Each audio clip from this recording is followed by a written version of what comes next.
cool. And then, guys, got my buck up. Buckies. Boop, boop, boop. Ew, there's hair on there. Yuckies.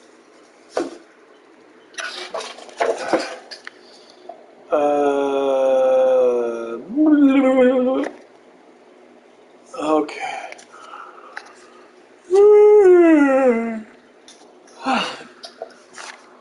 Let's see. What happened today? Oh, yeah. I worked out really hard today. I'm actually quite tired. Let me turn off my fan.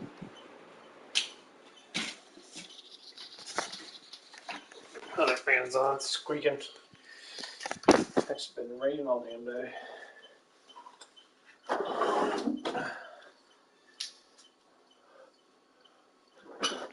I got work tomorrow.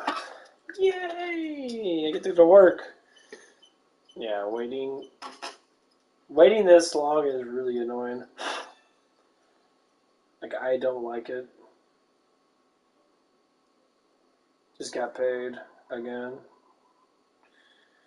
I ain't checked my damn account yet. I spent quite a bit this pay period. I think I spent like a little bit over 200. We'll see.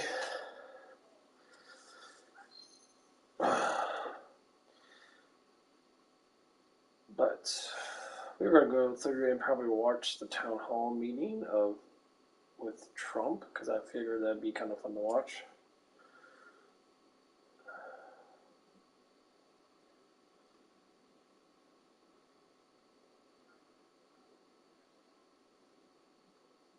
No more surveys. My question is regarding the economy. Over the past 2 years, we have seen the prices for everything skyrocket. From food to gas to utilities and insurance costs, many people's bills are up several $100s a month, including mine. If elected president again, what is the first thing you would do to help bring down the cost to make things more affordable? Drill, baby, drill. Goody. Consummate politician. Clear answer. Wow. No, I would say that's not a political answer. They advise practical. They That's a advise practical. you to not say those things. Right, They that's go, a practical This answer was a non-answer. That's a truthful, practical answer. Hello, President Trump. Thank you so much for coming. Thank you. The current administration has made it clear that we should expression. continue to provide military equipment to Ukraine so that they can defend themselves. Do you support this decision, and how would you deal with the increasing threat posed by Vladimir Putin? First of all, thank you very much. It's really nice. I would have never let it happen. It's an important question, so important, because we're giving away so much equipment. We don't have ammunition for ourselves right now. We don't Take have it from ammunition for Afghanistan. ourselves. We're giving away so much. But here's the Right. thing. I I have left to enough say of it it. to start off. No longer matters. If I were president, this would have never happened. And even Call the this. Democrats admit that. Putin knew it would have never happened. And his pipeline would have never happened. A lot of things would have never happened. But this Which would never Democrats happen. say that, And all Mr. those President? dead people, both the Russian Democrats. and Ukrainian, they wouldn't be dead today. And all those cities that are blown up and disintegrated right to the ground, that wouldn't have happened. Okay. You know Now, what I love that here's Donald the Trump does? What he does, because everyone knows here about everyone knows the Ukraine answer. So we have a little bit of I love that Donald Trump will answer with specificity tonight. Here's what he'll do. He'll answer with specificity. He'll disabuse people of a certain notion that the moderator or the conductor, whatever you want to call it, tries to instill in the audience. And then he drives it home with something unrelated, but also leaves a mark. Like, there was tons of dead wood everywhere. This is what happened. I replaced it. They say 52. This is the game that they play. They didn't want to fund it. He'll go through it and then be like, termites, and then go back. Just so, and then people remember that. That's right. And he's very, very good at it. It's called anchoring. Yes, exactly. use technical I don't know any Democrats who have said May that 11th with through Putin 13th, New Brunswick, New Jersey. But her question.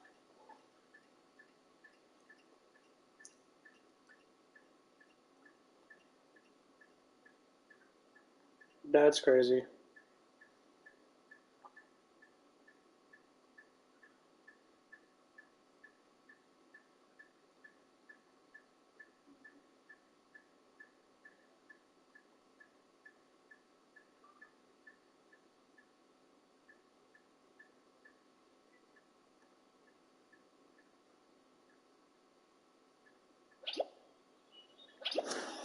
I think I'm gonna watch the full one.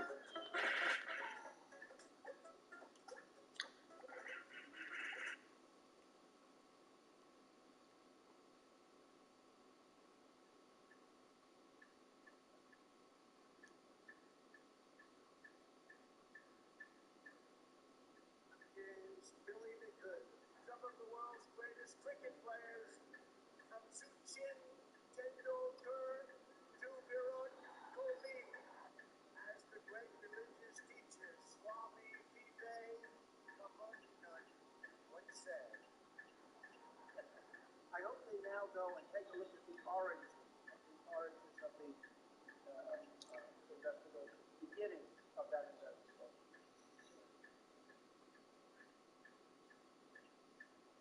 Oh,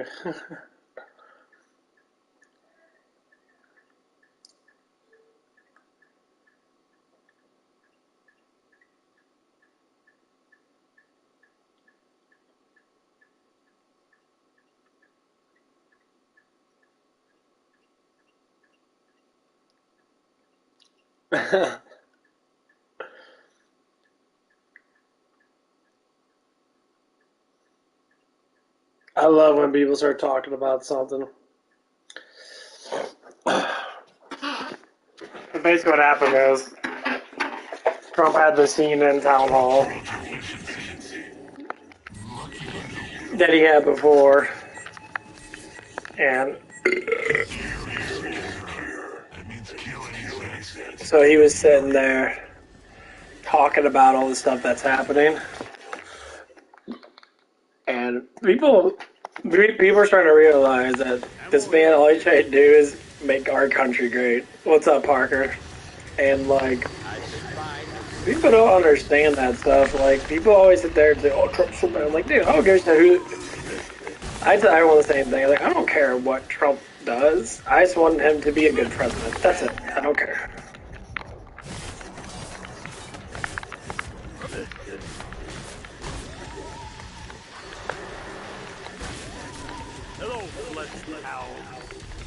Like, people care about what other people do in that, but when they look at the president that is in right now, the dude is a moron. Like, he's a complete idiot. Like, I don't understand how people just worship someone as, oh, he does do good stuff in that. And it's never anything that is actually remotely good. Like, I never understood the politics of stuff. And I'm like, if the person's not good, he's not good. Doesn't matter if you're Democrat or Republican or not. They're not good. They're not good. It's just like saying, like, it's just like when people say, like, if people vote for, like, unions and shit, like, if, it's like, you know, my dad's got a union vote thing going on, I think, in the next, like, couple weeks or whatever. And they don't like the people that are in there, so they don't vote for them. They just don't just randomly vote for someone and that, and all of a sudden just be like, wishful thinking, oh, they will do good stuff because they're Democratic or whatever it is. It's like, no. I don't get that at all. Why you just lie about something that's remotely true? I mean, it's like right in front of you. It's like if someone smokes crack in front of you and you know it's crack, you understand it's crack, you're going to say it's weed. That makes no sense. It's like the oxymoron type thing. It's like, what? What's there is there.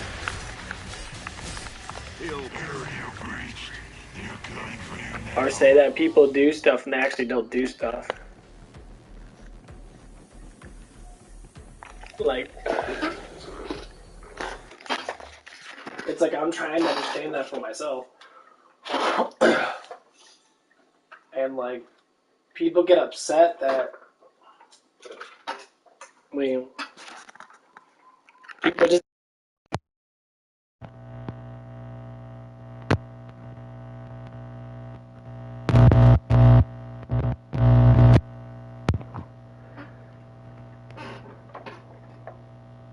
the man just tells the truth about things and people get upset about it. Like, just seeing the cringe face of the CNN announcer or whatever that was doing the whole thing, and that is priceless. It's just, you know, like, and how she was trying to interrupt him in that, and then, like, you know, basically saying, let me talk. It's like, you're the worst. He actually tells legitimate truth. or people get upset about him that, oh, you should be so rude and that. Like, the person was 100% rude towards him. Treated him like crap.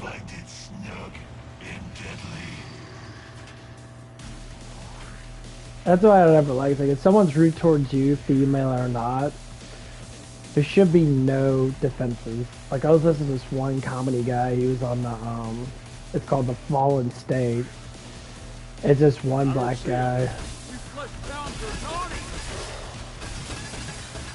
And he was,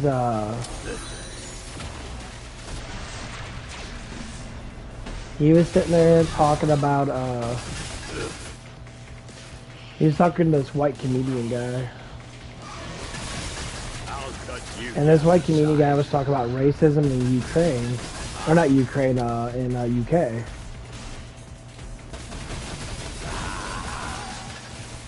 And he was just saying, UK is very racist and all that stuff, and that's what they're trying to fight against it. And like, yeah, you're trying to fight against something that's embedded in most cultures. Like, okay.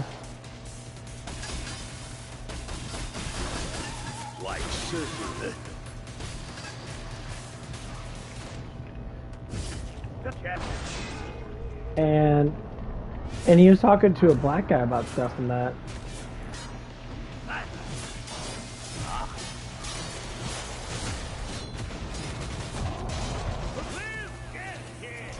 God damn, they jumped me.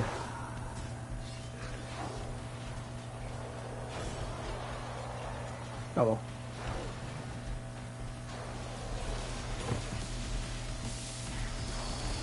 And like, it was quite hilarious in that because you just seemed like the dude was up front with that. I watched the whole entire thing of the guy talking, and I'm just like,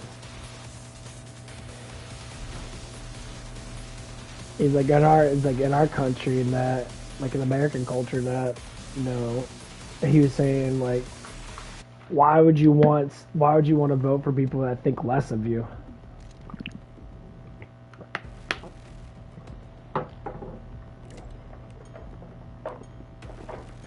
It's like, vote for someone that doesn't like you at all, thinks you're a piece of shit.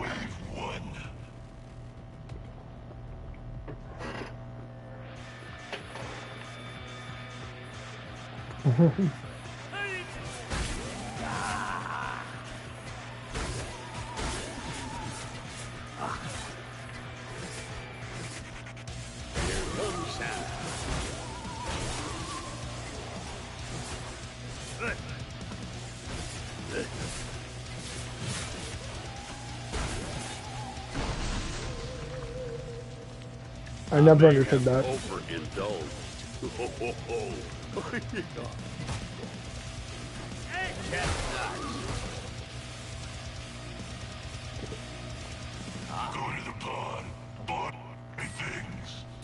That's why I started voting for people that actually make sense.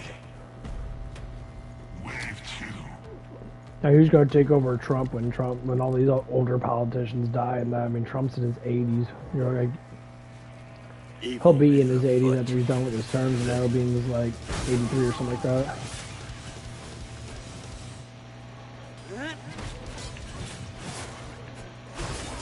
I'll cut you down the side.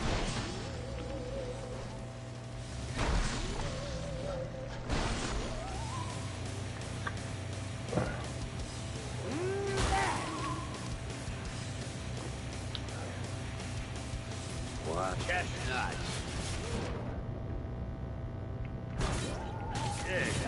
Damn it. And that's most of the wave. I always thought that's like really funny in that. Let's take a little off the top. Like, people always want to go through that cycle, that like they hate you just because they're meant to hate people. But then when people are like, not really hateful, but they just believe in certain things that people do in that, and then when that thing doesn't come true, people freak out about it. Like, of course you're gonna freak out about it. Why wouldn't you?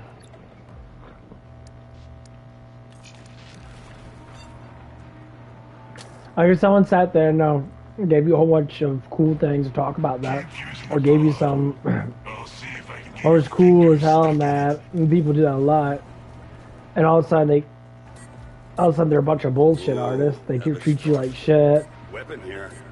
and they're very nasty, very ugly, just people altogether.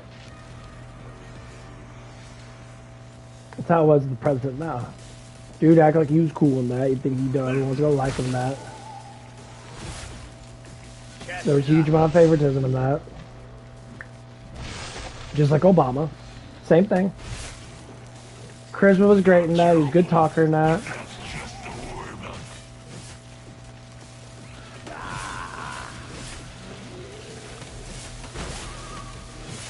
It's time to forget, huh?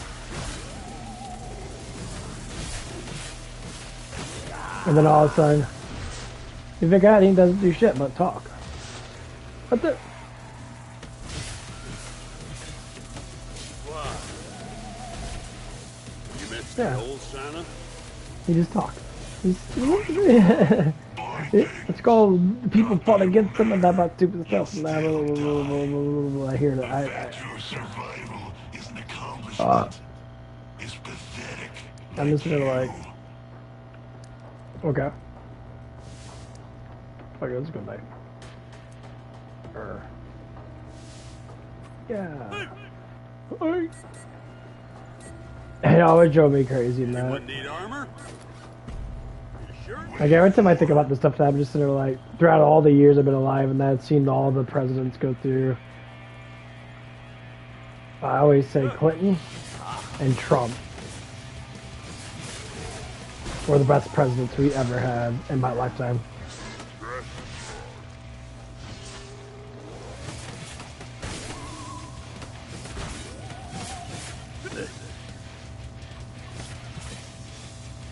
And people always say, they always say Obama now, like, no, Obama didn't do anything. Well, Clinton decreased the deficit and we made a surplus. The economy was actually booming. Everyone was making more money now because things were cheaper because the economy was booming. See, that's the problem is, if the less our country makes in money, the more inflation we have, which means people make less and they have to pay more for everything. That's how the economy works. So if we're not pumping the oil, which is our country's favorite thing to get, because oil is like huge in our country, I checked it. and the farmlands and that. Help you feel safe, but it won't actually save If we ain't making a surplus in anything, and our government keeps printing money and giving us money, doing this,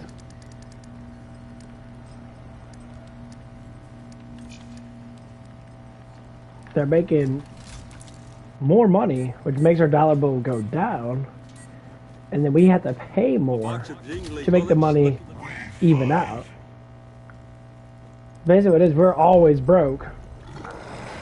Unless you live with family, unless you live in, unless you put up a huge amount of money in that in the last, say, 10 years or so, or the last 20 years. Boy or girl. I am the Red Man. And you'd be good. How do you like me now?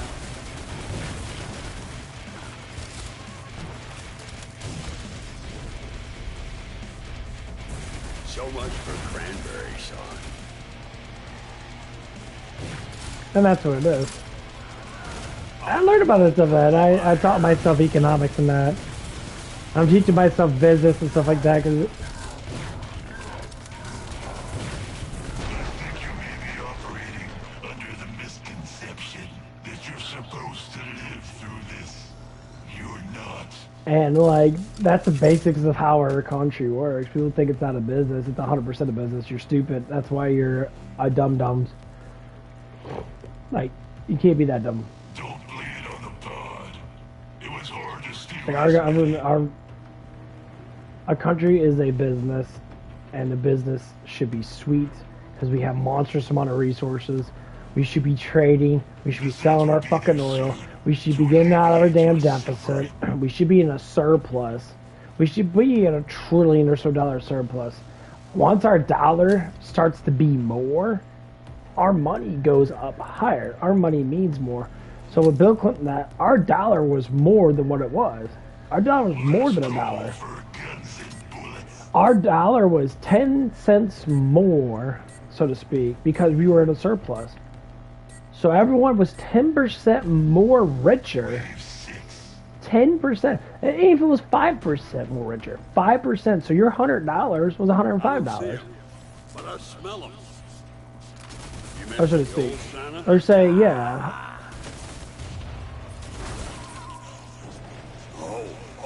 That means a lot. But people don't want to look at it like that because they don't understand. Like, that's how it works, though. But I smell them.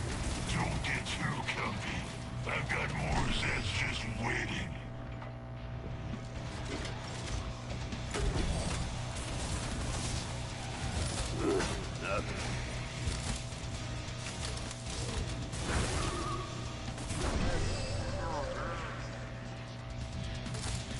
And that's how it works. And people don't want to think about it like that. Feel the power of Christmas. That's an order. I'm gonna catch nuts.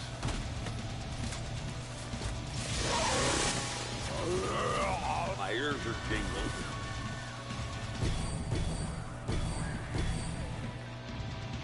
And like people don't understand that because they never actually study it.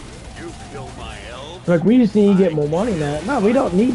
I mean, we need more money in that. Minimum wage needs to go up because inflation's up.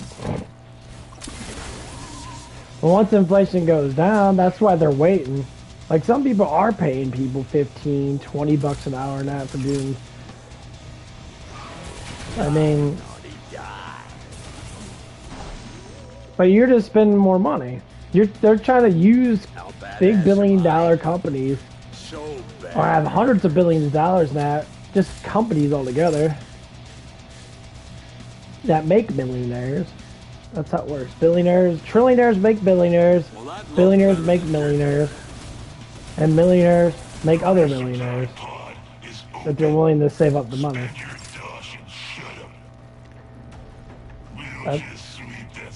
That's how the economy actually works. He'll be back soon. Billy Bullet's looking for a home. I'm going to try something different. Get ready to die. But when people constantly, Elf killer. when people constantly spend money in that on silly stuff, that's how the marketplace works. The marketplace works by emotionalizing you to realize that you need to spend money on stupid shit.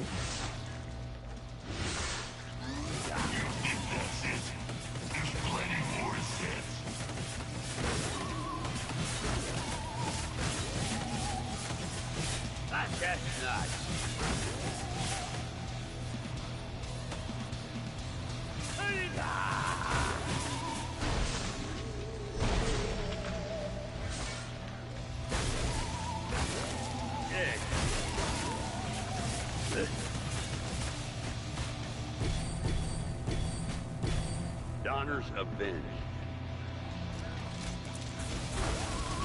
Hunk of burning love.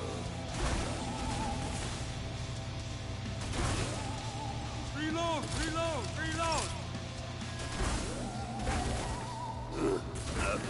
Deal with the stragglers. I'll make sure the next round is a challenge.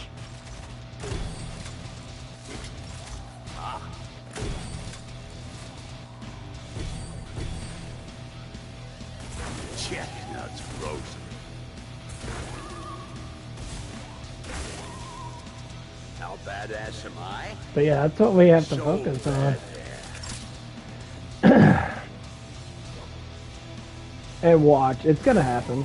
I mean, Trump's gonna be president no matter what. There's no competition. They already know he's gonna be the next president. Not that it will matter. You'll still The die. people are tired of the bullshit, and Your like, survival is an accomplishment.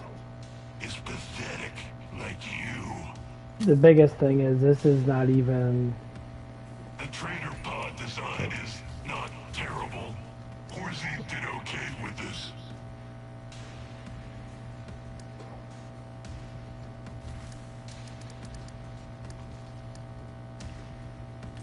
I'm gonna get the battle axe, just for shits and giggles. Let's give this back to Krampus Blade first.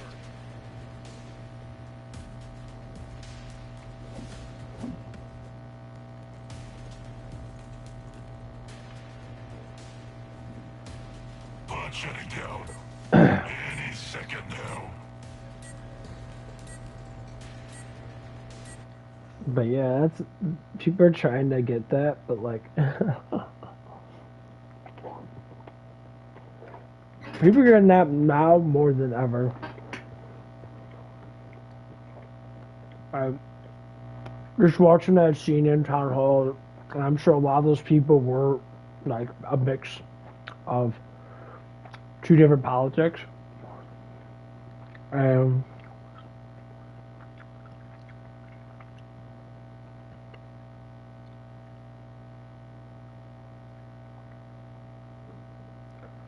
And just seeing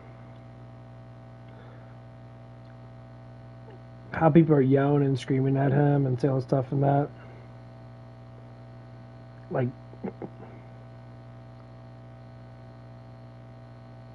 look at this shit, they're always attacking him.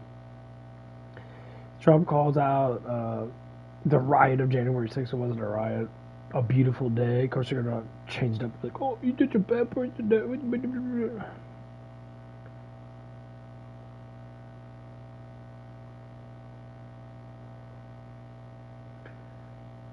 Dude, just let the dude be president. He's gonna be president anyway.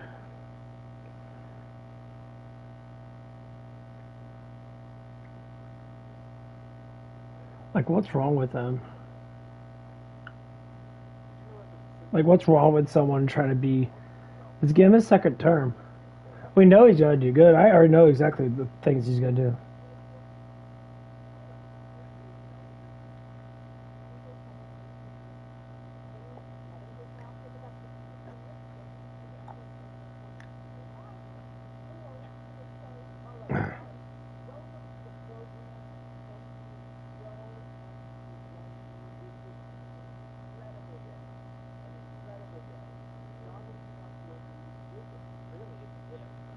Will be given a town hall event at St. Anselm in New Hampshire. It is the 2024 election. It is happening. Now, I want to remind everybody, as I already said many times, our YouTube rep and our Twitch contact, I guess we would call it, both said, if you stream the event, you're going to get taken down, you may lose streaming privileges, you may get banned. So this is like a pre-show. We're going to go up until this starts at the top of the hour. And I'm telling everybody right now, then we're going to bail because we don't want to get banned. I want to be able to cover this tomorrow, etc. Now let me address head on, apply directly to the fourth. How do you get banned for showing that stuff? That's fucking stupid.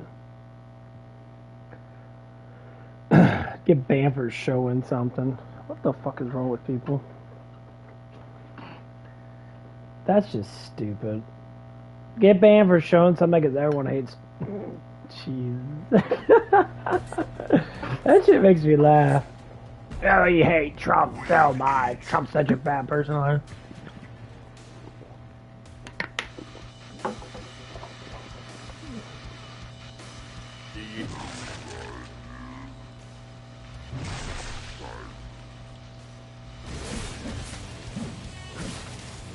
Krampus's axe.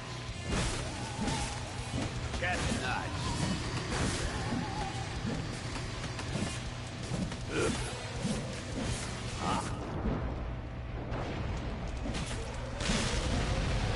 Hello, flesh owl. Someone.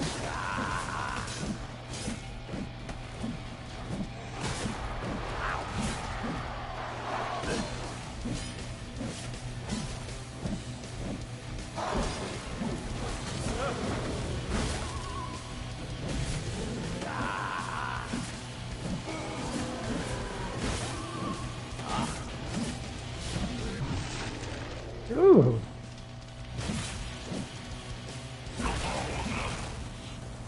Just head to the pod. You got lucky. Yeah, I like the scythe a lot better. I'll account for that in the next batch of flesh pounds.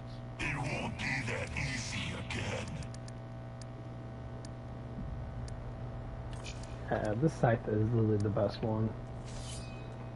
That range is fucking crazy. It's twice as fast, but does just the same amount of damage as the axe does. But yeah, that's so retarded. It's like, oh, you can't do this and that. Like, why not? Like, what the hell is wrong with people? That people hate this man so much because he's actually trying to make the country better. And people are like, he's not doing anything. It's like, but he did do stuff. Evil is afoot. He knows, but he knows all the trade secrets and that because he's one of them. Same thing with Andrew Tate. Andrew Tate's coming out and literally like telling people.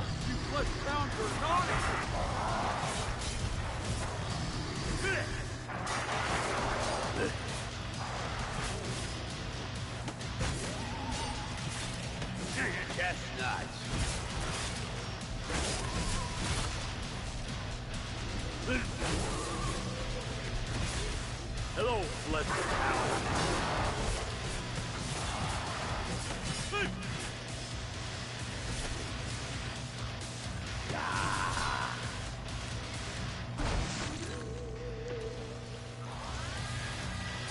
Here comes Santa.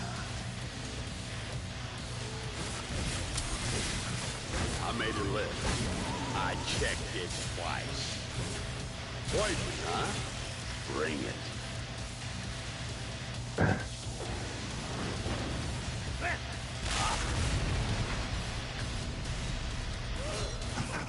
Ooh, damn, a bit splattered. But yeah, it's just crazy though. Like the dude's gonna be our next president, and we're like trying to like block him out. Even still, it's gonna be a landslide. You're gonna see more and more people not vote for this guy. Not like. I know where all the naughty ones are. You're driving me ballistic. Ammo box for some deserving boy or girl. My children return. They make me so proud. All the lights on the tree. If this is a boardroom coup, the messenger is about to die. Hit it again.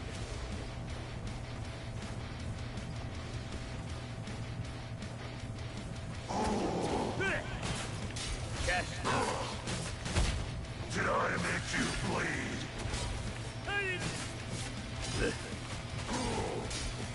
You got someone my size.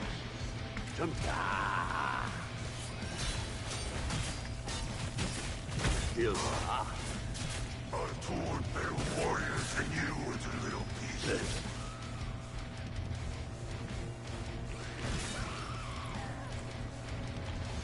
A little present to myself.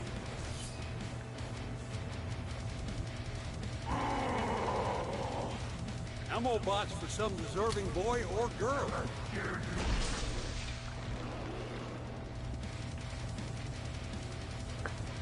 But see, this time around, it's gonna be a lot different.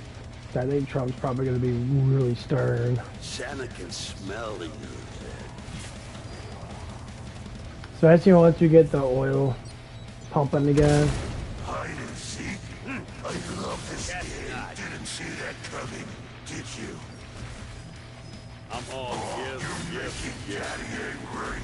You wouldn't like Daddy angry. Huh? You get the fuck out of my way, you fucking prick. God, I hate those damn crawlers. Better now. Damn.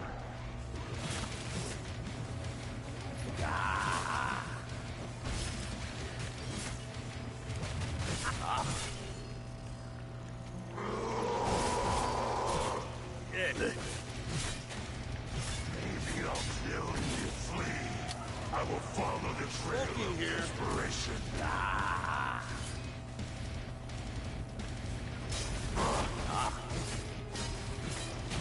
No, not my baby. My babies. They're here. Bullets, anyone? I just he traps me with the little guys and he's beat the shit out of me. That's why I don't like him right now. Then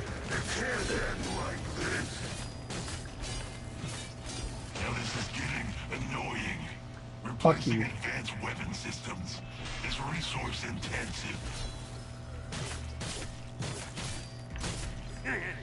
Bitch.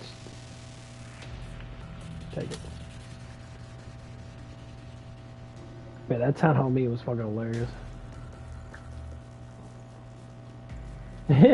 He's like, this is the most views CNN's got in like the last 3 to 4 years. Just because of him. It's no joke. Like everyone will. See, that's what you want in the president. You want someone that has good charisma, that's funny, he's outspoken. He gets shit done. See if I care when I said it's your liver. Like people that hate him, they hate him because they know that he is doing actually good. Well, almost. And that they think that he's such a bad person because of all the stuff they say and that. Especially with that one woman in that. Whatever that girl's name is. Like, I met her like 20-something, 30 years ago or something like that. Or it was like 20-something years ago. It was like, we were both in our 60s or whatever. And he was just like, I met her and that was it. You went to a charity event, she was there, that was it. They knew that. Because we were like, oh, he's a convicted felon. He got guilty. He actually wasn't guilty of anything. Like, none of that was actually true. Basically, what happens is that they were sitting there,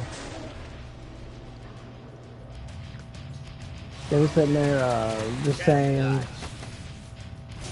about what he was saying. That's why they gave her money at that in court. It's like, dude.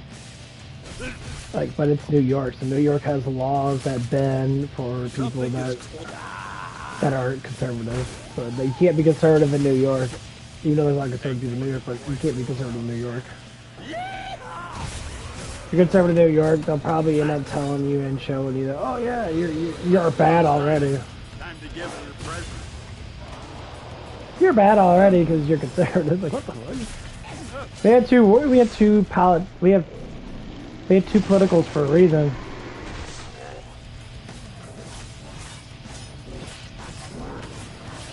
You missed the old Shannon?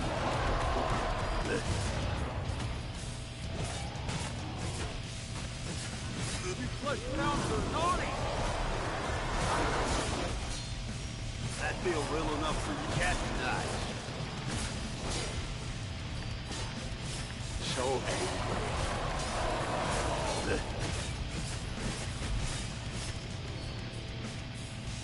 And like, it always makes me laugh and that, like, It's only indigestion. it's like Trump's the only one that actually like made me think about the history of the two parties. And once I start researching that, like, there's so many things that people don't know and that they don't want to know about how this stuff, how our country was built. And people will make up excuses and be like, well, I don't want to know, because I already know. Just like when every time, like when I was listening to The Fallen State, it's a podcast with this older black gentleman, and she was with this, young black lady, and that he's probably like in his like late 60s or something like that, maybe in his early 70s. And she was like 30-something. A box of jingly bullets looking for a home. And she's Democrat and he's conservative. So when a conservative person talks, for some reason they speak more truth because they actually go to evidence and logical truth. And every time the Democratic person talks, the person would always go to, feelings and, and just be like, I justify this with this, and ask a question when you get asked the question. But I'm just sitting there like, and there's multiple times this person asks a question, and when the person asks the question, that the conservative person, and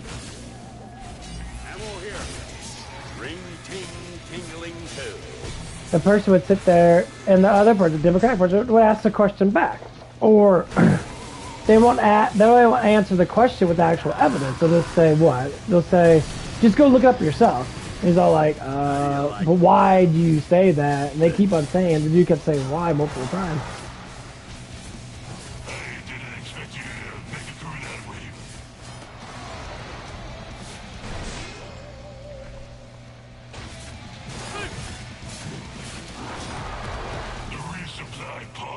And dude was really nice in that. And the person can actually answer the question. That's only the beginning. And multiple times, you know, she would say, look it up yourself. It's like, wait a minute, if you're going to answer something, you have to have evidence and proof to be able to speak of it. That's the whole point of answering a question. If you don't have enough evidence and proof, it becomes what? Hearsay, and it's a lie. That's how lying works. If you don't have evidence to back it up, and then he starts speaking the actual truth, and she couldn't say nothing. She would wind it back and be like, well, like you were talking about the GI Bill after World War II, and say, no, blacks didn't never get the GI Bill. Wait a minute, blacks and Asians and whatever were in the trenches killing men, and we'll say men, we're in the trenches dying over a country that had nothing to do with us. European country, they had nothing to do with us.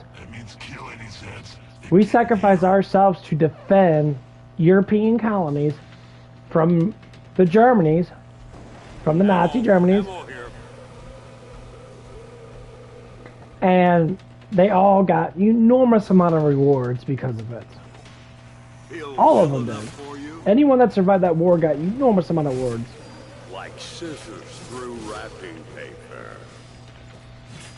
And that's what kind of bugs me in that, because it's like, they all got it.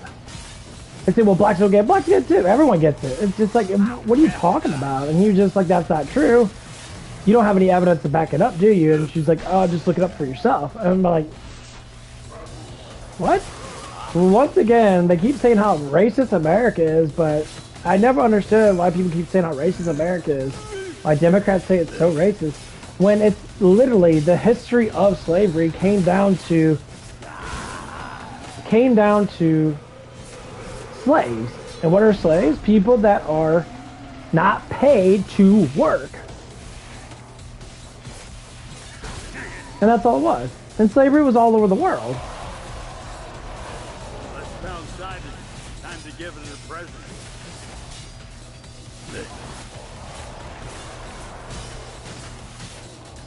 That feel real enough for you?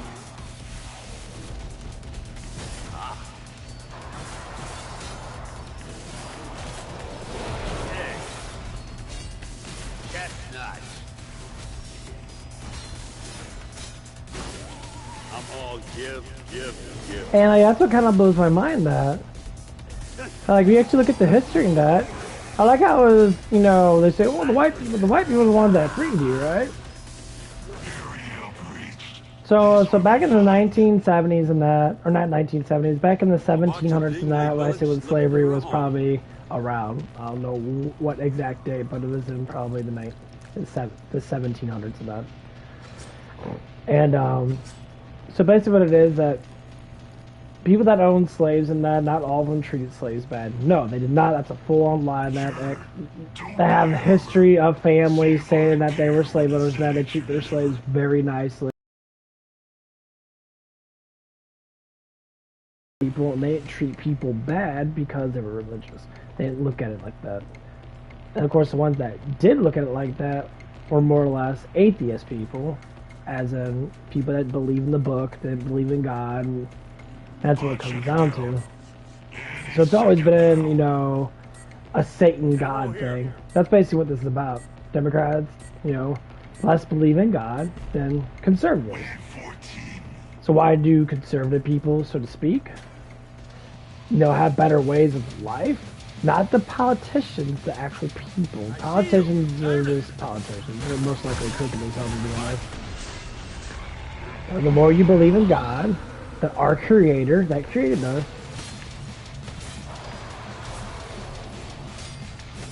the more you look at it from this perspective of how He made our world.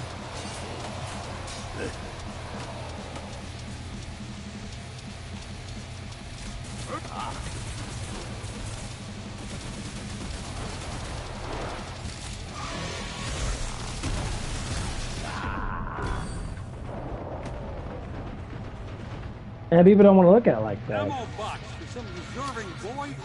You know what they look at it? They look at, well, we don't need religion. We are part of religion. We are religion.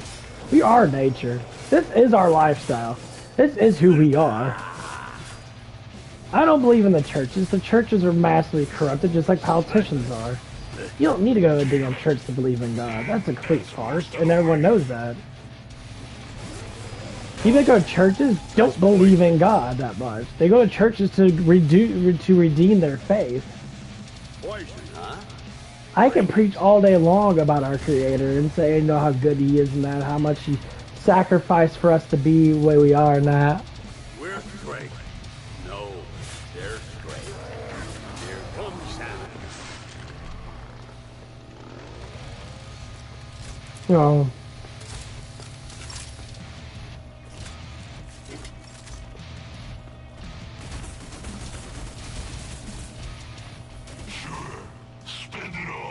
how Jesus sacrificed himself. He didn't like the church.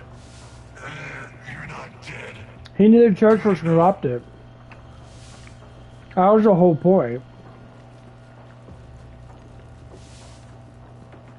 Corruption starts with greed. Greed and pride. When you have too much pride and greed, them are the two worst sins. Well, pride is. When you have too much pride in your life, most likely, you're not going to see things from the perspective of actual people. You're going to already say, what? I already know. I know everything. I know this, I know that. And most times, you might be 100% wrong. And most people are. That's the whole point of sins. That's why we have sins all together. We have sins to be balanced, to understand what it is to be balanced. That's the point of sins.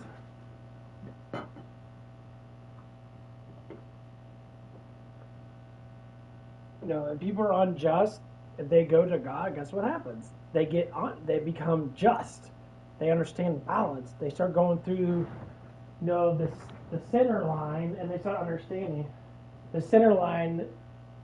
Sin-er line is where you look at your sins and you measure your sins up. You measure up how much you do of certain things, and then you lower it down. Say, I don't want to be as greedy in that, so I won't do this, I won't do that. I'll give back a little bit more.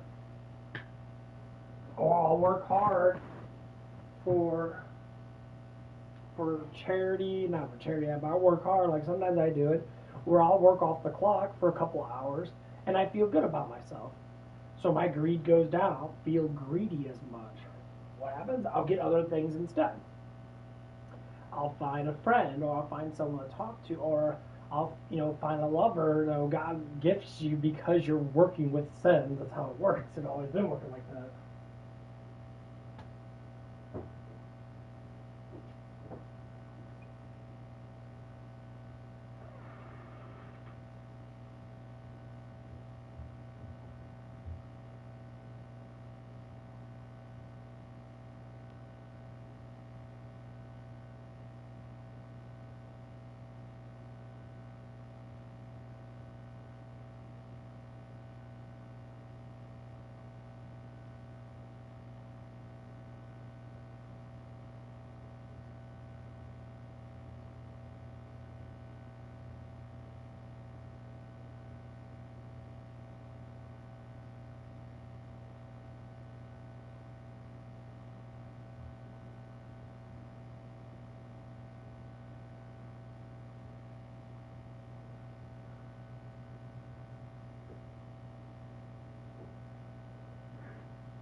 I'll get back.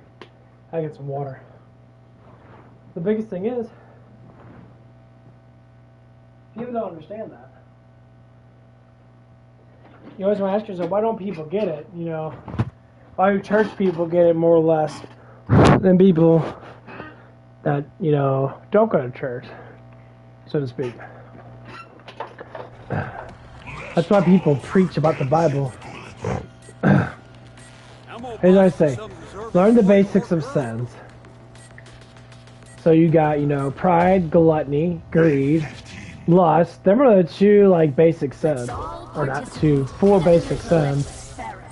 Them are the ones that people normally go through. Pride, massive ego. That's what it is. And you think you're better than God, which no one is. I always tell myself, I don't want to be God. That's too much work. I'd rather be below him. Exactly what I tell myself.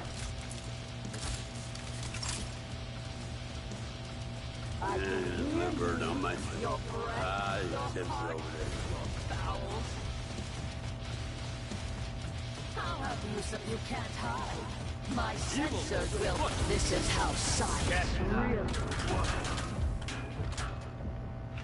Isn't plasma insured? Perhaps this suit requires further development.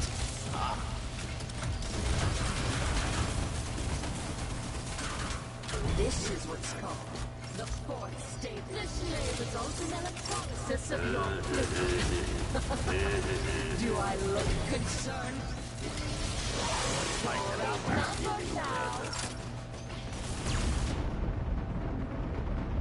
No time. Stubbornness. Would you like to be part of an electrical circuit? Armor experiment concluded. E-Doors, please do away with them. Shit, gotta go. Disappearing before your eyes. E-Doors, Chestnuts. I have observed carefully. Back. Have you no respect Here I for science? Not really. Hear you. Your breath. I've recently gone through some. Not bullshit science. Not today. I've killed tougher mercs than you. Lots of them. Required.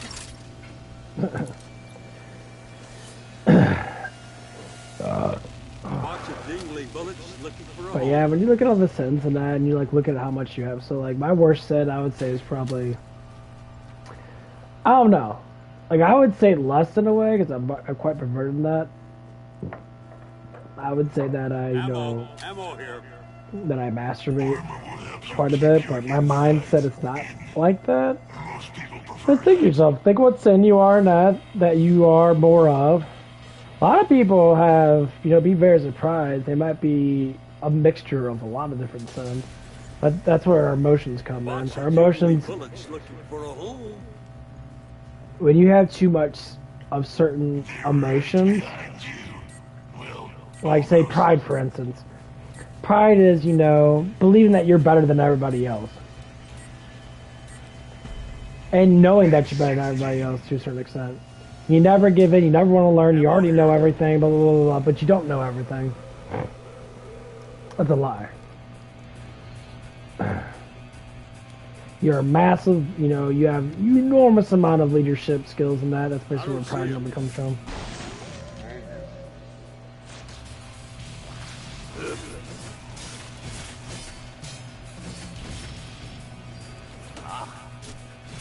Don't break your arm patting yourself on the back.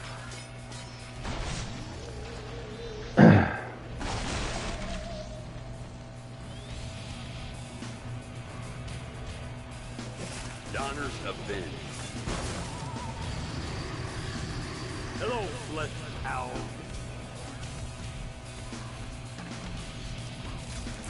On an open fire. Chestnuts.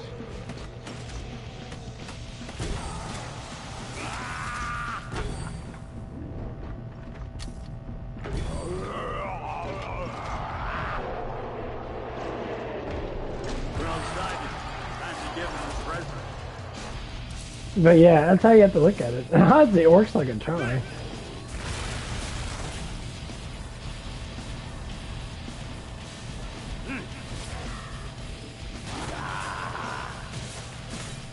Like, you're always going to have people that have higher up stuff than other people. It's like gluttony, for instance. Gluttony is very huge, say, in our country now.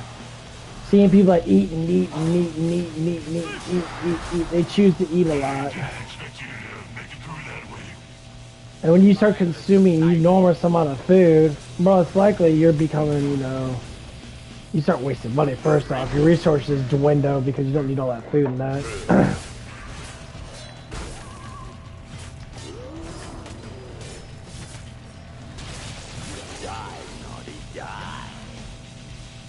Yeah, but a lot of people, you know, depending on what cult you are.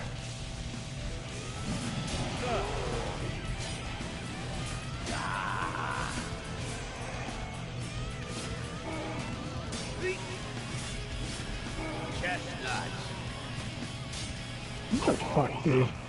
I really fucking hate their damn... their metal parts, so you can't hit them.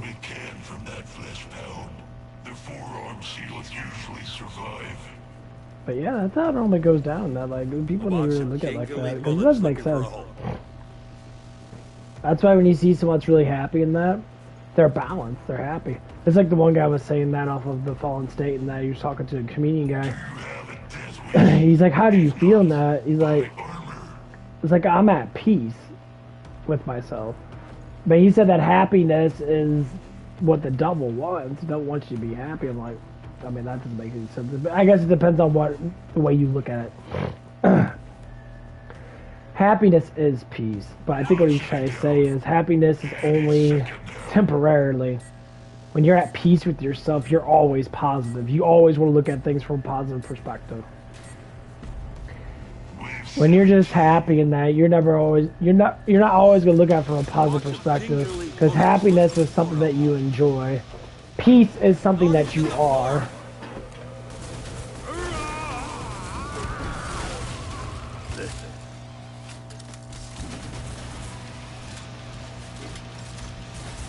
Come get some break.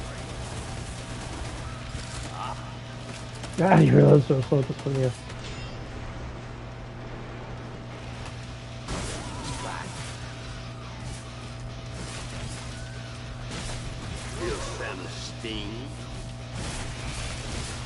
I may have overindulged.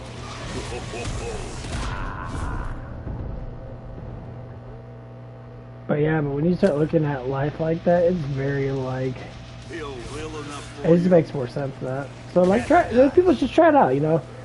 Look up the sins, look up sins, look up what sins are, the certain sins, and then identify yourself with those sins and see where you can work with.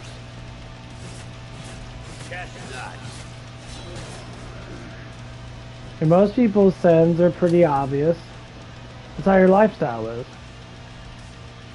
Do you hear what I hear?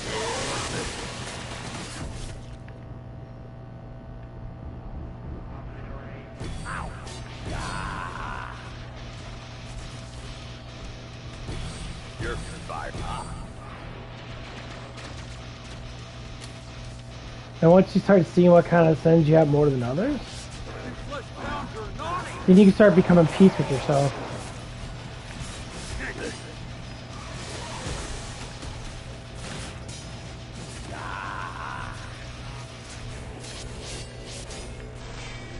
Well, you start making peace with yourself, and I guess what happens? You're more happy. You can start thinking clearly. You can start producing more. You'll start saving more, because what happens when you are emotional and you're at peace with yourself, you use your money to benefit yourself, to make yourself, you know, emotionally happy. And that's why if people have an abundance of money in that, is because guess what? They have abundance of money. That's why I can't wait until I make my $500 a week in that, whatever that's going to happen. But we'll see. I might be staying at Denny's for a while. I don't know. If not, I'll just start budgeting what I'm doing now. Like, I just got paid today. I don't know how much it's going to be. It's probably going to be... I worked 25 hours last week. Last call for guns and bullets. So... I think this is the week where I got my shortened hours and all the big days. Because I forgot, supposedly I forgot the clock in one day, which is complete bullshit because I know I did. I hope that guy ain't being a fucking prick towards me in that, because I'll be fucking upset with that fucking person. You missed the old Santa? Yeah, there's one day I fucking clocked in and that, I know I clocked in and that, and the person Someone clocked me out at an earlier time when I'm supposed to. Personally clocked me out and didn't tell me. I already knew it was the guy in that. I don't really care for him too much. You know, I was trying to see little signs of that. He probably watches my YouTube channel. Probably waits for me to say something about it. Well, you know, you do stupid shit towards other people now, you know. Thing is, I'm not greedy. I already know I'm not greedy. I work with bullshit. That's why I want a new job. I don't see it. Because the GM that I'm going to be working with up at Planet Fitness is super cool. He's not a fucking moron. He's actually quite smart. I'm all give. Hello, flesh. And he works really well. He's actually, you know...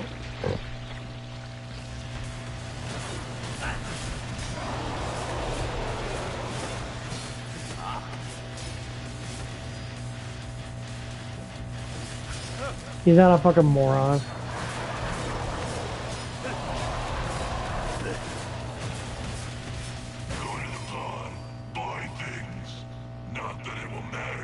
I'm level 20.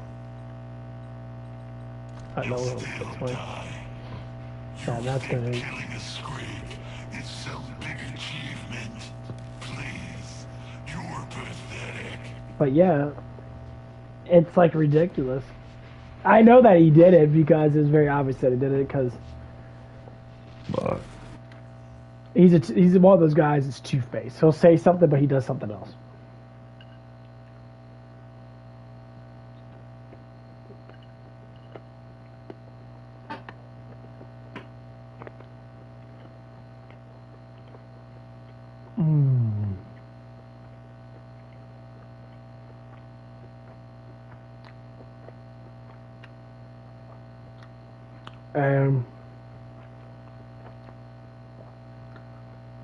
Because he's a full-on hypocrite. So, like, Angel, she's the overnight waitress I talk to, not a lot, actually, because I work with her quite a bit. Me and her talk a lot because I don't like her because she's a woman. I like the woman thing. Okay, we're opposite sex and that. I am attracted to her. But I like her because of her personality. And so we talk about these very intense conversations about certain things. And the conversations always go smoothly. She gives me her opinion. We work off each other. And, you know, I interrupt kind of a little bit. I catch myself with that. And so, but she doesn't like sit there like, why are you interrupting me? She goes along with it. I catch myself, then I stop talking and let her talk and that. And then I'll talk.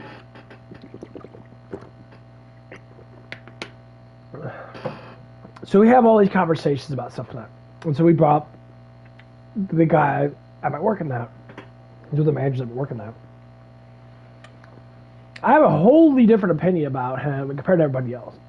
I say he's a good worker. His personal life sucks. I told him that. It's like, he goes through a lot of personal bullshit that I get it. Blah, blah, blah. I don't care. I make jokes out of it because I really don't give a fuck. I really don't care. That's not my life. And by making jokes that I make simple, someone else will say something, and then I'll be like, oh yeah, that's funny, and then that's it. Yeah, I gotta get my fucking fan on. It's gonna get humid as fuck in my room. And so one of the things that did happen, it happened about a couple months ago. And one of the guys got fired from work and that for, I would say, being assaulting. And Angel herself was the one that was being assaulted by this guy. Well, the manager guy said it was sexual assault, and she said no. See, this is what it is. The man said yes, but the woman said no. So the woman said no, as in like, no, it wasn't that. It was just assault. You know, the guy was just being aggressive in that, and that was it.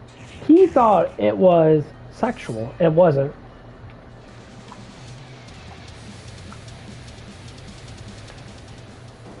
And so Ammo box for some deserving boy or girl. She got kind of upset with him that, because like, Through wrapping paper.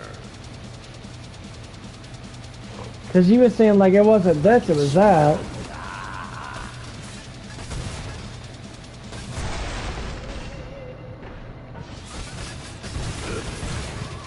Me and her talked about it multiple times.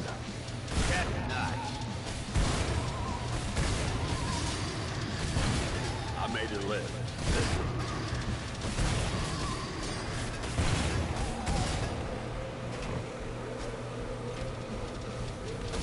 Here comes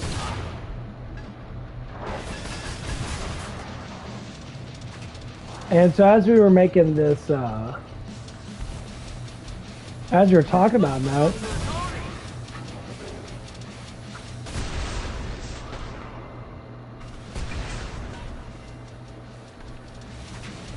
you know, we were just talking about what happened, man. She told me exactly what happened now.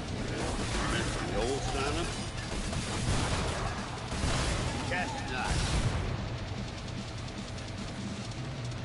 Now, that's what made it funny though. Like he was just saying, you know, I rather, because he's the one that saved himself. I remember him saying that.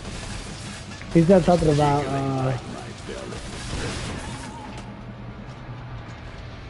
something like I'd rather get rid of you than get rid of him instead of get rid of you. As he was talking, you know, to Overnight Waitress, and I'm like, okay, I understand that, you know, because you know this guy is, you know, pretty aggressive in that. He's kind of an idiot.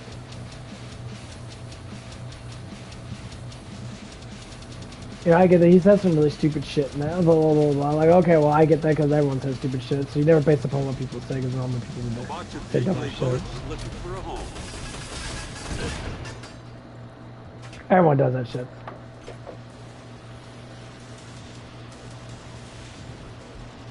There's not one person in this world that doesn't do that. Area breached. You are so screwed now. And like, so as we were talking about that, me and Angel were in that, we were making sense out of him that, and the guy did it wrong. He said false. This is why I don't like people that are hypocrites. They say false. It was false accusations. It wasn't actually legitimately true. And that man himself has been crucified over something that wasn't anything to do with anything. Now, women know that men are going to be, you know, someone might be more flirtatious. They should know that. That's just common sense. Biological signature of a man is, no, you can't do that. But when they overstep boundaries in that, you tell them, and they have to stop. Most times if men do that, it's because they never learn how to talk to a woman in the first place. And so the things that were said and done were different than what they were supposed to, what they, not what they're supposed to be, what the guy was actually accusing, which was the guy that told the person to fire this person.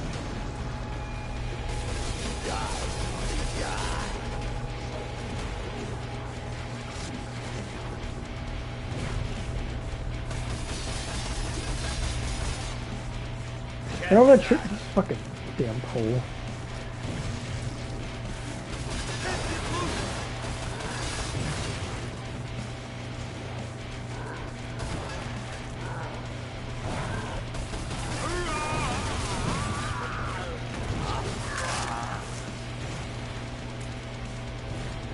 Oh, my hair's itching my fucking head. No, my hair's getting my eyes now. Fuck! I need to cut my damn bangs back. How do you like me?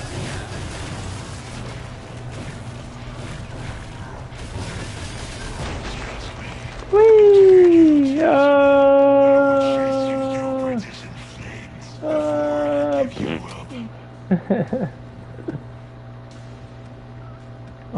But yeah, it's just. So yeah, it's like I am a feminist. You know, I want women to be feminists, and I want women to be feminine. I want to, you know, be a man that protects women, because women are very precious, and that they have kids that we should be able to protect them 100%. So when a man that is unorthodox comes up and says stupid shit, I want to defend that. You know, that's why I say what I say, and I'll constantly repeat it over and over again, because, you know, you gotta learn. So anyway, me and her having a conversation about certain things, and we found out that the guy that we're talking about, that, you know, not the guy that got fired, but the other guy. And I'm hearing stuff about, you know, what he actually thinks. He doesn't tell me anything. He actually doesn't talk to me at all. He refuses to talk to me. That I guess he feels that if he talks to me that he called me a blubbermouth and that. I'm like, okay, but dude, when you say stupid shit, bro, it's like people tell me why, because people actually like talking to me.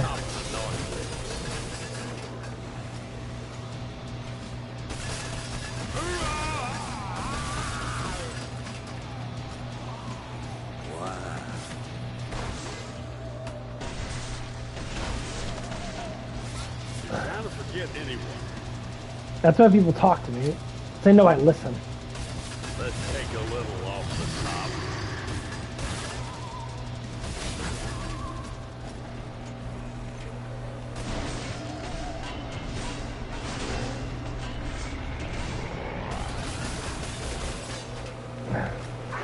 Catch nuts.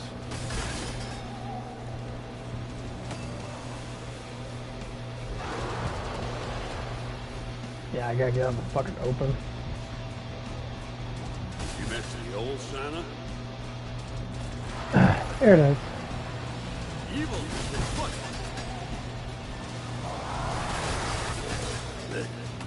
Oh, get out my butthole.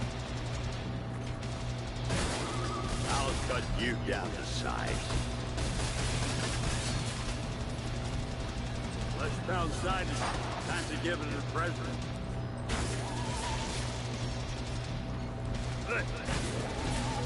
Oh, that's poison. Donner's a bit. Yeah, 30% health sounds so much.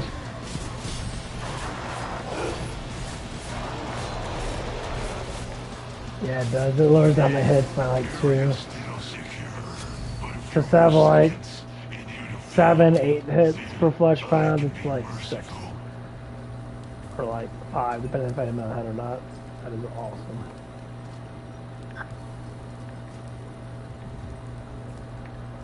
But yeah, that's like how that's just how it is. Like, it's ridiculous. Like, well, anyway, me and her were talking about the stuff and that, and she was saying, you know, how hypocritical the man is and that I work with and that.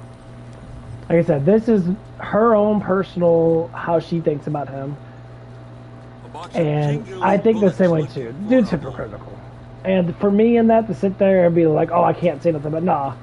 I say stuff about him that because I'm trying to help the guy. The guy's, whatever he's going through in that, it must be really affecting him. And this is where pride comes in. Most people have too much pride to accept that they're at fault.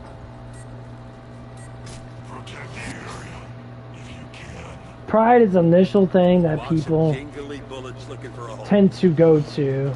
Oh, there's something wrong with me, and there's 100% things wrong with you. Everything's wrong with you. Like, where there's one motivation message and that. It was saying, you know, when a man says that they're alright, they're not alright.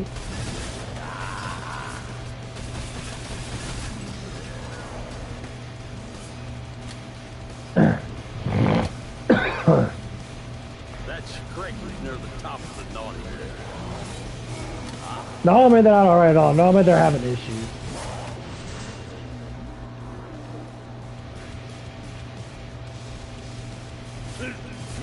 This area remains mostly secure.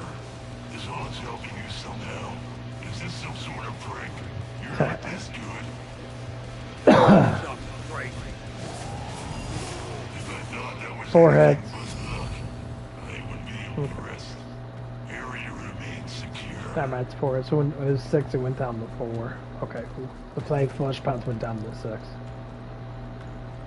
And once it got max level, I believe it goes down to 3, maybe, and then flush pounds go down to 5 hits. Don't bleed on the pod.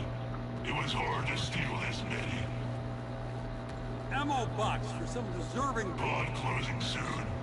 Hurry up so you can die. But yeah, and so like some of the things we talk about in that, like I said, I have nothing against this person, like at work and that. I really don't care. I just like to talk about the certain things that happen at work because I see that there's an issue.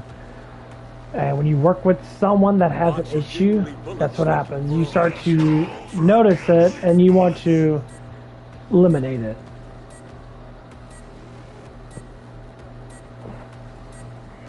No one wants people to have these issues. That means kill any sense and get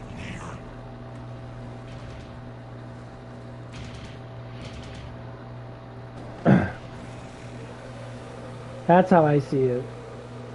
I don't like issues. I like to go into work, happy smile on my face, and that, and be not dealing with a bunch of bullshit. Ammo box for some deserving boy or girl.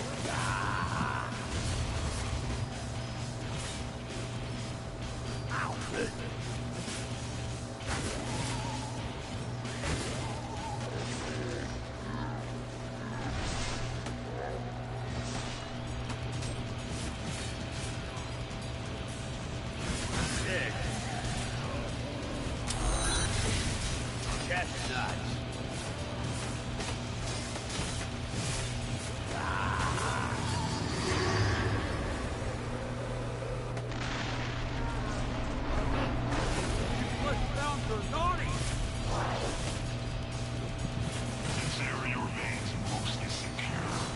As long as helping you somehow. Is this some sort of prank? You're not this good.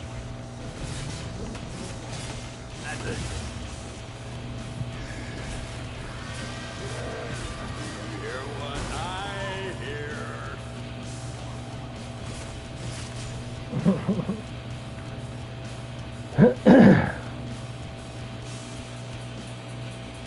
But yeah, I don't like. It's strictly business.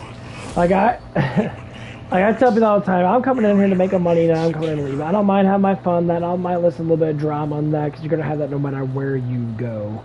But business is business. But when people start having egotistic ways of like hurting people and that, and they're hindering people's money and that, they're saying, well, why are you so upset?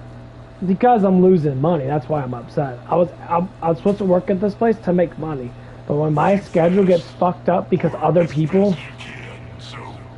because you're doing shady things, that because someone doesn't fucking like me because of their own personal vendetta against me, then that becomes an issue, and then I will be a dick. Bullets looking for a hole. Like I said, this person, I don't care about his personal life. I care about how he treats me at work. He keeps saying that, like could tell me that, you know, I work a certain amount of hours. And the hours I work, it's past my schedule, because we always get busy. And when we get busy, it's how we get fucking busy. That's great. A lot of times I like to hang in that, you know, because I only work 3 days a week, and the one day I do work, and that's only like 5 hours.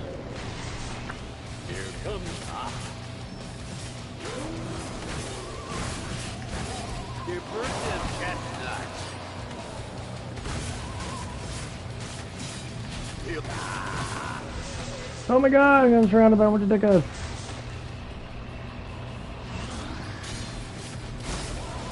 Hello, pleasant pal.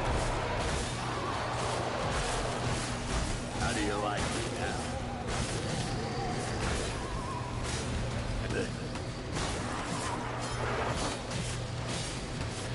Good cat nuts. Die, naughty, die. Damn it. And that's most of the way. You give me the present.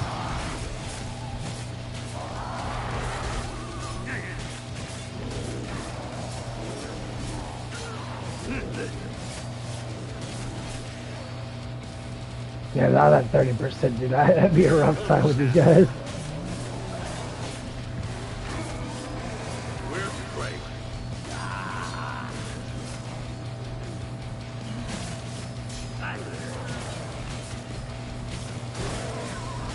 Area breached. This will be fun. But yeah, it's like, that's why I wish I do that. Like, some people, I walk with them that. Ammo here. As soon as you start judging someone, and you could judge people based upon certain things. Their personality, the way they look, and how they like do things altogether. So their personality. If you don't like someone because of their personality or their like physical appearance, their physical, like how they look and all that stuff, not all together, you're gonna be judgmental. Okay, cool. You're gonna say, okay, you know, I think this person's overweight. Okay, blah blah blah blah, because I'm skinny. That's cool. That's how you think. That's how you're gonna think, no matter what. But to just say it, cool. You could say it, but you constantly beat it into someone's head and say you need to do this, you need to do that, and be ignorant with it. I look at it from this perspective. If you're gonna be ignorant with something, that don't. Like if someone's overweight in that, and you're saying, hey, no, just do one little thing at a time to change it. I tell a lot of people that if you're overweight in that, a lot of it's because of sugar. The more corn syrup that we eat in that, the more or less likely we'll be more addicted to carbs and sugars. I know where all the naughty ones are. I want all.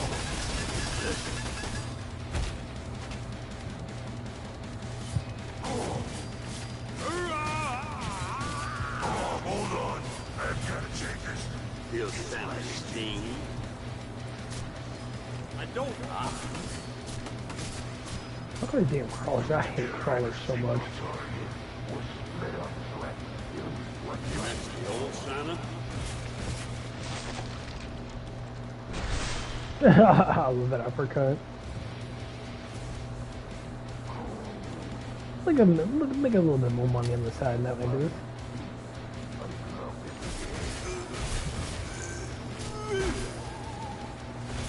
I made it live. I checked. Get about a couple extra 100 more experience for that. I don't see him, but I smell him. Who here likes that?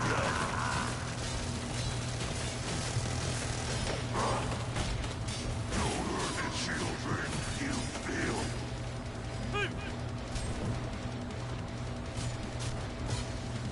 You pollute this world.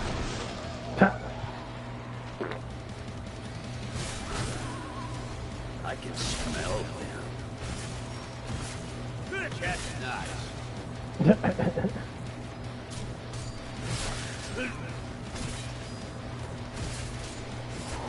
Feel Santa sting?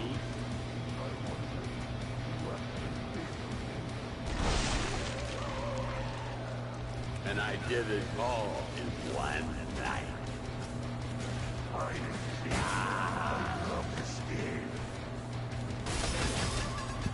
Hello, chestnuts. Your stink of fear betrays you.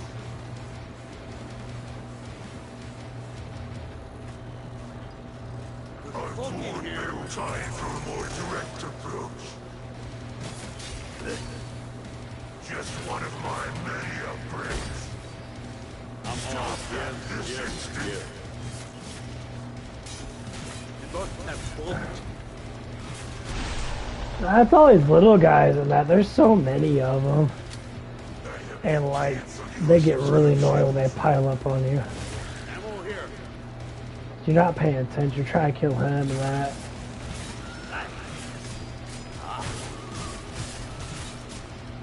Look at that shit. Jesus Christ, you fuck off.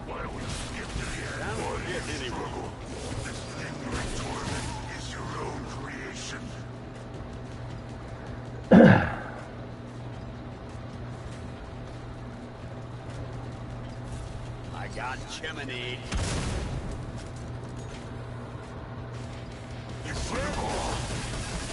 This is not possible. I'm perfection. You're a piece of shit. You didn't see that all safety protocols Nice. have been removed. I will see your corpse before this day is out. You missed the old Santa?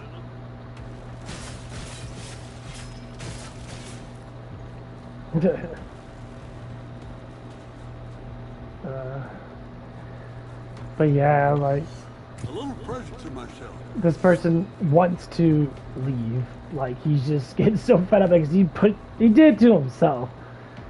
There's a couple things that he was saying in that. Here's what it is. The dude became a manager now. He became a salary manager. Okay, cool. Beans, you know, that's awesome. That he's a good worker when he does work. But he's not emotionally satisfied in his life. He's going through whatever bullshit he's going through now. I have to say, I can't really like, I can't really say anything. Like I'll judge him based upon how he acts around me, but especially if he does say stuff about me, which I do hear that he does. But a lot of it's just simple stuff that I hear all the time anyway. Like, oh, why do you think you know everything? No, I don't know everything. I know everything that I know, yeah.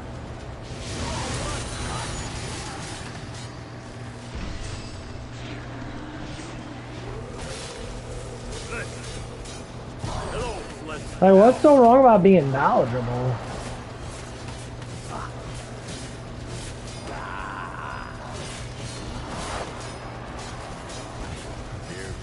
I tell everyone that. What's so wrong about being intelligent? What the fuck is wrong with being smart? Daughters of Ben. Chestnuts.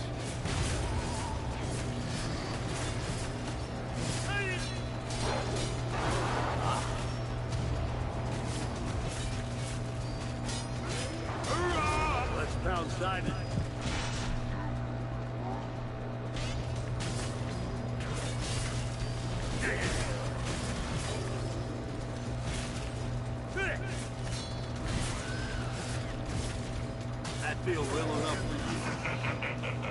Like people get so offended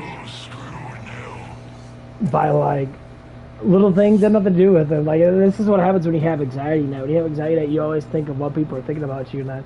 And sometimes it hits me, sometimes not. But when I stay true in that, I don't think negative about things. All of a sudden, you know, something happens. So like first off, like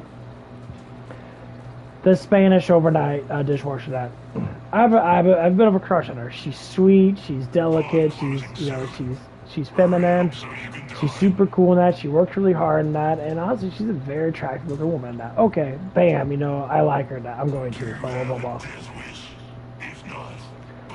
So I got her number in that. I mean, her texts every now and again. So I'm trying to, you know, make her feel like that she's part of America.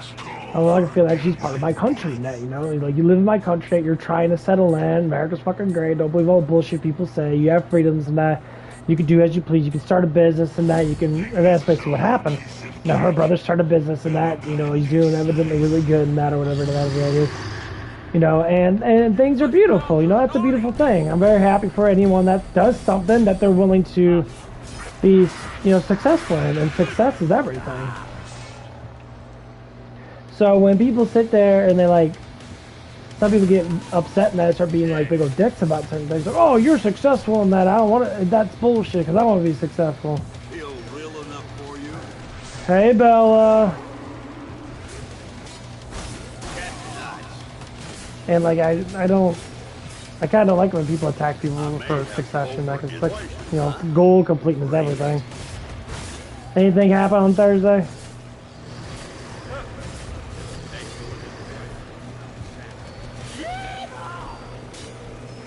I mean, like, I see it as a beautiful thing, and that I really enjoy when people are successful with life and that.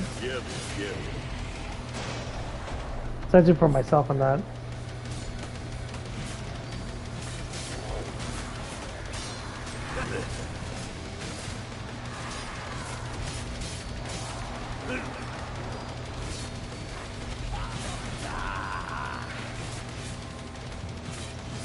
So what you been doing, Bella? Anything? I was just talking about, I talked about the manager at work and that a little bit, like explaining to people about how people are in that, like what's going on in that. Basically just vlogging what's happening. And I was bringing up, the dishwasher girl, the Latino girl and that. Because she's been talking to me off and on. It's been actually pretty cool. That fudge valve must have had some sort of structural deficiency. I was bringing up some of the issues that are happening at work. Nothing to do with anybody that I actually do talk to. I'm talking about because I don't really conversate with them. Ammo box for some deserving boy or girl. I think you know who I'm talking about. Keep using the pod. I'll see if I can get your fingers stuck Yeah, I've been hearing that that person has been wanting to leave. I've been hearing it from multiple people that he's been wanting to put his 2 weeks in. He's been wanting to leave and that. I'm just like, okay. You stirred up shit, dude. I believe that. I believe he clocked out early a couple times, or at least once that I know of. And I didn't know I was clocked out until I tried to clock out. I was like, I've been clocked out. Yeah, I'm just like, dude, don't be starting that dumbass shit, bro. You mess with money, now I will be a dick towards you. If you get all butter because of like women flirting with me and that, grow the fuck up, bro. Grow the fuck up. Like, stop being such a pansy. You're being a bitch. And like, that's all it is you being a fucking pansy, bro.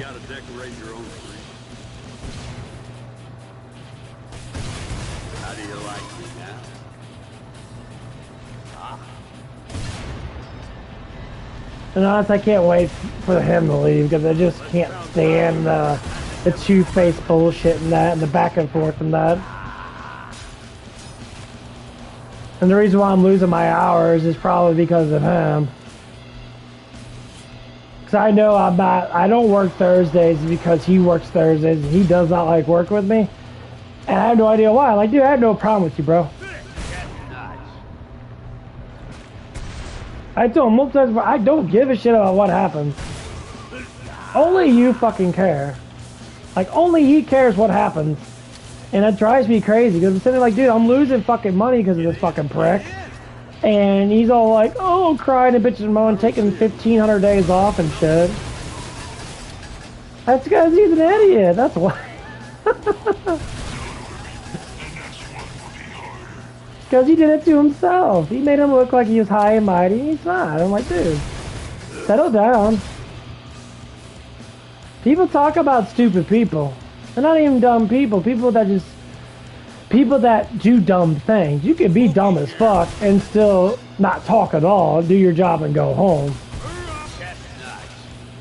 So when you start talking about people, man, you start doing this hypocritical bullshit, and then you get upset about it, that's your own damn fault, bro. Blame yourself for it, moron. Because he's making me get a new job in that, when I should be getting at least 30 hours a week. Not fucking 17? Oh no, I'm getting 25 because I'm coming in early. So I have to come in 30 minutes early to get extra hours. I have to stay later just to get extra hours. Yeah, so I work like 10.5 hour, 11-hour fucking days. When I should only be working 3 8s. Maybe 2 10s and an 8, but it's not like that. It happened when he came in.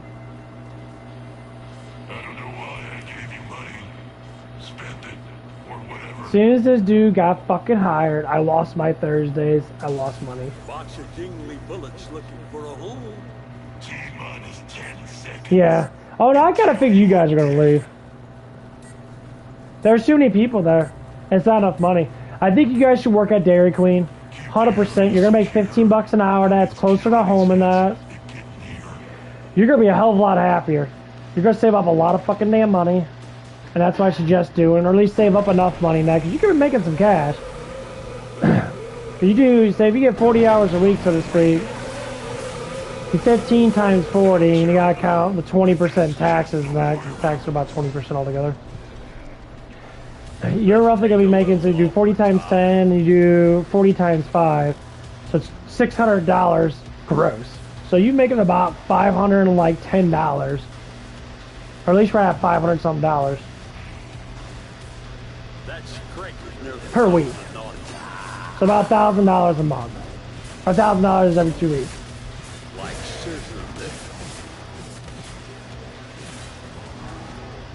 Yeah, I mean, that's what I'm going to do.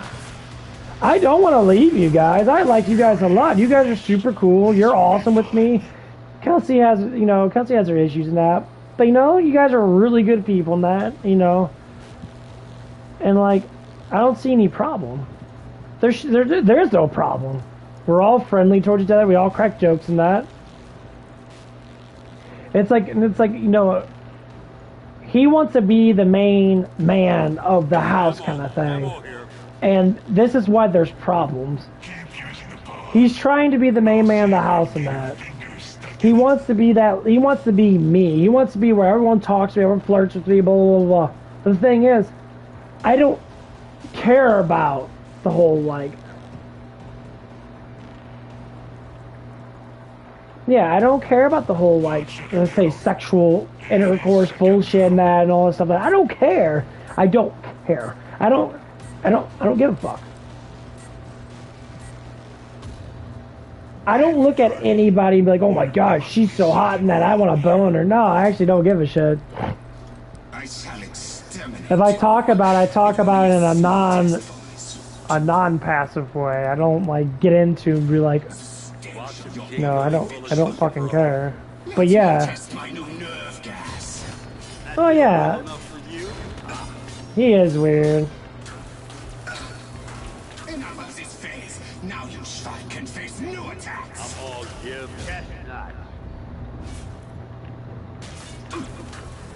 He's weird in that because of who he is.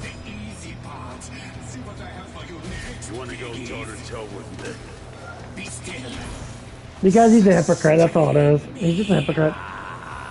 Because me and Angel talked about him that. You know, the stuff that he said in that, and the stuff that he does in that are always two different things in that. Like, he's constantly hitting on Angel a lot. And I'm just sitting there like, okay, no, whatever, you know.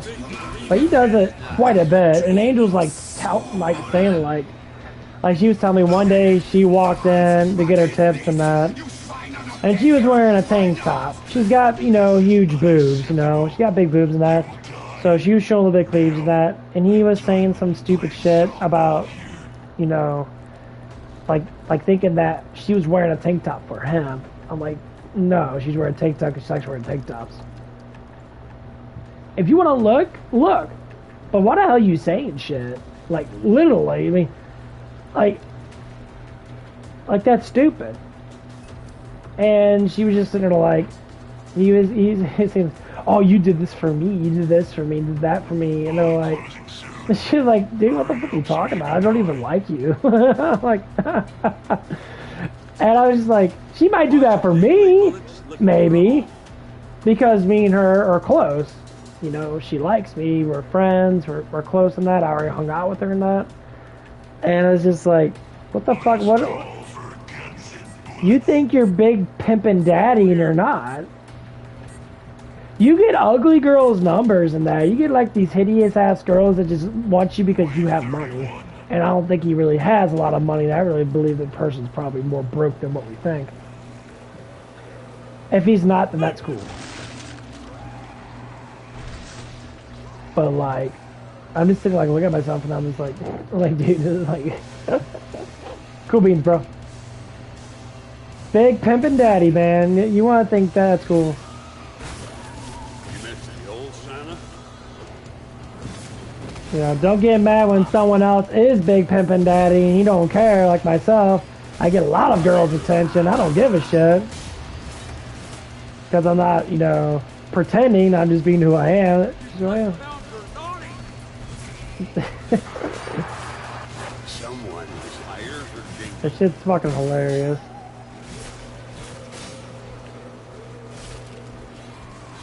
Like, I always would say this, Bella. I don't dislike the man.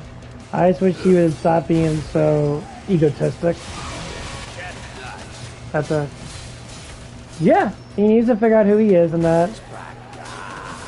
You know, he's not a bad looking guy in that. He just be more honorable and have a little bit more pride with himself in that. Instead of being so downgrading that. He's not a bad guy. I don't think he's a bad guy at all. He just has his issues and that. Like, well, everyone has their issues. It's up for him to discover himself, you know. However long he's been having these issues for. You know, I don't know his whole entire lifestyle and that. All I know is certain things and that. And honestly, I feel kind of bad, you know, when it comes down to how his life, you know, what he's going through and that. Kind of bad.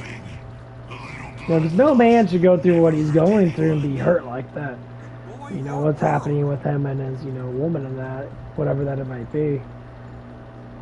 That's what me and him discussed. We discussed about that. I told him, like, dude, you just gotta do your job and go home. You gotta turn off your heart. You gotta turn off your emotions. You gotta think logically about stuff, because all you're gonna do is run into a fucking damn wall. You're gonna hit that wall hard as fuck. And then you're gonna have people, because I've been through, you're gonna have people that are gonna sit there and not like you because of that, and you think you're gonna change it by thinking that you're different, but you're not different. You're still the same person. You're just talking different. You're producing what you call a side personality just for people that you work with, kind of thing.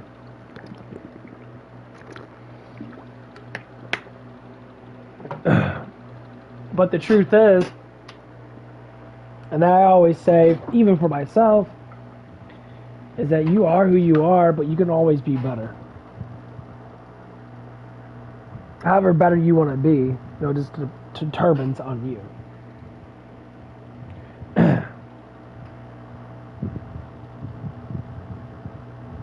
It's just like when I talk to you about stuff and that. I'm not trying to be a dick. I'm just giving you.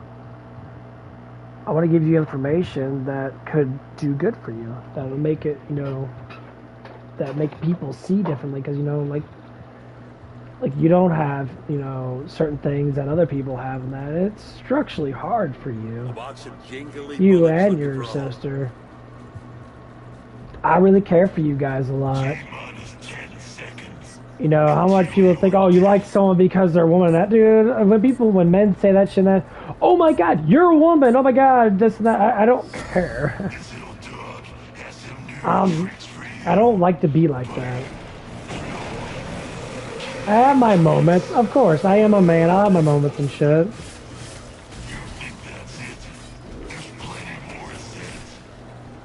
I kind of look at everybody. I kind of look at you guys like my sisters and that. You know, you guys are really cool in that, and I want to give you the information that might make life a little more easy for you. And then vice versa, I get information from you guys that makes my life easier, and you compromise. And it's a beautiful thing. That's what we're supposed to do as humans. Older guides the younger, and the older can learn from the younger too by guiding them, saying the stuff and that, and then they actually believe in it. A lot of people talk about certain things, they actually don't do it themselves. We're talking about saving up money in that. I'm learning how to budget myself better than that. If I just need to make more money, get the money I'm making shite. But now I'm learning how to budget a little bit better than that. You know, especially someone as young as you, and that if you spend 5 years, say, working at Dairy Queen, for instance, making about $15 an hour and that, and you eventually want to become a shift lead, and you're making $19 an hour or so.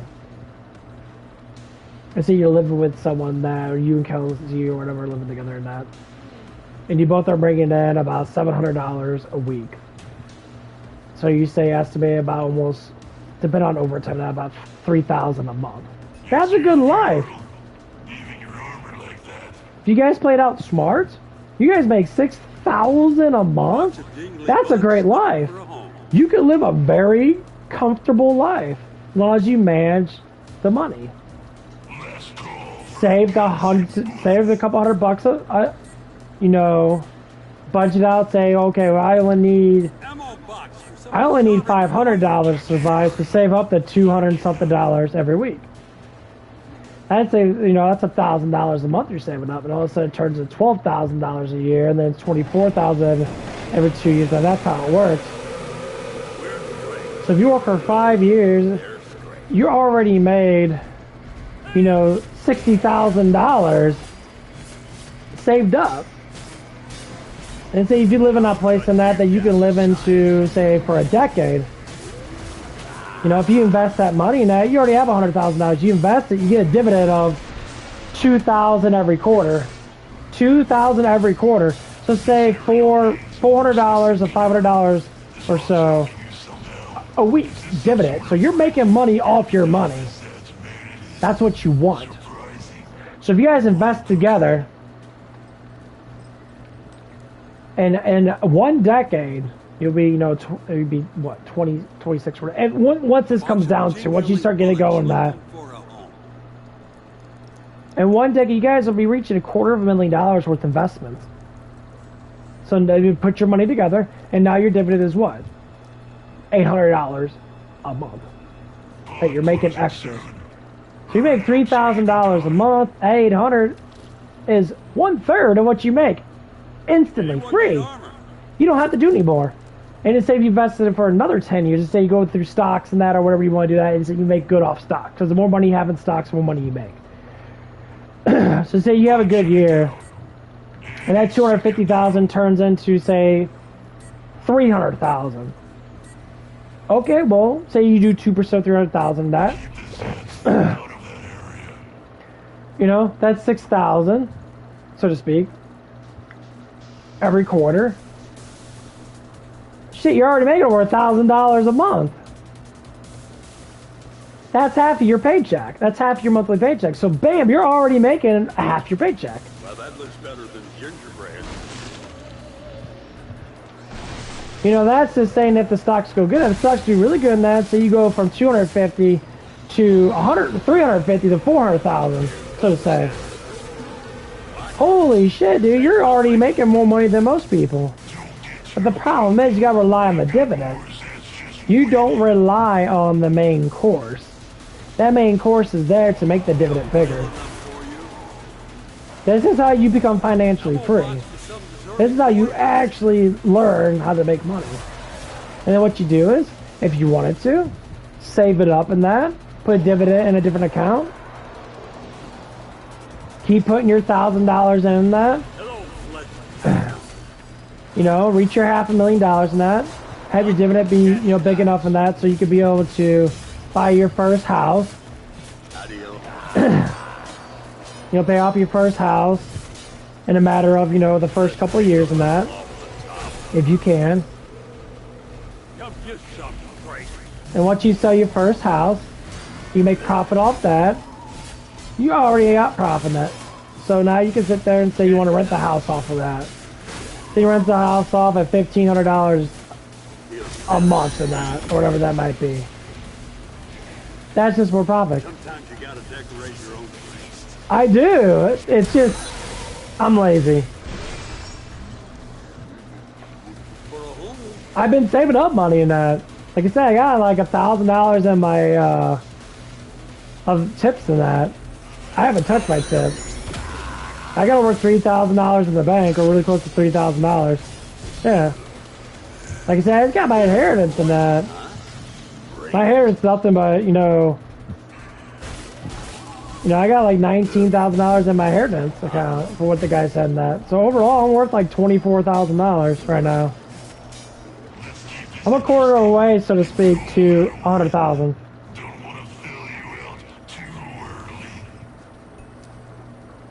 It's just I have to make 500 plus to be balanced. Because I can only budget so much. I don't want to decrease my lifestyle too much to where I'm like miserable. I decreased it a little bit. It's like I stopped buying as expensive pre-workouts. And I'm gonna stop buying another supplement that I don't need. And that's gonna save me about, so it saves me $70-something a month. Ammo box for some deserving boy or girl. I mean, I got a YouTube channel too, so eventually if this does blow up in that, so to speak, and I can get some super chats and that, I get, $5 here and that's just more money for me. I'm already working 2 jobs, just this is more entertainment of a job. This is how preaching works. So when you preach to someone, you learn more about what you're talking about, because you talk about it more. Then you start planning it inside your head. So yeah, I'm starting to budget more. I'm starting to look at it from a different perspective. I don't see it. So the more you talk about it, the more you learn. That'd be amazing, though.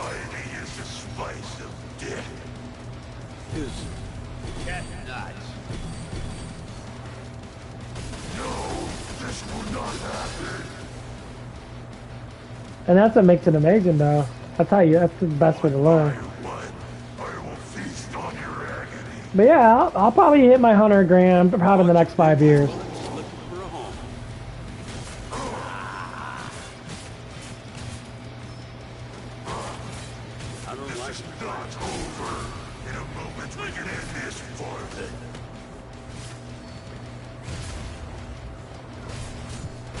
Because I have to go to my investment guy and that to talk about that. Yeah, talk about what I'm gonna do with my money and that.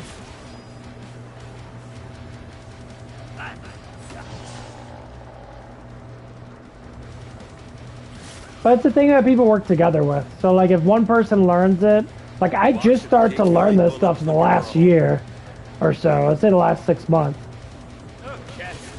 So I'm still trying to figure out exactly what all I need to do. And like, well, I keep people keep telling me that because I listen to people like Larry. Larry does it quite well.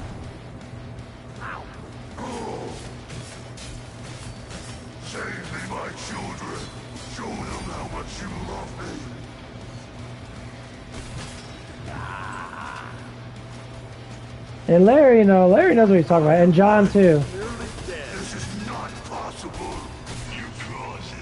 Got him, bitch. Hell yeah. Like John, that's why I talk to John all the time. John is an investor. He invests in stuff.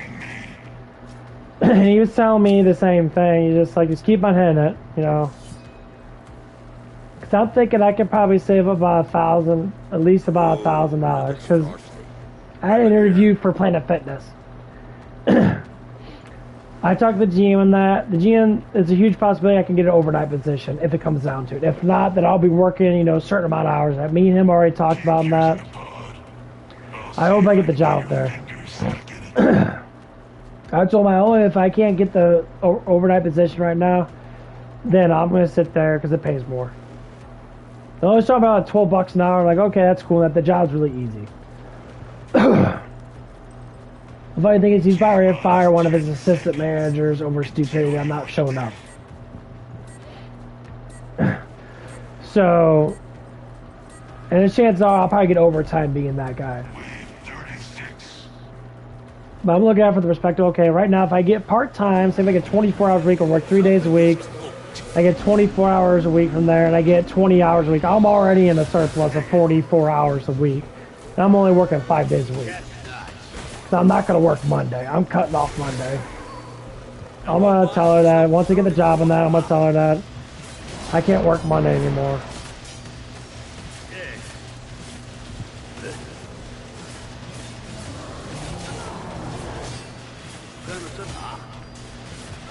So I need my 2 days off.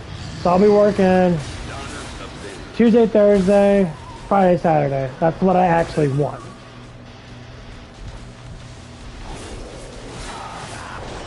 Because the guy's going to switch people. There's a person from the morning that wants to be switched over the morning and that. And he was talking to her about that. So I'll be doing hopefully the afternoon type thing, like swing shift for that. God damn it, get the fuck off you, bitch. So with those two things then, I should hopefully should be bringing about 500. The only time I'm going to change is if I get the overnight position. So once I get the overnight position, I'll get paid 15, and you'll be one that get me 40 hours a week.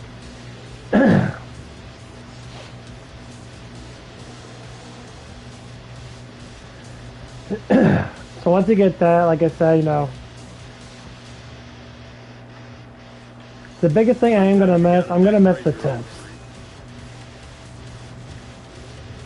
I won't be making any tips. That's the reason why I kind of want to stay at Denny's.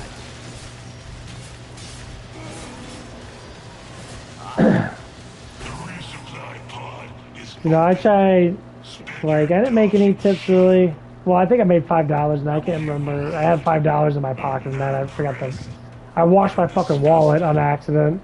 I had $5 in there. I'm like, okay, I just put it in my little piggy bank thing. It was like, shit. And later on today, and then I gotta go to the bank. I gotta cash in my my taxes and that.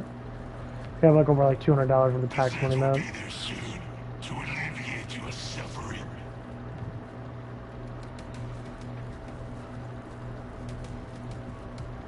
That's why I always flirt around the DoorDash girls and that. Looking for a home. Because I always ask them for tips, and sometimes they tip me. I'm a hustler, man. I'll hustle. I'll hustle them. I'll use my looks. I don't care. I'll use my looks for money. I know a lot of other people do it. That's what I'm going to do. That's why. Ammo box for some deserving boy or girl. Wave 37. I'm going to swing it. I don't see it, but I smell it. That's nice.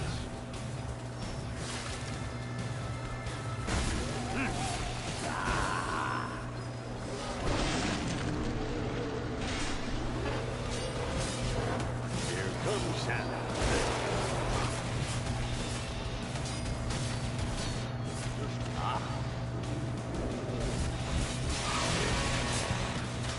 Where's Frank? No, there's Frank. Chestnut.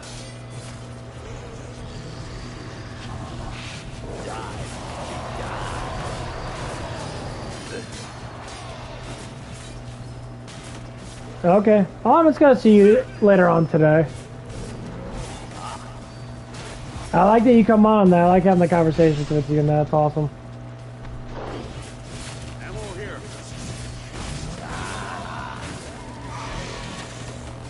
Yeah, we'll have fun today. I don't know what's going to happen, but we'll have fun. I'll just listen to you making fun of him, and I always bawl my fucking head out. I'm always laughing my ass off.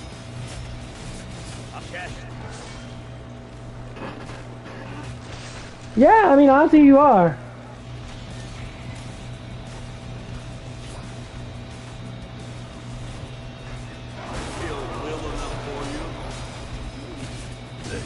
You're young in that, so you're learning that. That's all it is, you know.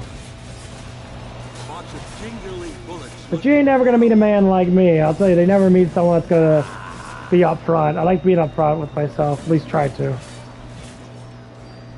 And with others and that. I think a lot of people need good guidance in this life. A lot of people have bad guiding. People don't guide people right. Just like, you know, the other lady that we work with and that. Got a young girl that we work with. Yeah, she's all over the place. The farter. Don't blame it on the bomb. It was hard as...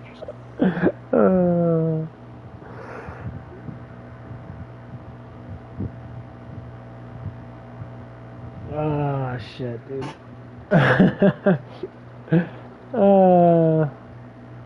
She's funny.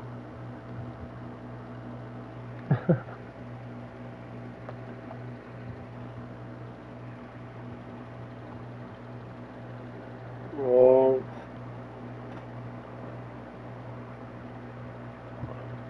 I know. She ain't no woman. She acts like a fucking dude, and it's really weird. Like, she's always touchy and that. I'm like, I don't care, because I know that she's young. Her lifestyle's like that, but...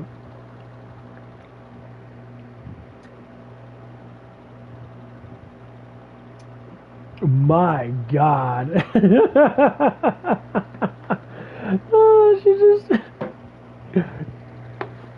She hasn't done it towards me yet. I think she's a little scared. I think 'cause she has a little bit of a crush on me, so she doesn't do anything like that.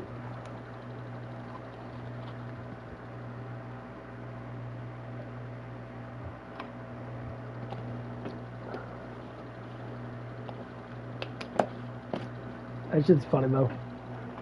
I like it when you said that she fired on Watch Call It. That's just hella funny.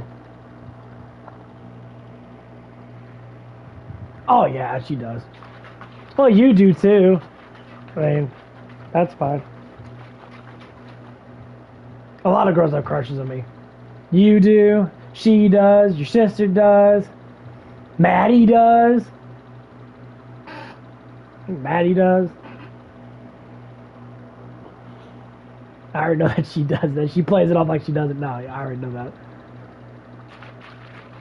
Don't say nothing to her because she doesn't want to think that she doesn't know. It's very obvious.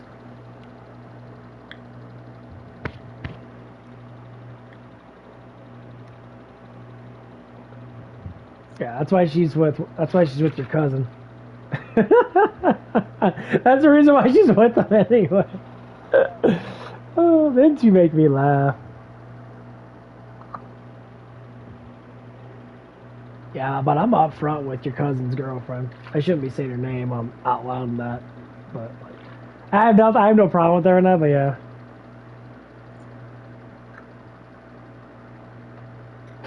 Yeah, man, that shit's fine though.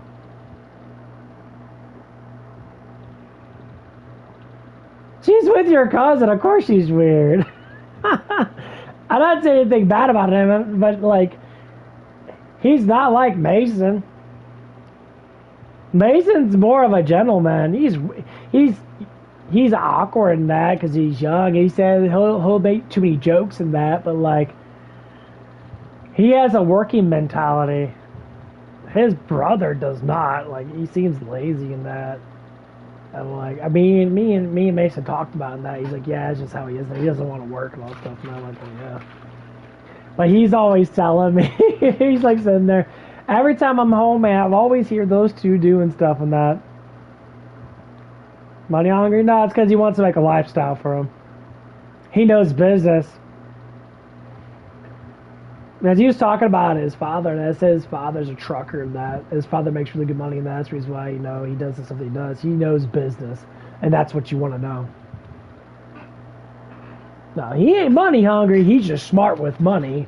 He knows how to make it, and that's what you want.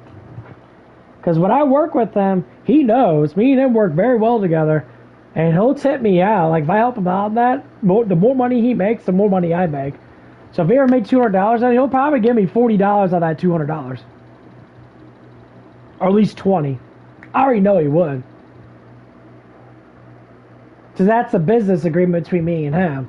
If I help him out and then we help each other out in that, I get a little bit of his pie.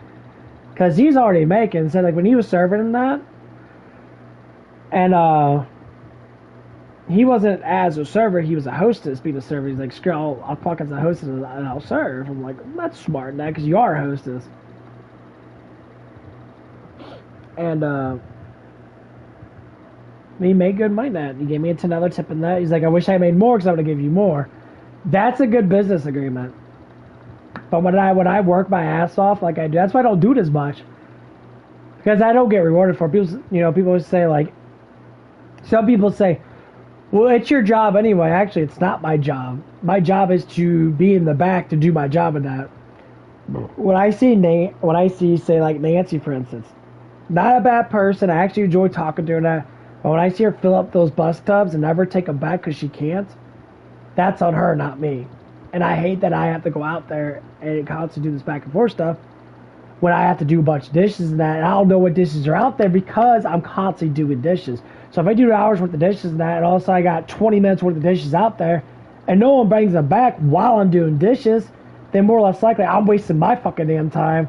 Because when you guys sit down, you guys do your little thing and that, and that's why I get upset about it. Like, you could just bring it back. Yeah, 100%. Yeah, she plays the mind game. It's fucking hilarious. Like, you're just lazy. Like, she's purely lazy. Because she told me multiple times that she was just like, once she's like, you take back these stuff, and I told her, you guys need to start taking yourself back. And she got quiet. Because I'm like, he's like, you're not giving me any money for this. I'm like, you're telling me to do extra work. And people say, well, that's your job. Actually, look at my job title. It's not my job. People make up rules in that place a lot. I get it.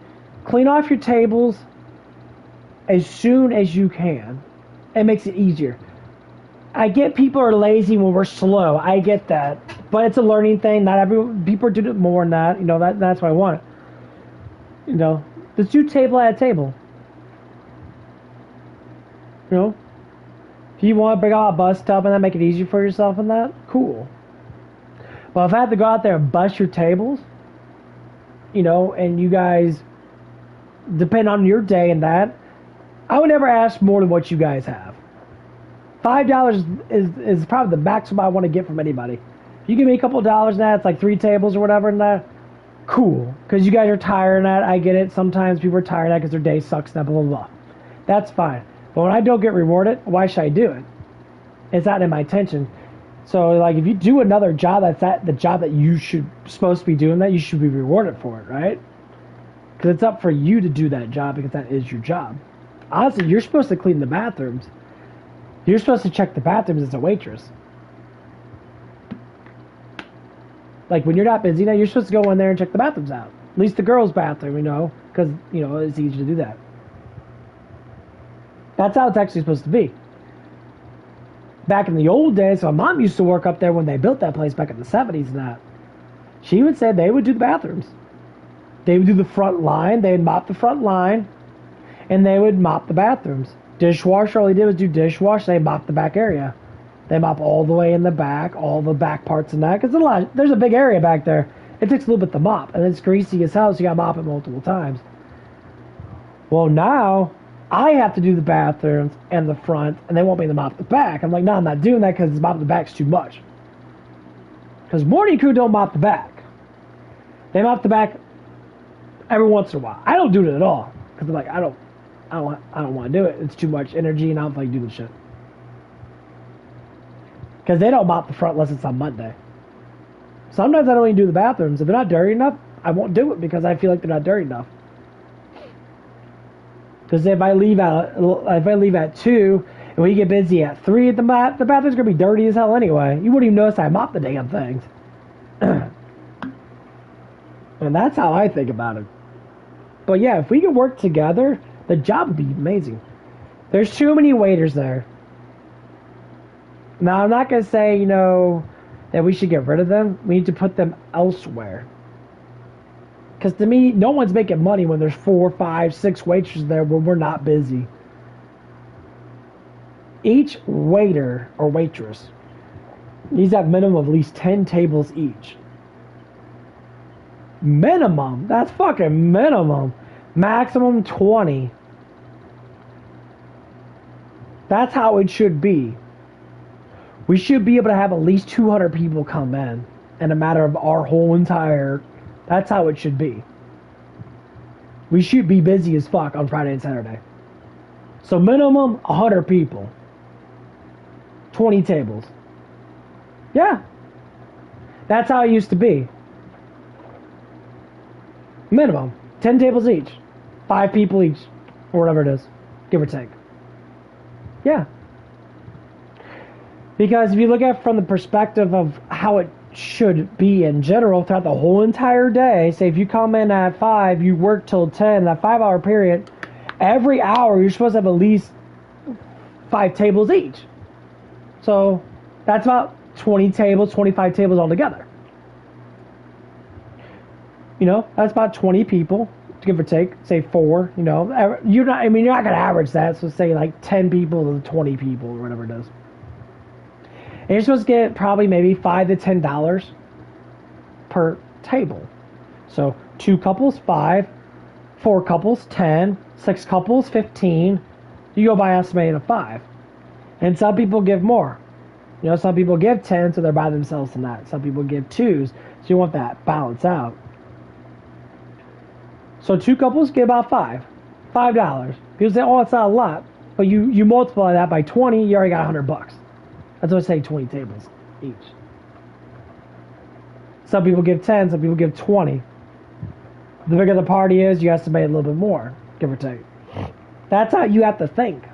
Because you don't think like that. It's a business. You're there to make fucking money. You're not there to do nothing. That's what you have to think like as a younger person. How can I make the most money? How can I be the most successful in that day? That's why I talk about the attitude. I know you don't like that, but I'm going to be straight up. You make more money when you act like business. Go up to the person, hi, how you doing that? Simple facts. You don't have to know them. You don't have to know anything about them. Hi, how you doing that? What can I get you to drink? Simple facts. You do that, you're golden. That's the first startup. And you do that. You're learning. That's great. I can see that your tips are getting bigger because you're doing that stuff. I'm not telling you this because I don't know. I fucking know. I already know that because I make tips off people. I'm a damn dishwasher. I walk up to people. Hey, can I get you a drink? Hey, how you doing? Da da da da. There's some people that tip me. You know, the one day I made almost $40 worth in tips. I made about $40 worth in tips because I'm just nice. I go up to people and that, I serve them food and that, they're like, oh, thank you, and that. They'll out-joke with people and that, especially if they're drunk and that. I like that one older girl I talked to. I talked to her for like 2.5 hours. She gave me a $20 tip, and she gave Angel a $15 tip. She gave me 20 and gave her 15. Why? Because we talked. You don't think that you are, but what you say inside our little circle, you are in a way. Number one, calling people bitch. Say, why does that bitch want that? I hear that. Say it in a different way. Don't say bitch. Say, why does that person want it like that? It tones it down a little bit. It's the way we talk. Yes, if we make fun of certain people because they're ignorant, cool. That's fine. They're ignorant, that could tip you in a way. Fuck those people. But when you look at people, say like, for instance, there was an Asian lady and an Asian man that came in. They're older than that. The one, Trevor, the one black gentleman that's working with us. She was, she didn't know how to speak English too well. So she seemed like she was rude. She said, where's my food at? She was rather loud. And I ignored it. I'm like, okay, whatever. And then I gave her some napkins. And guess what she said? Oh, thank you. She was very nice and very pleasant. That's how you have to act. So, like, you don't know the tension of that person's day. You say, well, I don't care. You're not supposed to care, but you're not supposed to... You're not supposed to care, so you're supposed to act like it doesn't exist. So if someone comes in all mad at that, give them a smile on that, talk to them, ask them, oh, how's your day doing that? And they're like, oh, I'm just having a bad day and I'm tired. Okay, would you like some coffee and have to wake up and that? And then that's how it starts. Oh, thank you. And guess what? Your $5 tip increased to $10 to $15 just because you're positive towards someone that might have a little bit bad of a day.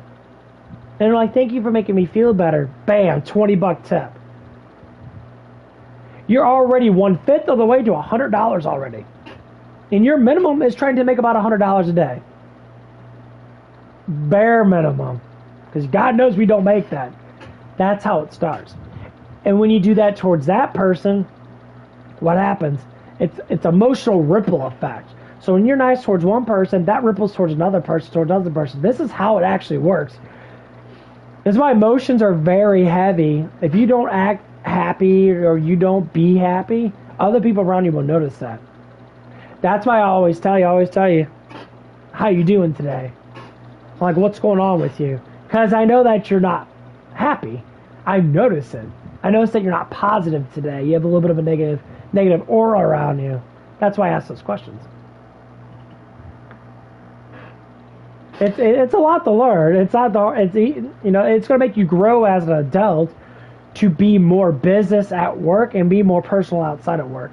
That's the reason why hypocritical asshole, dickhead, douchebag, what's his name again? Oh yeah, that dude. I'm not going to say his name, I don't give a fuck. That's why he has his problems. He is personal at work. Man, work is business, man. Your feelings don't matter at work. You can turn them on a little bit to be having a conversation with someone. I'm having a conversation with you. I talk to you. I talk to, your sister, and I talk to Angel, and I talk to everybody in that place then. That Trevor guy, me and him had a huge conversation, and we were talking about certain things, and me and him were cracking it up in that. And we were just talking about life and that blah, blah, blah. That's what it is. The workplace needs to be positive. When dickhead comes in, I try to keep it positive. That's why he don't talk to me. He don't like that I'm a center of attention. I don't want to be center of attention. I'm a peaceful person. I want to be positive, and he gets upset, so he's negative, and you can feel it from him. That's why you talk about him. You can feel that negative energy. That's why he's always hanging out with your sister. That's why he's always trying to get stuff from your sister and that, or whatever it is. Because he feels negative. He feels like he needs something to distract him. When I talk to your sister and he gets jealous of it because he thinks I'm trying to get with her. I'm like, bro, not everyone's trying to bang everything, dude. He sees how I flirt with the DoorDash girls. He sees how fucking jealous he gets when I'm hitting on a really attractive DoorDash girl. He gets jealous when you flirt with me or have a casual conversation with me. What the fuck, dude? Like, shut the fuck up. No one cares. Your opinion is not valid, bro. Keep it to yourself. You won't talk to me one-on-one about it. He never does. He never say, hey, let's, he never say, oh, hey, I noticed that, that she flirts with you a lot of that. It's like, and, not to ask me questions about what's going on. I said, yeah, she's cool in that. She has a crush on me, so. She's young, and she's got a crush on guys. So, that's how it works. See, now you know where I'm coming from. Now you know why I talk the way I talk. This is who I am. And it starts to hit everybody. I keep track of all the things that go around. Yeah, I know. I already know that bullshit. I already know. I know everything that goes wrong in that, because that's why I'm always out there. I read people's vibes. I read how people are in that. And let me guess, what'd you tell him? You told him it's none of your fucking business. I already know how you are. You probably said it's none of your fucking business, bro. And he got that stupid look on his face, like he thinks that he's daddy. He thinks that he's daddy. He's like, I'm Big Daddy. No. Big Daddy, yeah, shut the fuck up, dude. I know you did. Because when you talked about it, he's like, none of your fucking damn business, bro. Lay the fuck off.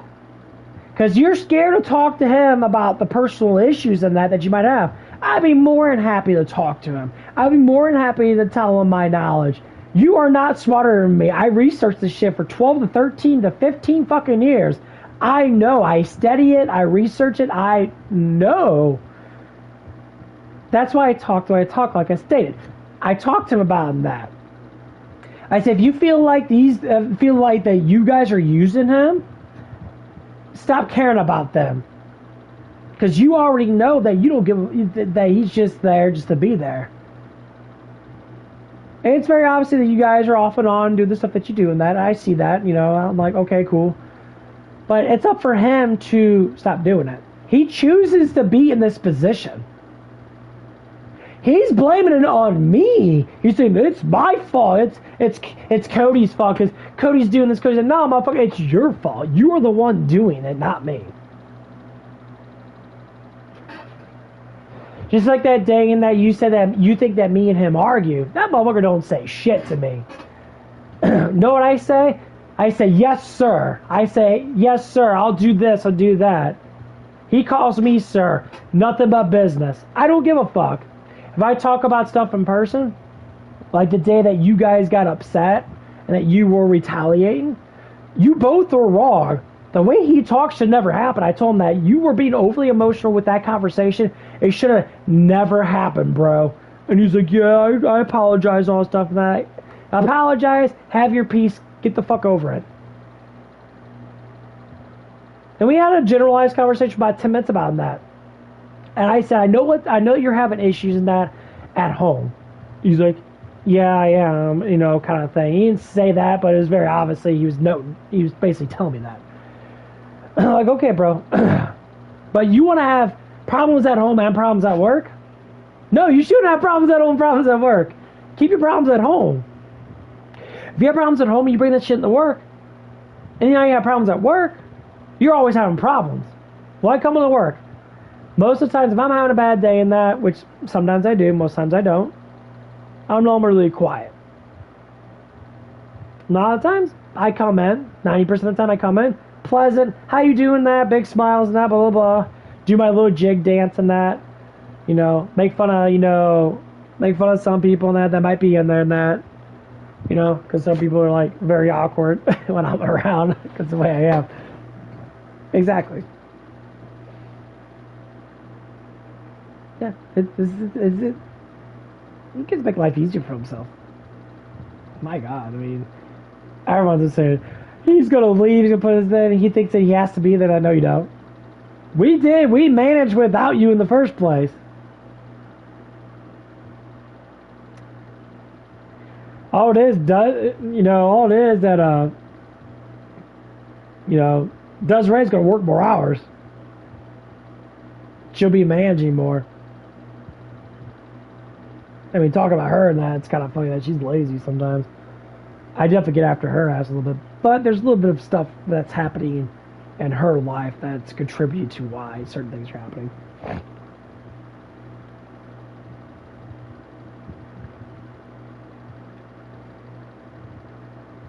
I'm sure he probably did.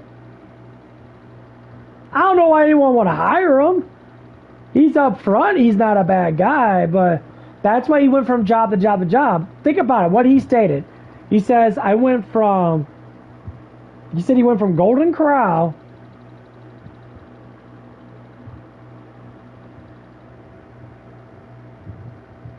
I'll talk about that after I talk about this. He went to Golden Corral. He went to the quiz, not Quizdo, but not Chick-fil-A. What's that one fucking place he was working at? That Mexican place. It's like Qdoba. Chick-fil-A. I think that's what it is. Not Chick-fil-A. But you know what I mean. He went to 2 different jobs in a matter of a year or so that he was working. So that specifically tells me that he's emotionally unhappy that he can't control what he's doing. He's done this at the other jobs. The same thing.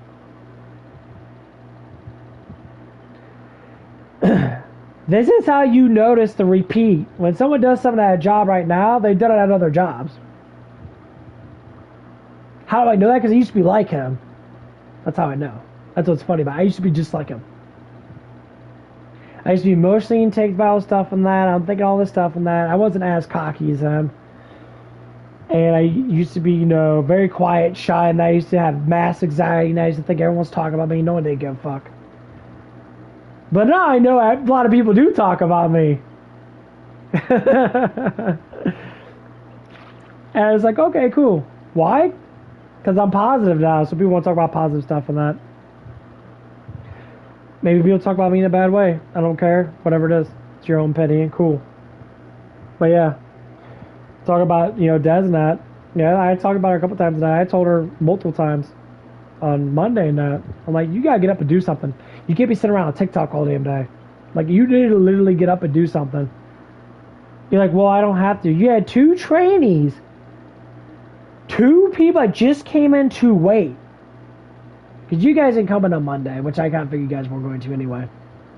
You had 2 people come in that just start to get off their training. One person was still training. You had a person that just got trained, was helping someone train, and she was doing nothing. I told you, you have to do this stuff, and that is your job. No, you're out in the back, screwing around. We'll call him Lolo. You're out in the back screwing around with Lolo. Constantly.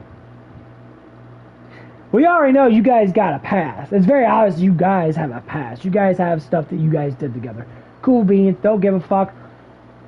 But it's interrupting the job. This is why you don't, quote, this is why you don't bang people that you work with. Because it ain't business no more. It's nothing but emotion. It's nothing but a relationship.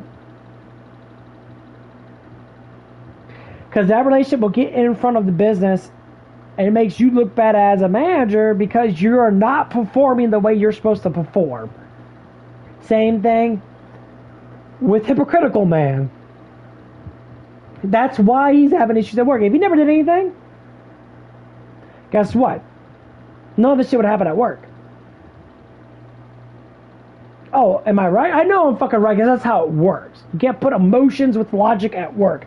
Emotions don't work at work. Too much emotions, you get less money. Business goes down. And all of a sudden, you're fucking getting blamed for all the bullshit that could have been fixed if you weren't sitting there being emotional over a relationship of someone else.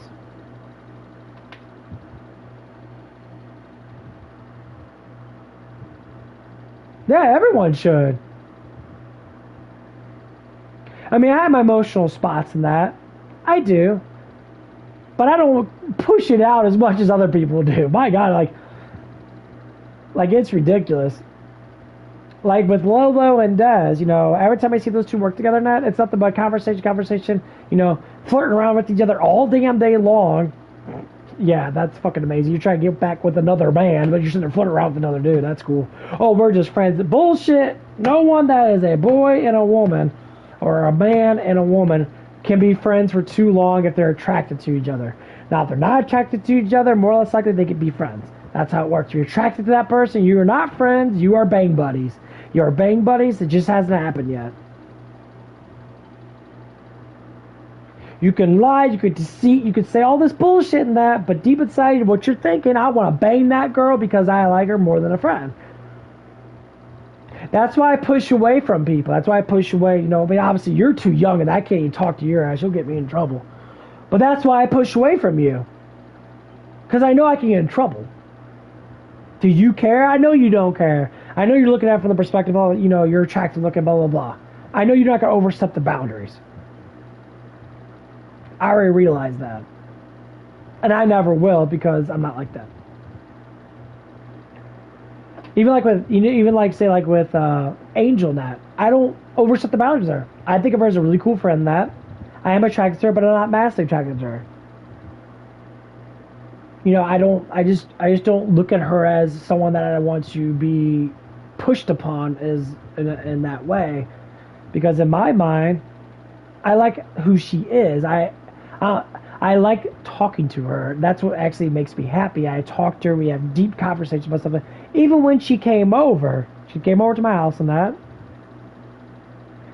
And me and her had deep conversations. We were playing Killing Floor in that. I gave her the remote control because I only had one remote control. She played Killing Floor. We had deep conversations about stuff and that. And that was it. I do it all the time. I have proof. She'll probably straight up tell you.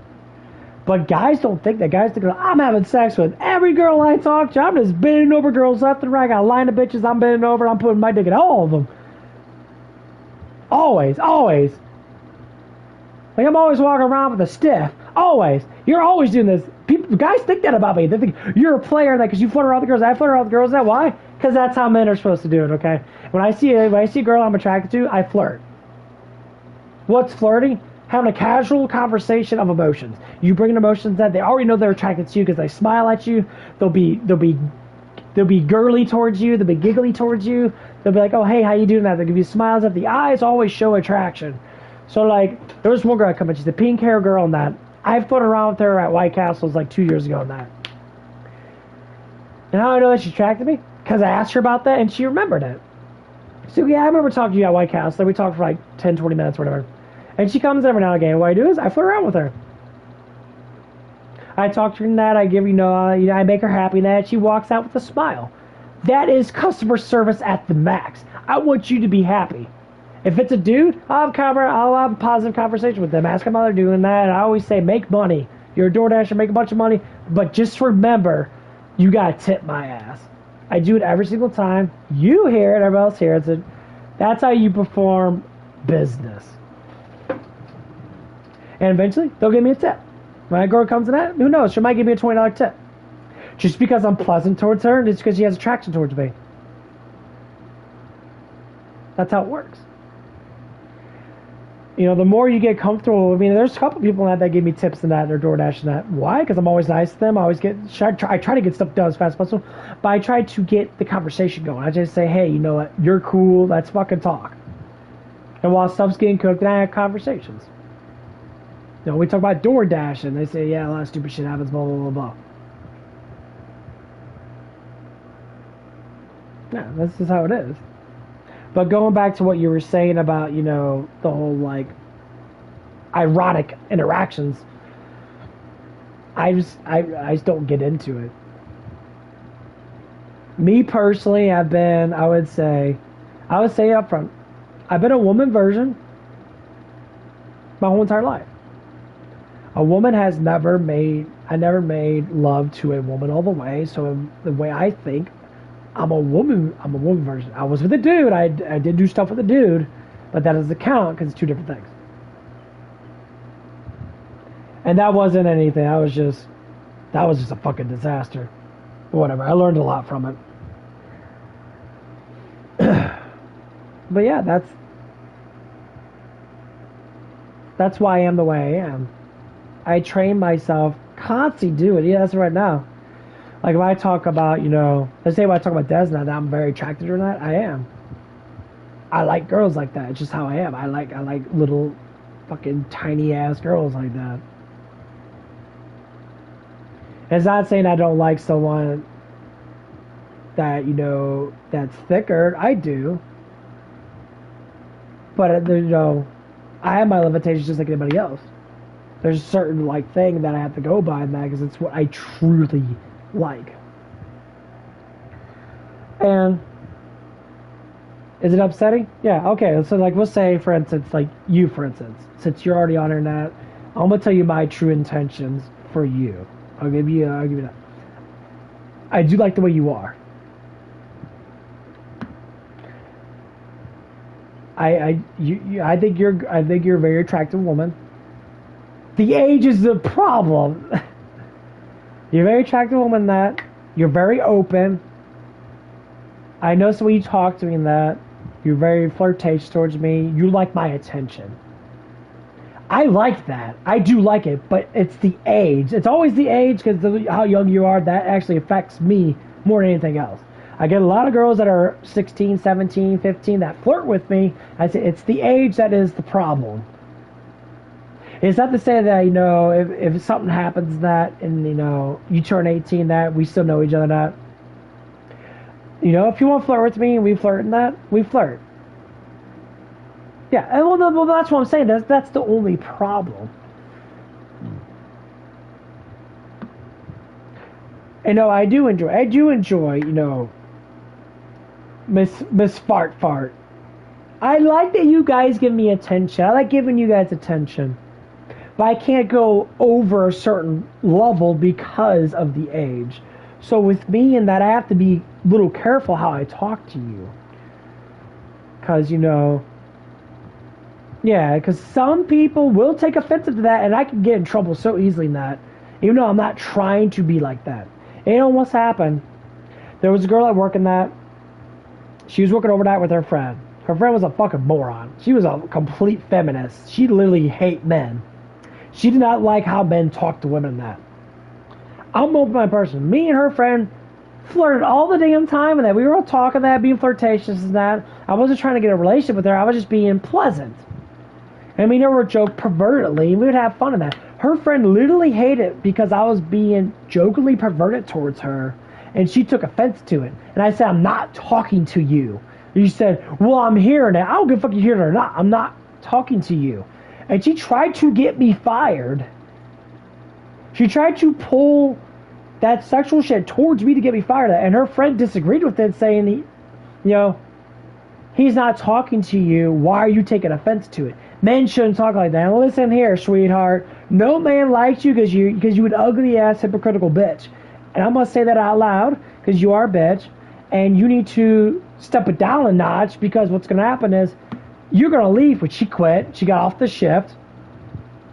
And then she worked, and they hired her back for mornings. And then she left again, and then didn't see her again.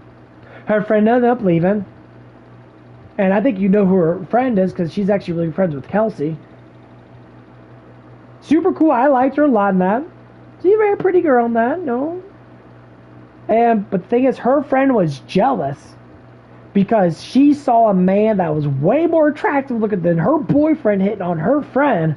So she had to ruin it because she was a flaming bitch. That's exactly the reason why that happened.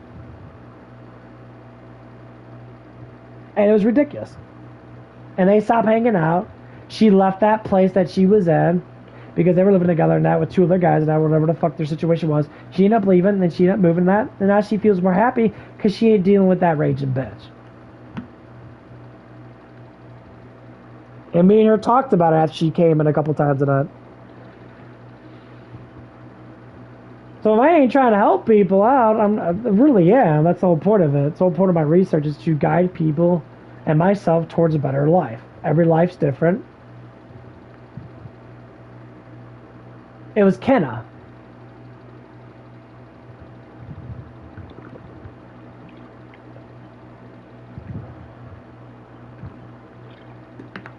Kelsey talked to her every now and again.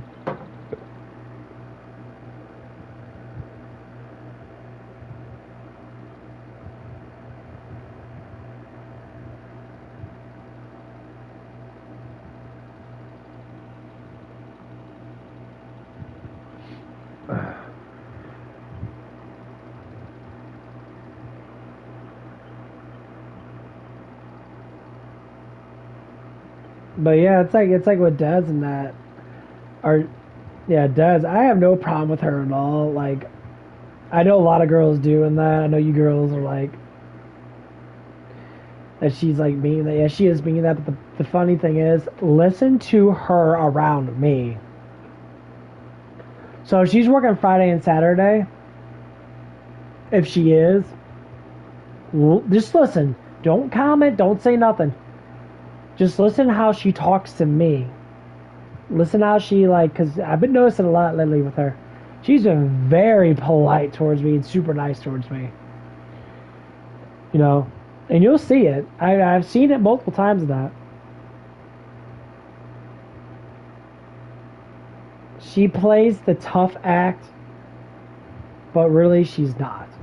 She's tough, but she's also very sensitive. And this is emotional thing that.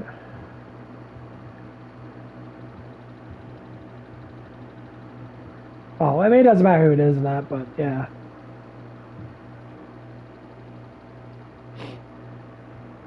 But yeah, this is why you say, why do you like her?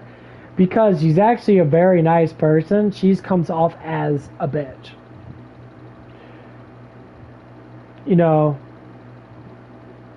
It's a tough exterior that most people have that are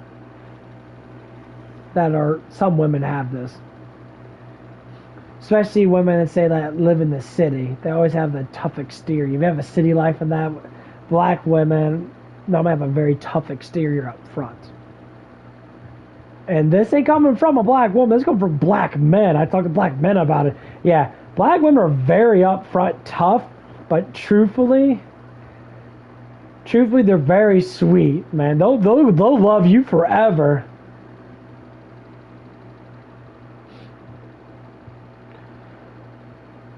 Well, yeah, towards other women, yeah. But I have to say, listen to how she talks to me. When me and her have conversations of that, and usually multiple times, she'll do I just call it spontaneous emotional eruption, which means that every once in a while, someone will express their emotions really quickly. And she does that with me. Like one day in that, she was turned around towards me that. And like, she knows. She knows I have a crush on her. She knows that I like her. She knows that I want to bang her. She's very obviously knows that I'm upfront with her about that. She knows it. And if you look at how the way she acts towards me, you could see it yourself. Don't even have to even say anything. She'll do certain things, just like, say, for instance, you do certain things. I know that you like me. Why? Because you give me a lot of attention. You'll come into the dish room, you'll sit there, and you'll start talking to me. Or you'll say comments like, it stinks in here. Then why are you in here? You're not in here because it stinks. You're in here because you want to conversate with me. Or you want to look at me. Because you see I have broad shoulders. You see that I got big arms. You see that I'm, a bulky guy. That's what most women are attracted to. You see that I'm more of a man figure than most men because most men don't have it. Most men. But being at my age and that's kind of the whole point. I know that. I know that women are attracted to me. I see it all the time at the gym and that. When I get a really good arm pump and then my arms are fucking engorged. And like the way I look at that, my facial structure and that, I know women attract me very easily. Not all women do, but a lot of women do. And that's what I've noticed. Well, yeah, it's a take or give type of situation when it comes down to attention, yes. But that's what I noticed from you. And that's what you notice from me. I give you attention because I give Kelsey attention. I give Kelsey attention, you want attention too, so we give each other attention. That is fucking beautiful. That's how it should be. Even when Mike's around that, I give Mike attention too. I talk to him about, hey, how you doing that? And a lot of times you don't talk to me. And the same day with Lolo. Lolo will not talk to me. He'll look at me and he'll say, like, because he's the same way Mike is. He don't really like me. He tolerates me. Because Lolo likes Dez.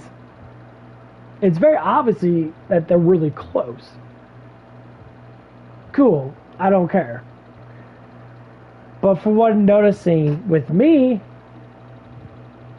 is that he knows I'm getting closer to her, and she might like it more. Because I sang. I noticed when I sang in that, she'll start to sing. I noticed that. She told me before, and I was like, oh, I like that you sing in that and all that stuff and that, blah, blah, blah. This is how I think. Every single day, I look at the whole picture of my life. So I start pinpointing certain things. I look at, okay, you know, your sister been doing really good. She seems more pleasant. It's because of Hypocritical Man? Probably, in a certain way. Cool. She's getting affection, she's getting attention, she's making her happy. Fucking awesome. You, on the other way, when you talk to your little man toy and that, you got the number from the guy at Aldi's. You're happy and pleasant. I don't know if you've been talking to him in that. Doesn't matter. But you're happy and pleasant. Use that happiness and make yourself peaceful. Make yourself peaceful. Like, oh, that's awesome. You don't need to get any closer. You say, oh, I gotta wait 2 years. Okay, cool. I'm not gonna say anything is gonna happen. Don't overthink the boundaries. Keep it level. Me and you are friends, and then you have a little crush on me. Cool beans. I know that. That's awesome. You know, I like the affection, attention. I like giving you attention just as much as anybody else. Don't get those hopes up high, because I have a lot of girls that like me. And I don't want, and I hate, and that's the biggest thing. I don't like that I don't like that I have multiple women that like me in that, because it comes hard for me to say I can't just treat everyone the same. I can't be everyone's girlfriend if it comes down to that. And for me, it's hard. I have to think about it like that. I'm like, okay, you know, I have 4 or 5 girls that like me. The Mexican girl likes me. She has a crush on me. You like me. Miss Fart likes me. I know Kels likes me that, but me and her are established what we are. You know. I know that Angel likes me. Okay, who else?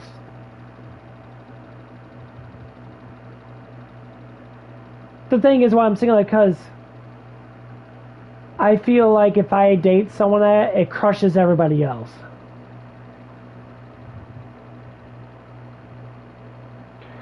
So if I sit there and I date, say, the Mexican dishwasher lady, Lynetta, and me and her get a relationship, and that'll crush you, that'll crush Kels, that'll crush Angel.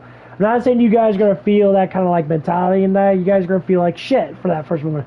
You're going to see that I'm happy. You're going to be like, oh, I'm so happy for you. No, you're not happy for me. You really are. You really don't give a fuck. You're like, that's my fucking man. That is the reaction that happens. I know that because it's happened to multiple people before. And that's just how the reaction of women. So if one girl likes a man, say like, if you like me, guess what? Another girl's going to like me. Why? Because you see something in me that you like. So the other girl is going to be like, that's why when girls conversate with you, they're like, oh, why do you like him so much? Oh, he's this and that, this and that. They're doing that for a reason. They're doing that because they want to know why you like him so they can like you. So they can like me. That's how it works. So if I have to establish a front,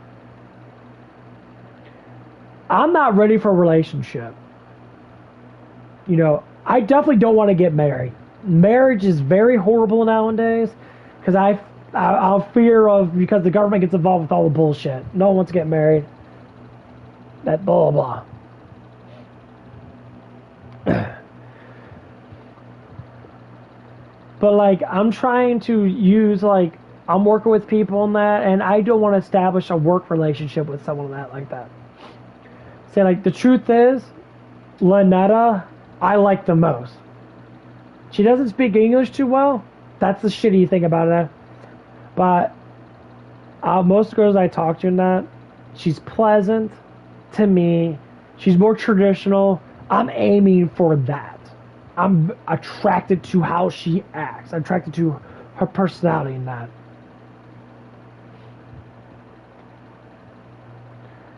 That is the biggest thing. So, like, for me to be attracted to someone else that's going to be like her, that is how much work you're going to have to do if you want to be attracted, if I want to be full on attracted to you. Not saying I'm going to be with her, but it's more or less likely I'm going to get closer to her because of that. This is how men work. So for women that don't know how men work, you need to understand from an older man like myself to understand how men work. Number one, I don't like arguing. That's why I always bring up the attitude towards you. I don't bring it up to you to be harsh. I bring it up to you because I understand this is how men don't want women to be. If I talk to you, I want you to be pleasant. I'm not trying to disagree with you. I'm not trying to push your buttons. When you get upset at the computer and you're tapping that computer multiple times, and what I tell you, I said, the computer's lagging up because you're constantly keep on tapping, and it's making it lag up. Your retaliation, you got mad at me, or frustrated with me, because I told you what you were doing wrong, and you got upset with it.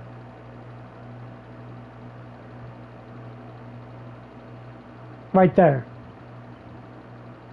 Up front, men don't like that pushback. I was trying to be ignorant with you. I'm trying to teach you how it is, because, this is how life is. You can go on Instagram, you can get the guy's number up at Audis and that, but if you do the same stuff that you do with me, do like the attitude type of stuff, that guy will stop talking to you immediately. I promise you, that dude will be like, okay, I'm getting annoyed. So I'm giving you a leg up on how men are, not.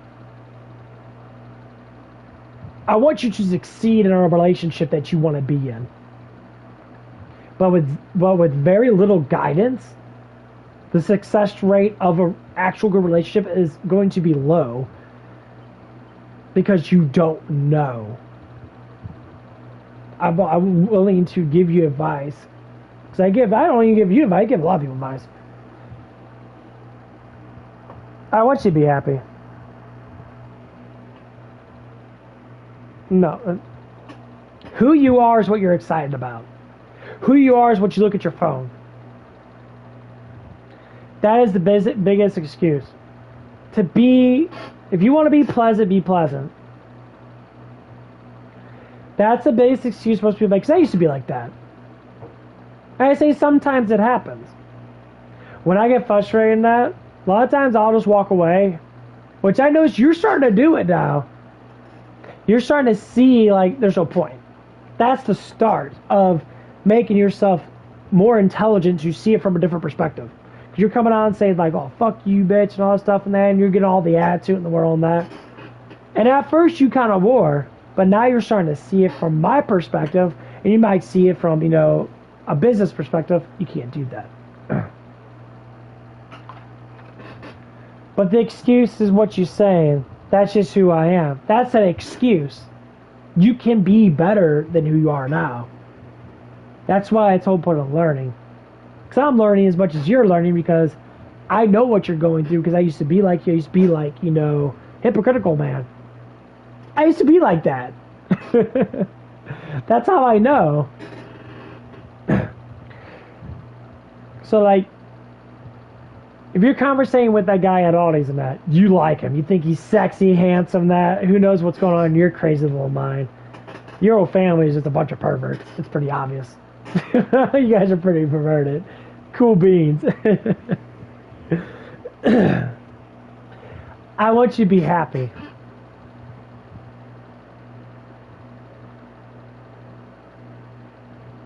So if you got questions about stuff, ask me. I'll give you advice about certain things and that. And if it helps you, it helps you. And I hope it does. Because life is about balance. You're constantly balancing. We're going to make it work because I see that we need to do this. There's a whole point of people seeing each other. There's a whole point of people meeting each other. God puts things in our past for a reason. so we can make better with our lives. Because you're helping me. With you giving me affection and attention, it's helping me be more confident. You're helping me be more confident. That's why I say I like the attention. I love it. I don't get a lot of attention because I work with a bunch of people that literally do not like me.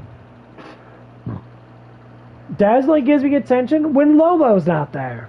She does not give me attention when Lolo's there. She refuses to do it because they have something going on.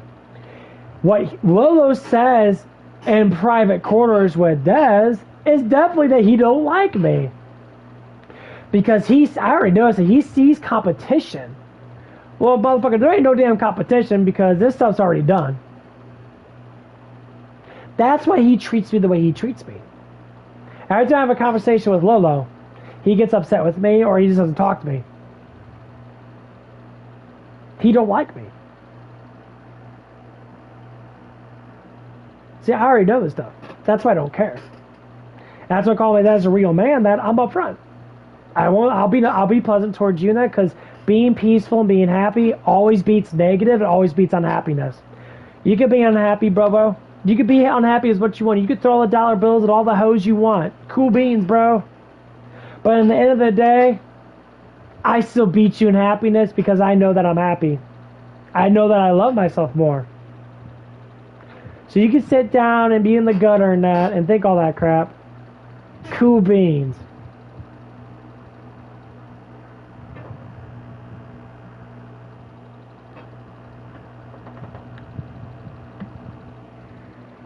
But yeah, that's how it works. Yeah. No, you're 100% right. You're 100% right. They're, you know, they don't know, because they're still doing stuff. That's the reason why. They're still doing stuff. They're still doing stuff together. Because it's funny, how I know this is what it is. See, this is what I love about being smart, because I already know the concepts of what's happening. If I am slightly wrong, it's just a little bit of wrongness. I'm more really right than wrong, because I can just see through all of it. So, like, for instance, okay, there was one Monday. All three of us were working together. There were 3 people to leave. Des took a little bit of time to leave. So Lolo ended up leaving that. He asked me, he's like, are you going to stay in that so I can get going? And I'm like, okay, I got you, brother. We'll stay in that. For instance, as soon as she came out, she saw that I was just there. Des ran up to me. She gave me a side hug. And he says, you're so sweet for waiting for me. I'm like, what the fuck? I do this all the time. Right there, she specifically told me that she wanted to get closer to me. But other things were intervening on that.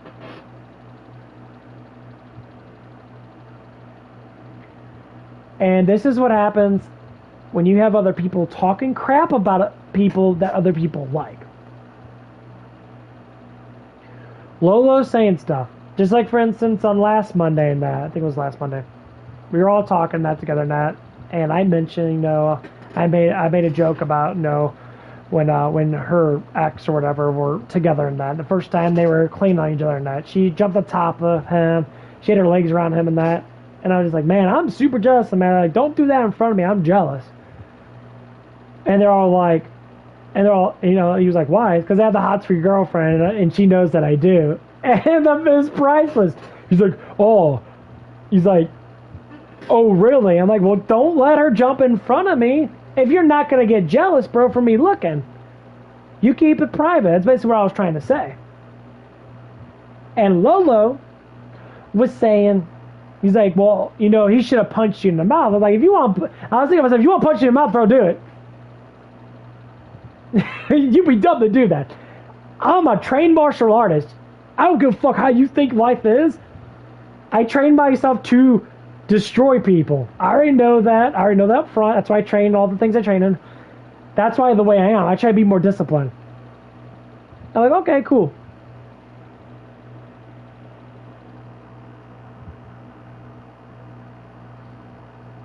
You know, I didn't say that to them, but I was just thinking to myself, I'm like, you're getting frustrated because because she likes me a lot. That's what it is. That's why he said that. He was actually saying, not her ex, he was saying him. Gotta look at the context. He's frustrated because I'm getting close to the girl he's trying to get with. So he's saying that in third person. Really, he's saying that about himself. So I do that. Then do it, bro. I was thinking that, like, here's how, this is the way I think. Every single person that I know that does not like me, I instantly think about fighting them. I instantly think about how I'm going to take them down. Immediately. Because as a man, if I feel threatened, I will have that mentality to think, I'm going to put you down as fast as possible because I think that you're threatening me. Or you have a threatening notion towards me. This is how I train myself. This is why I act really goofy. This is why I don't do the stuff that I do and that. This is why I don't come out and be like all masculine, blah, blah, blah. I know where I lay at in the world at. I know that I'm better than, say, 90% of men. Because most men are cowards and they're pieces of shit. They talk a big talk. I know how to fight, and I never fought my whole entire damn life. I never trained that. Or say, oh, I was in prison. That, dude, you don't have to fight in prison. You choose to fight in prison. Prison is acting tough. You put up a front, people leave you alone. Cool beans. If you do get in a fight with people, you get in a fight with people. That doesn't mean you're a good fighter.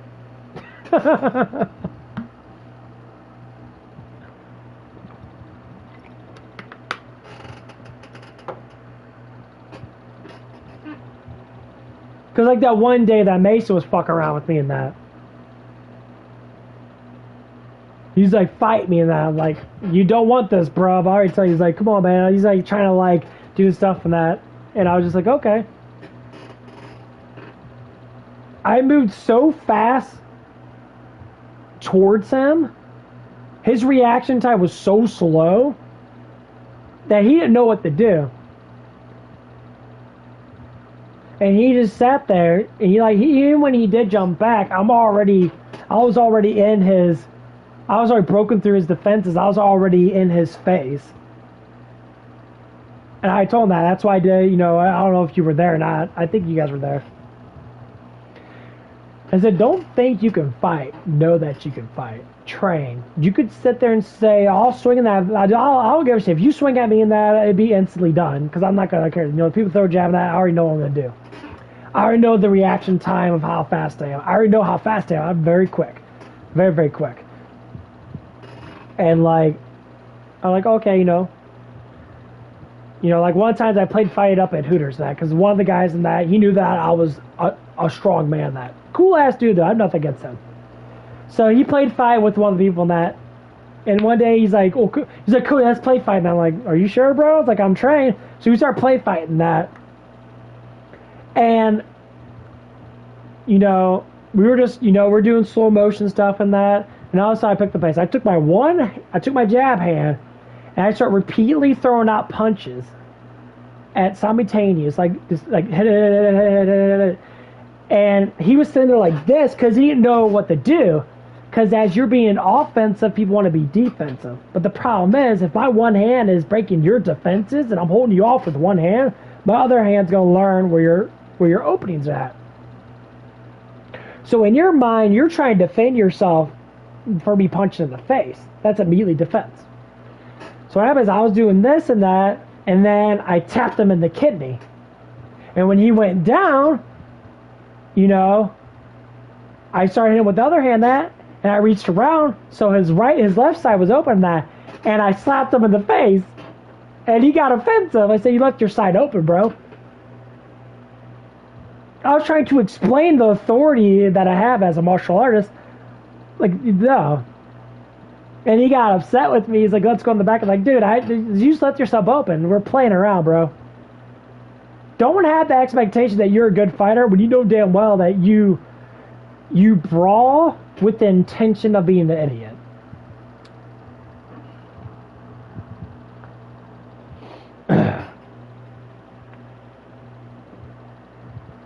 And men normally get very offensive with that. They always try to see how tough you are. And I'm like, dude, stop it.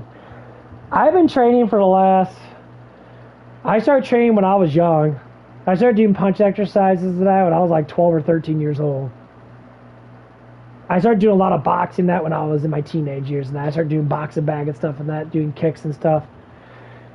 And then when I started going up to the gym and that, the gym across the pretty much across the street where I live at, I taught myself Wing Chun. I taught myself how to deflect and that. I always did the deflection thing. I'm always like going like this and that, teach myself to deflect.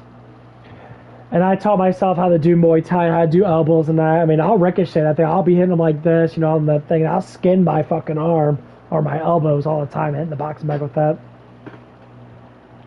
I just train in it. I watch a lot of martial art movies and that. And I train in it, And that's how I know in that, because Wing Chun teaches you how to deflect. Because deflecting's easier, because what you do, you break through the defenses, and all of a sudden, as you sit there and someone throws a jab, you can dash towards that jab. As soon as you deflect it, your hand's already in the middle. As soon as you put your hand up, the other hand from the guy can't hit you. If he tries to sideswipe you, you're going to be so close, and now you're already going to be in his face. That's how I try to teach myself in that. Because people do the jab, jab, right thing. The biggest thing with boxers and that use mobility of their feet. The biggest thing with me is I get right up in their fucking face. And see, what most people don't understand is that elbow is going to be waiting you. As soon as I throw that elbow up and I fucking crack you in the face with it, I will crack your jaw with an elbow. I will. And if I hit you hard enough, I will break your jaw. Because elbows and all that weight will literally blast someone's fucking jaw off. It might not kill them that, but it would purely knock them out if I hit them right in the upper jaw line where you got the joint at. Or if I rattle enough in that area up here, that guy will be like, "Arr." Yeah. There's a lot of things. And one of the things I like, that I train myself is I train myself in clapping. I train myself in pushing arts. So like double palm, single palm, we use the palm in that. You tighten up in that. It's a big muscle there. And you can palm people. And what I do is I train myself with what I call ear clapping. When I cup my hands and I clap the ears really fast. And what it is, it sends a pulse of air through your ears. It actually demobilizes you. So when you get enough pressure in your ears, your brain actually, the nervous system kind of resets. Where you're all like, oh, you ever feel dazed because you're not breathing? And your day's like, oh man, allergies are kicking my ass. I feel fog. This is what it is. It's the ringing. It's the ringing of the jaw. I've been punched in the jaw before. I've been ringed before, and it rings your head. Same thing with the ears. So when I look at people in that, and they're saying, "I know how to fight," and that, I'm like, if you know how to fight, then you will be seen know how to fight. I say, okay, what are you training? Nothing. Okay, I train in this. I tell you what I do in that. They're all like. And they don't believe it. A lot of times when I say something, specifically what I do, even there was a mixed martial arts trainer at the gym down the street.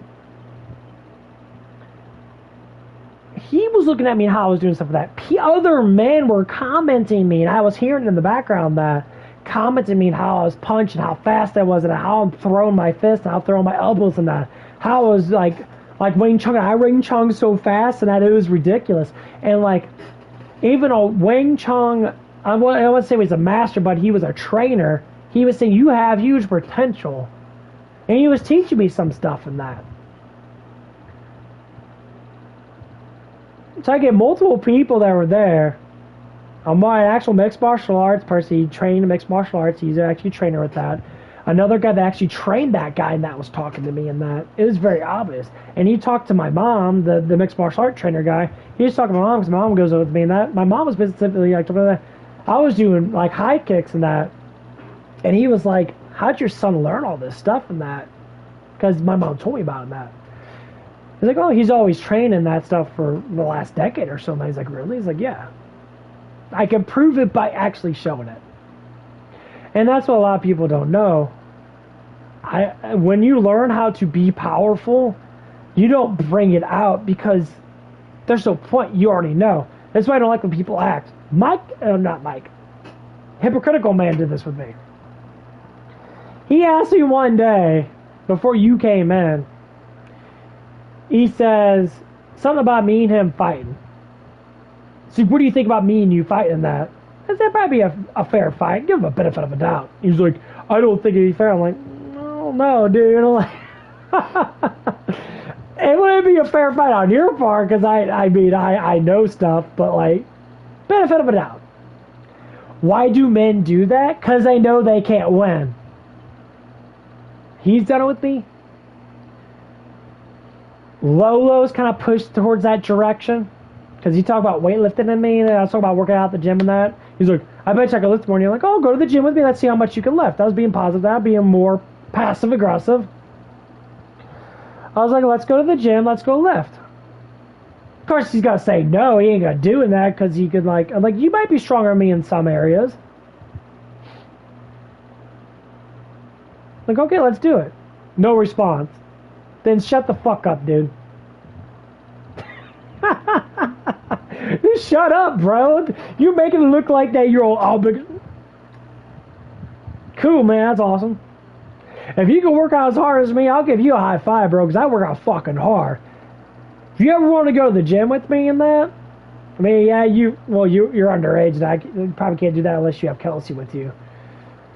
And you want to actually experience my experience, I would rather show you who I am than to tell you who I am.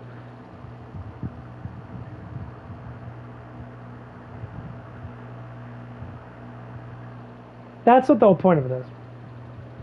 Just like, Hypocritical Man, he was saying that he did 500 burpees. He did 1,500 burpees every day when he was in prison. I'm like, dude, doing 50 burpees is a lot. 50 burpees is a lot of burpees. Most people can barely get to 10 or 20. Okay, Hypocritical Man in good shape. He's skinny, he's in good shape. I'm not going to lie about that. But doing 500 burpees, I don't see bodybuilders doing 500 burpees. I don't see strong men doing 500 burpees. I don't see the most athletic people in the fucking world do 500 burpees. So I know you're lying. You have the expectations of a god, but you're just a fucking human, basically.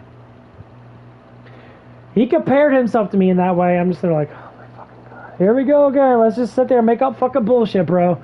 Let's just keep on making up bullshit. Now, I'm stronger than you, you have no proof.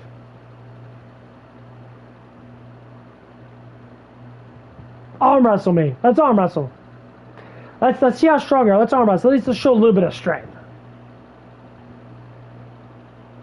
Let's do that. Would you like to see that? Would you like to see me arm wrestle, Hypocritical Man? Let's get up in that little countertop. Let's grab hands, little hands like this, and grab hands like this. Let's arm wrestle. Let's see how strong you are. Let's actually have proof of strength, not just say it and bullshit.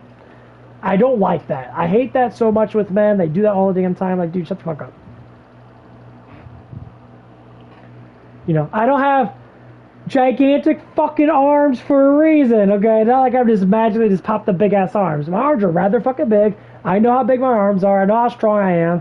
I know I can curl over at least 110 pounds. I can curl 80% of this man's body weight, or so to speak. Very, very strong person. But see, I don't care. I like working out. Like...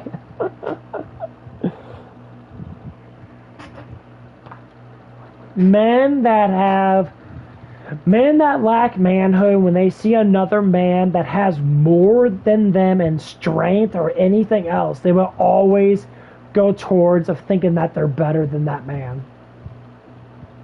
I ain't gonna lie. I got $24,000 in my main, just let's say 23. Up front. I can prove it. I already know. That Edward Jones guy already told me I got, about 19K. Because of my inheritance and that. I already know I got close to $1,000 in my drawer. I got my $3,000 in my bank. So I'm worth about $24,000, give or take. Prove it? Oh, prove it. But people talk it. You know how I always say specific numbers? Because I know. Here.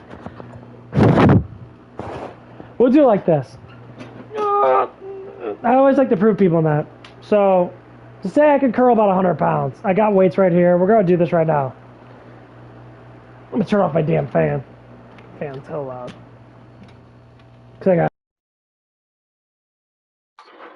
This is actual proof. This is what I like to do. I like to prove stuff in that because people are stupid. So I got both flex weights. The guy at the 50 pounds. I'll show you 50 pounds in that. These are actual bullfrog weights. This is 50 pounds. You see how big how many numbers it is?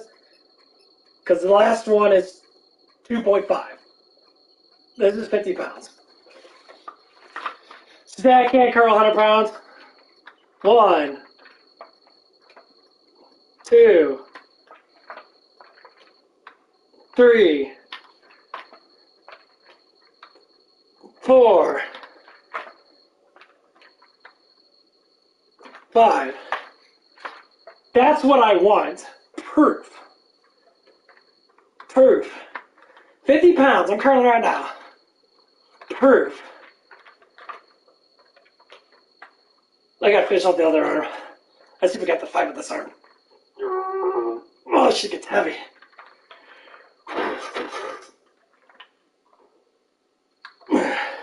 Proof. Did 50 pounds 5 times in each arm. That's proof. So my max curling weight would probably be 120 pounds. The max of max. Right there's proof. Can Hypocritical Man prove to me that he does 500 burpees? Probably not. I just proved that I can curl 100 pounds 5 times. There you go.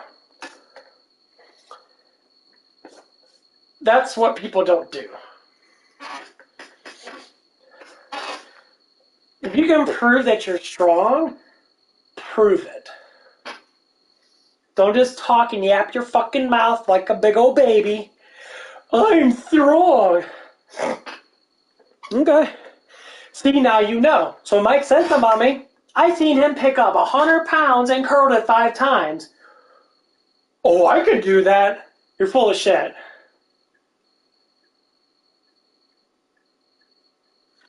Do it again. You're killing me. Nah, you want me to do it again because you like that shit. Shut the fuck up. I'll do one time because I'm actually really tired now. My arms are killing me from today.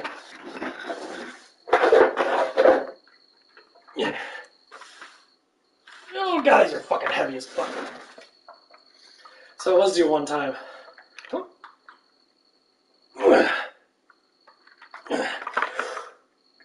One more time. Do it.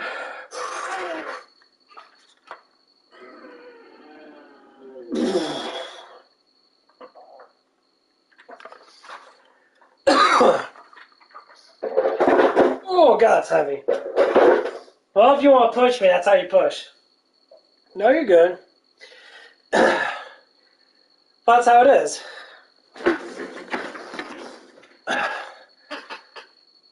Proof is proof. This is why I don't like when men always talk about, I'm so strong, and they have no proof. So next time, if Hypocritical Man says anything, you can say, yeah, I have proof because I watched someone on his camera curl 50 pounds with each arm. And what would he say? I already know he's going to say, I could do that too. Prove it. Maybe he can. I know a lot of people that can do that. Is it hard? Fuck yeah, it's hard.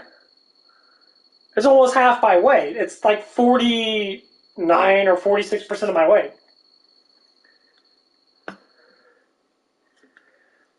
Exactly.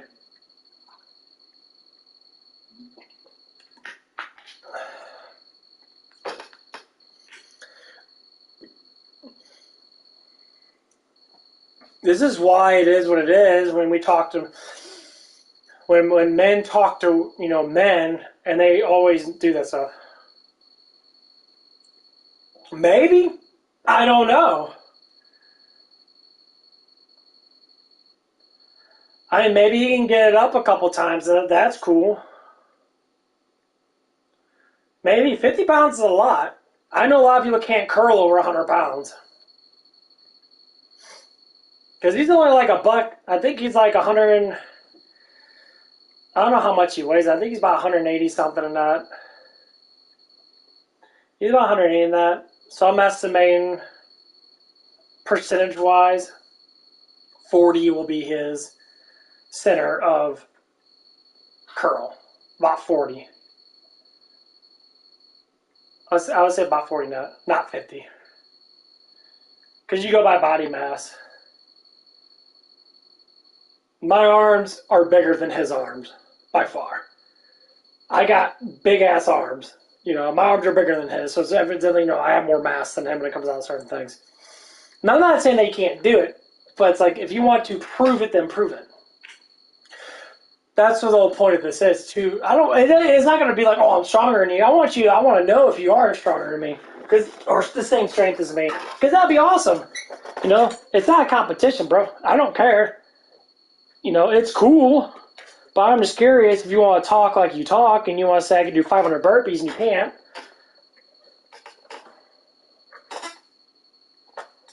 That's what I'm saying.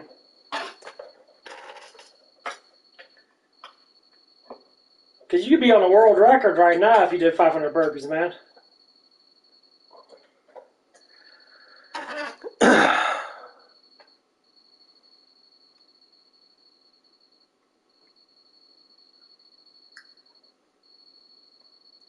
It's not, I mean, if you think it's confidence, it's truth. That's how we have to think, because you can never get ahead in life unless you speak the truth about yourself. This is why Hypocritical Man or Lolo have their problems. They don't want to speak how, they want to speak that there's nothing wrong in their life, but there's a whole bunch of things wrong with their life.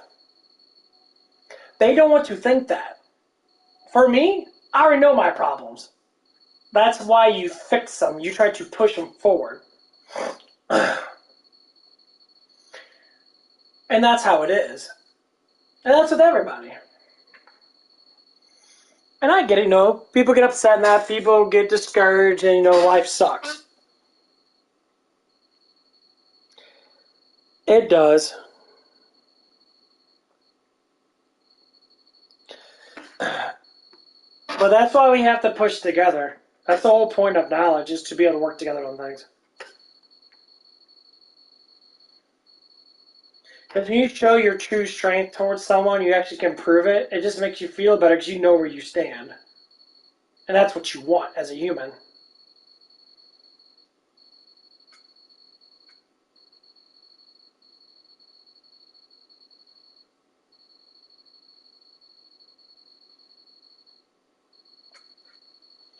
And that's for everybody.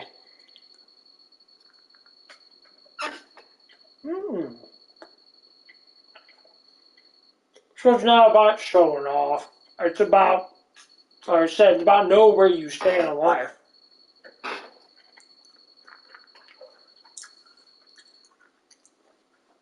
So like the world's very competitive. We always want to be competitive towards other people that of the same sex. No, that's how it goes. Men always competitive towards men.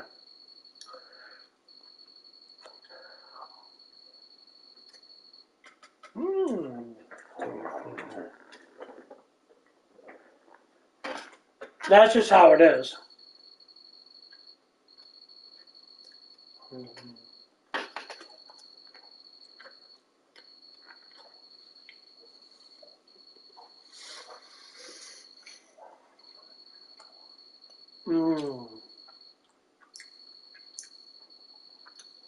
But it's getting hot in my room.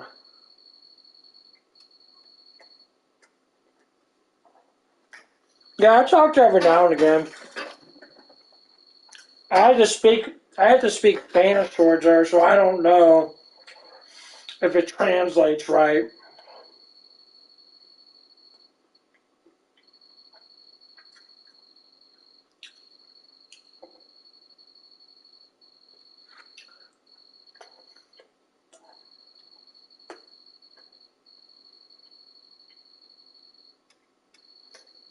She texts me periodically a little bit here and there. I don't know. I don't know if her family doesn't want her to talk to people, I guess. I don't know. But again, I don't know how her family is.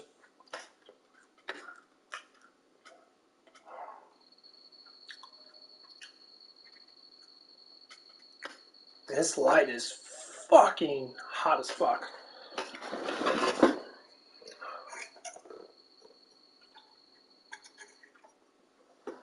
Ooh, okay, I'm blind a little bit. Okay, well, I'm gonna be right back. I need to go to the bathroom really quick.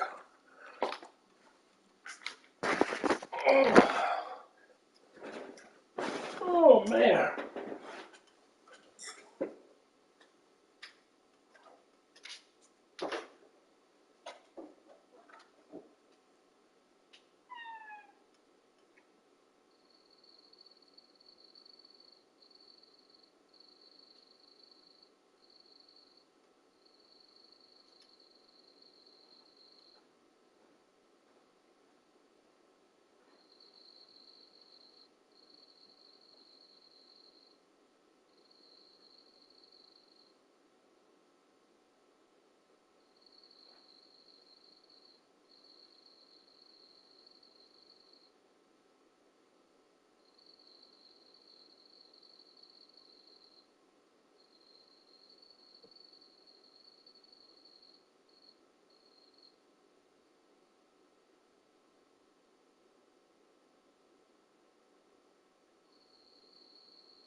Okay, I'm back.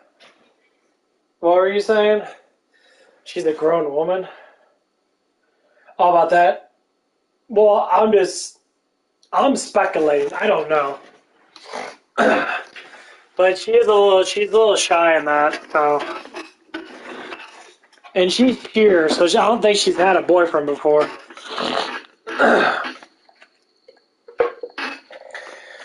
I think that's what it is. She never had a boyfriend before. Because she's already asked me if I had a girlfriend. She brought that up. Ammo here.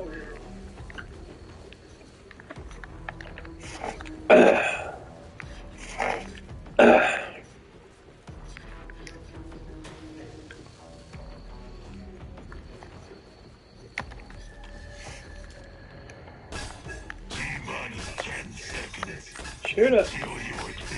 Shoot it. Shoot it. What the fuck, dude?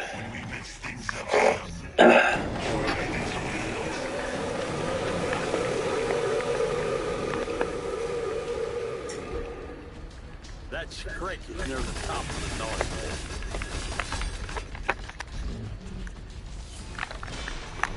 pit. Bitch. Let's take a little off the top. Take her on a date? I already asked her about that. I asked her if she wanted to hang out with me.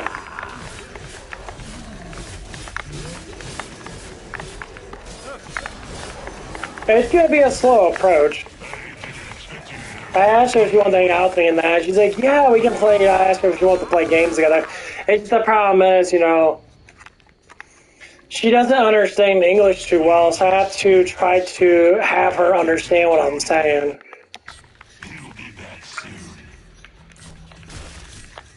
Because she doesn't get what I'm saying, that I don't want to trick her into something that she doesn't want. You know what I mean? So I want her to understand.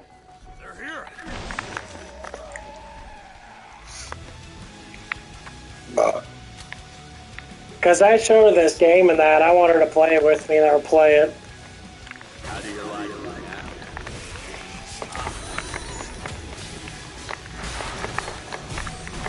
Feel real enough. Sounds nice. Time to give him the present. Catch that.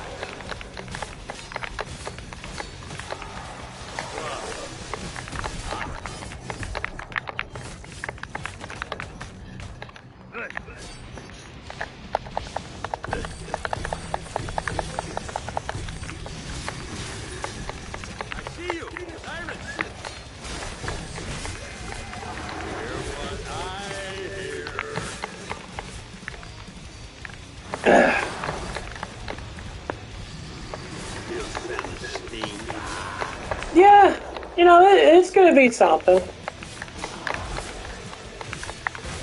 You know, she does come over now. We were going to do something on Tuesday night because we already established it, because I asked her when she wants to hang out and that, like, do you want to hang out with me? And she was like, yeah, you know, like, we'll play, like, games and, like, whatever it is. Like I was saying, and she doesn't understand English, so Spanish is a lot different. So I have to, like, try to explain it in the way that she can get it.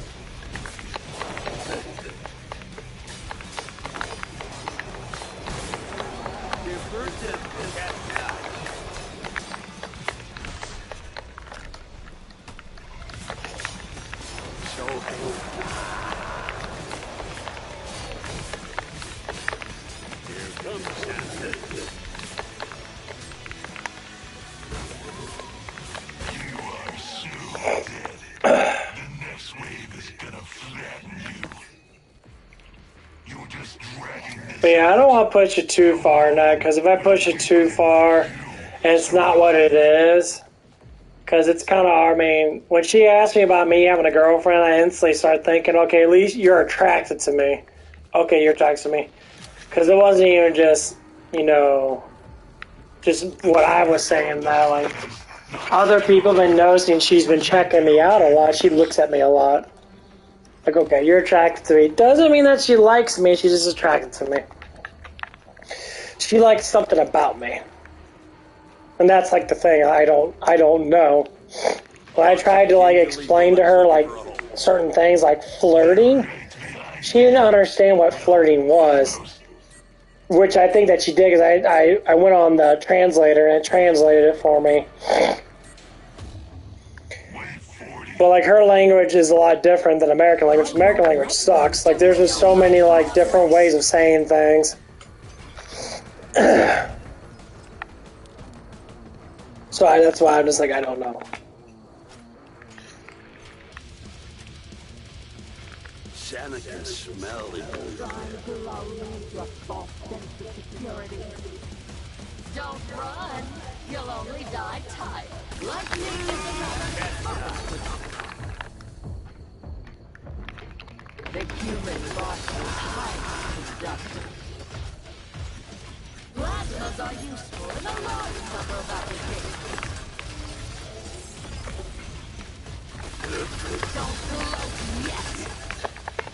Even the best occasionally require good dogs. You still understand? This is how But yeah, this is how normally you would break it down. Like, I told her that I liked her and that, but she didn't understand what like was. She's like, what do you mean? That kind of thing. Not slowly dying.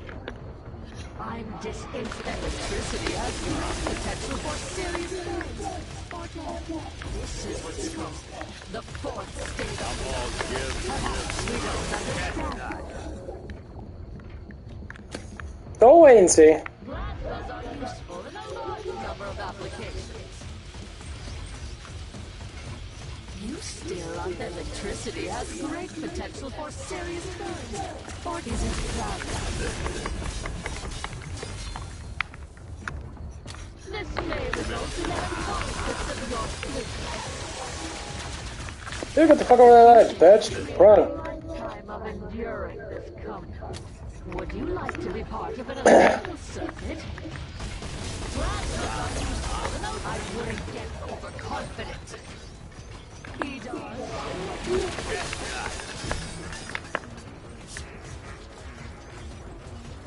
Running away won't save me. Ammo here.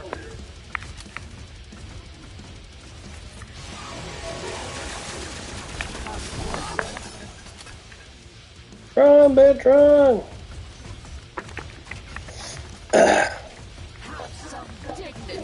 Did you try talking to that one guy at Aldi's?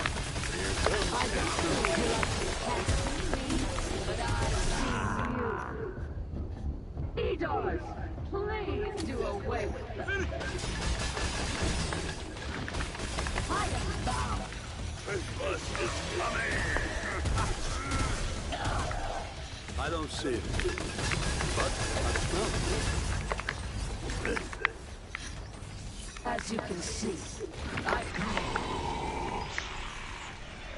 will see you dead, no matter how long it takes. Billy Bullet's looking for a home. He's just dry. Oh, you're talking to me a lot, so you try and compare like me to him. Don't do that. Most men do not know how to talk to women.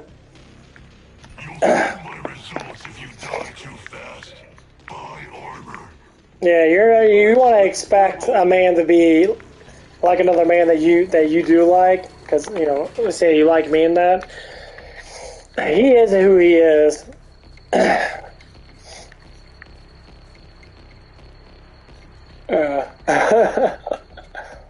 But like I said, a lot of men do not know how to talk to women, and I talk to a woman as I talk to a friend. I talk. Yeah, I try to put up the front bullshit. There's a certain way you talk to women that, dude, I'll tell you what, the most women that want to, you know, do a man, or say most men that most women want to get intercourse with, are the ones that are not, you know, like these charmer men, and that they charm men, they charm these women and that, they say all this comfortable stuff and that, and then they're fake as hell. Most women can sense that. Most times it's older women that can sense that. But if you're trained in that, and you know what you're doing in that, it's like you talk to an older man like me, and I'll tell you all the secrets of man. Men are fucking easy. Look pretty, stand up tall, stick your chest out, bam. You instantly are going to get most men attention that are around your age. And then when you turn 18 years old and that, and you want to, you know, say you want to go for guys who are like in their 20s and shit, same thing. Nothing changes.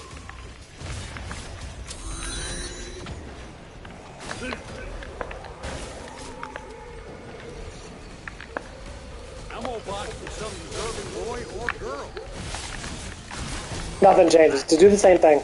Act pleasant, smile, look good, be pretty, be healthy. You always attract, because men like pleasant men that make a lot of fucking damn money like pleasant women. So if you want to get a sugar daddy, you want to get someone who has a lot of damn money, act pleasant. I promise you, guys will attract to that a lot more. You don't even have to do more than that. You don't need to make any damn money. If you make your own damn money, that cool. How do you like it? Because that's what I want. I want a pleasant woman. I want one I can come home to, give me smiles and that, give me a hug, give me a kiss. Be pleasant. And I'll share it right back with her. Not every man can do that, no. But that's surely what I would do. I'll rub your feet, I'll rub your back and that. You know, whatever it is. Not saying you in general, I'm saying, a woman. That's how it works. I mean, that's how I train myself.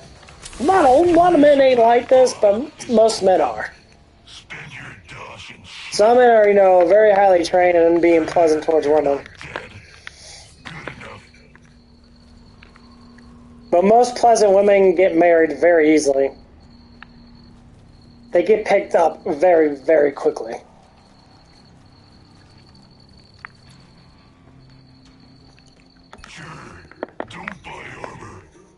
Like for you and that, like for instance,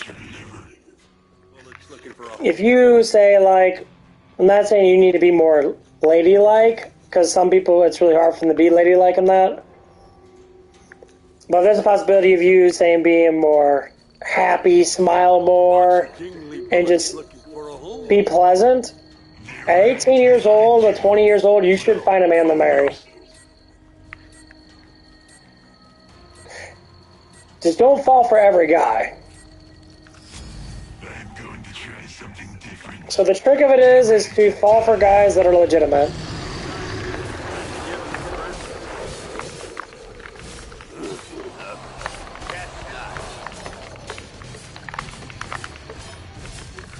You met the old Santa?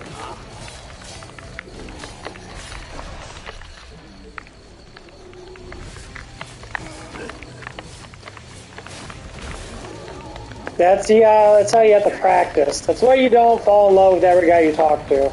Talk to them, see the red flags, and red flags are normally the common thing is that they're too stuck up, and they talk a lot of shit and don't prove it, like I was saying. When someone proves that they can do something, that means they have confidence in their life. That means that they're willing to push past the bullshit. You can lie about your whole entire life. A lot of people do.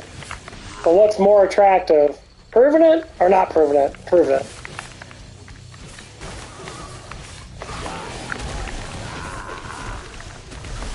That's what they always say. Men that are confident in that, actually show that they're confident, always will attract more women. Always.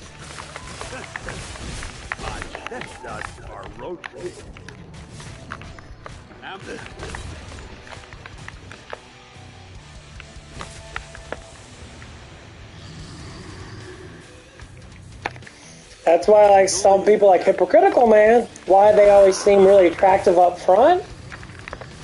Because they act like they're confident up front, but they don't stay confident because they end up lying about their life. Guess what happens? They show their true side.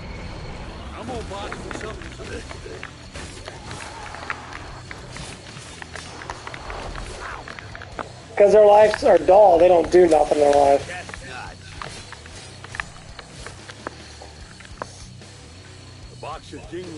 Even if their lives are not super interesting. Well, you talk about hobbies and that. Okay, like me, I like playing video games. I like doing this, I like doing that. Kelsey already knows that. Me and her already had the conversation about it.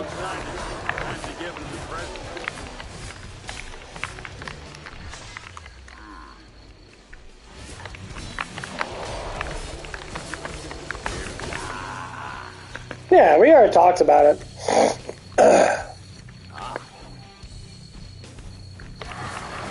Because I think she already told Hypocritical Man. I think she already told him. She's like, I can get another boyfriend. I can get a boyfriend. I mean, that's what she told me. So, I mean, I'm like, well, you probably could. Because I told her, like, most girls can get guys very easily. I said, it doesn't matter, say how unhealthy you are in that. There's always a guy out there that's going to be attracted to you. Now, is it going to be the guy that you want to be with? Probably not. But there could be a chance. Some guys like big women. They really do. Hypocritical Man's one of them.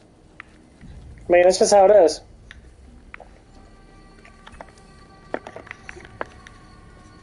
Like I said, what's in between you and your sis and Hypocritical Man, that's cool. Like I said, I have nothing to do with any of the drama bullshit and that. It's just when my name gets called out and I start hearing about it for what you said that he said about me, that's when it starts to have an issue. Yeah, that's when I start getting kind of offensive in that, because, you know, he says he's telling you not to talk to me and that, blah, blah, blah, blah, blah, blah, blah, blah, blah, blah, blah. But he wants to sit there and fool around with every piece of ass he can flirt with. I'm like, no, that's how it works, bro. No, you don't tell anyone what to fucking do, because you ain't no damn father figure. Because, okay, half those kids aren't even fucking yours, bro, and you know that. Don't be playing that fucking game, bro. Because you ain't no father figure. I could be more of a father figure than you, and I don't have any fucking damn children. You know why? Because I'm actually smart. I'm not a moron.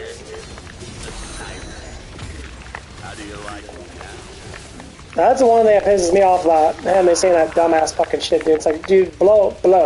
Like, you just need to fucking go home and stay home, bro.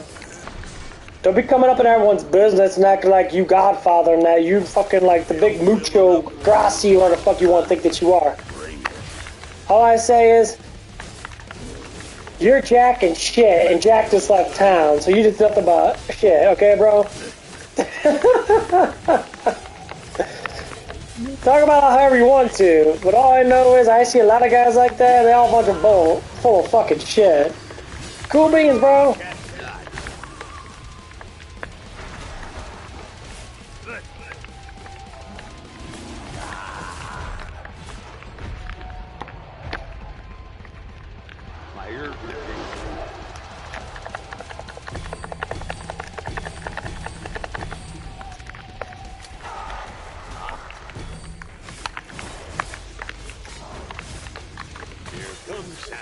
I worked with a lot of guys that were like that.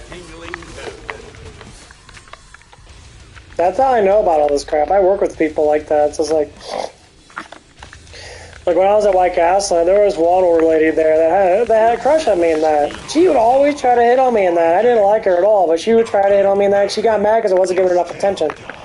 I'm like, woman, I'm not even with you. I'm like, we talk. I work with you like once a week or something like that.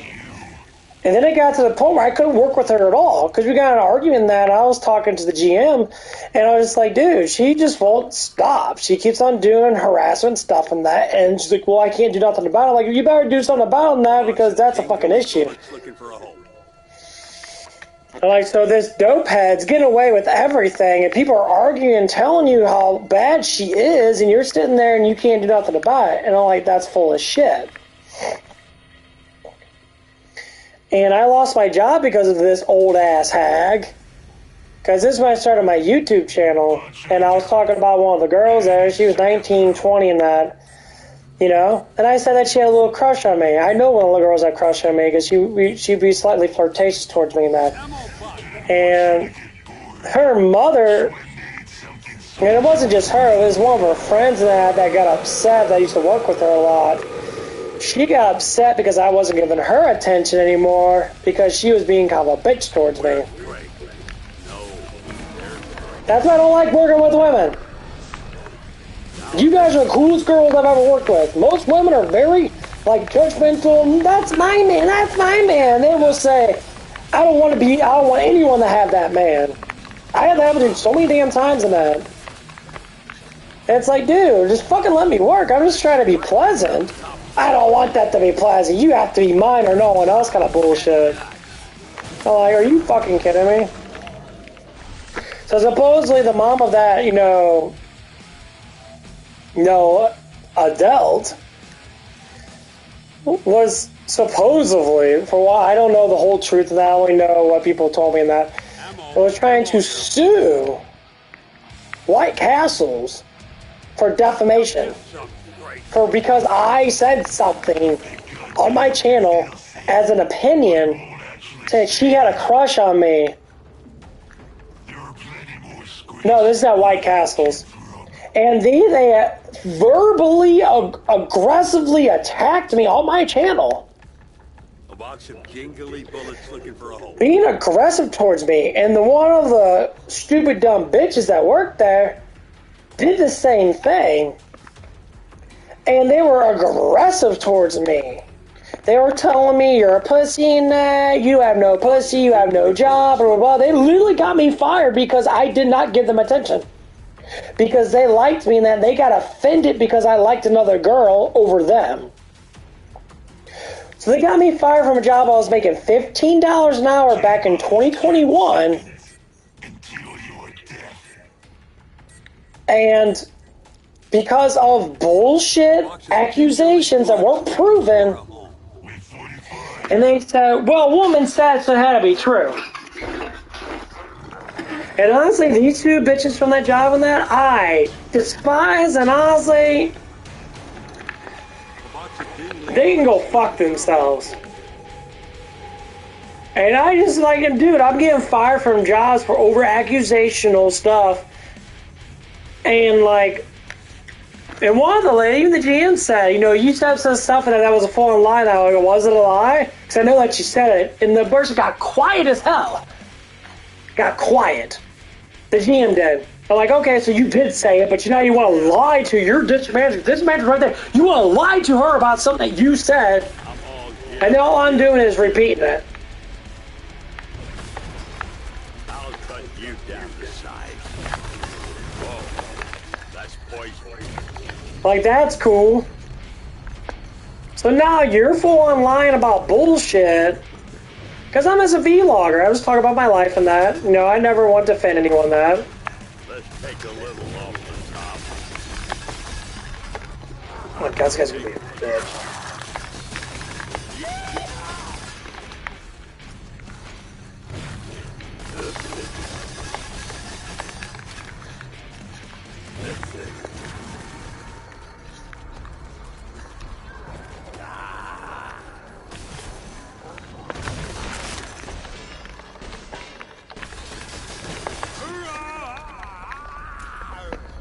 Yeah, I've been fired from 2 jobs because of the same bullshit. Hooter was the same because I was harassing girls. There was no proof of that. And I actually saw one of the guys that actually was harassing girls and never been called out for it.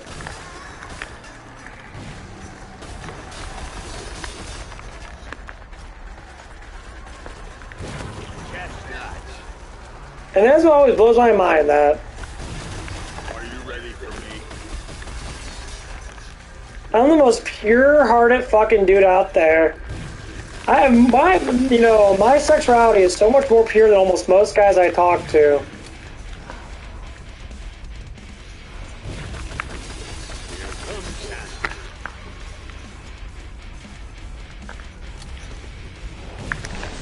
And I'm always the one that gets fucking put on the fucking thing because I'm attractive looking. Because I have more looks than most guys. Yeah, I'll tell you that. I'd rather be ugly as fuck and not deal with this shit. Beauty is a fucking curse, and it's ugly curse.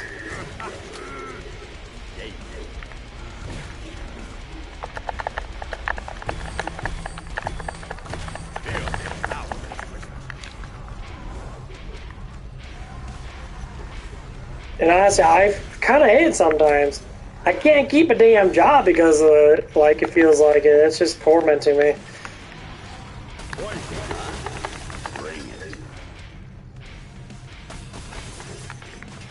Where the fuck did Fat Fuck go? How do you like me now?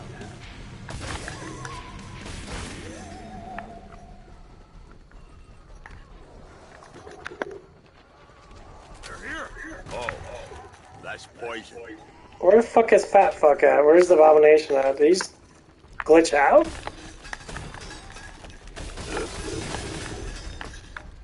He did.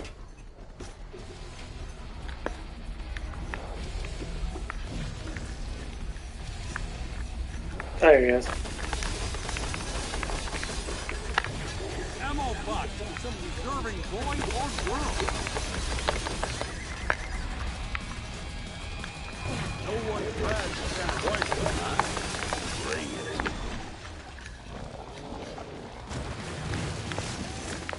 Oh my god. But yeah, I've been treated like shit like that the bulk of my life, and I fucking hate it. Like I always had my first job, you know.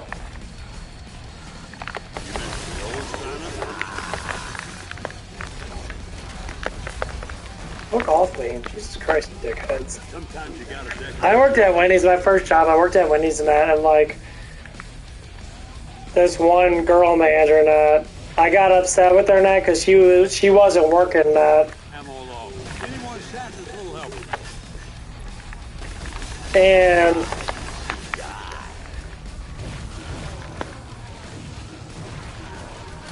old creepers, yeah.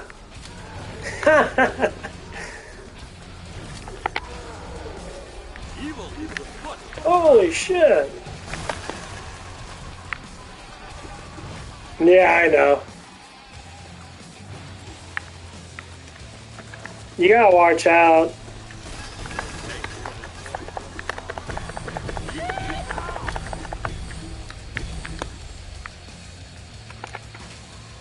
Ammo box for some deserving boy or girl.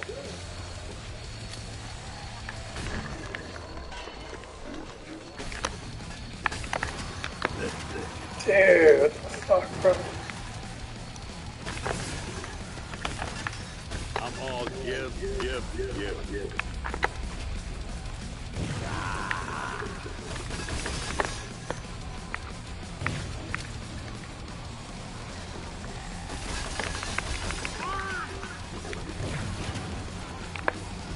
Here I come.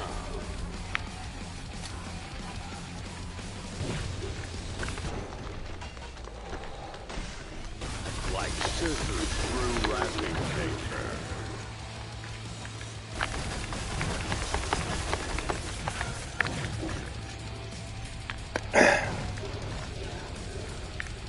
Yeah, there's quite a few of old creepy people that come on.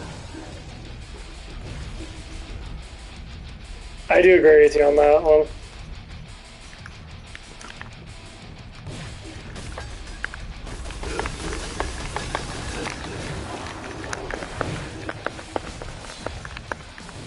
Dude, wow, they always get me on that fucking stairwell. I hate it so much. That's poison.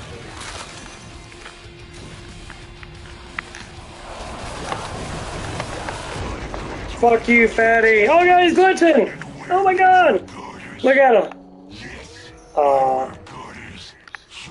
Look at that glitching.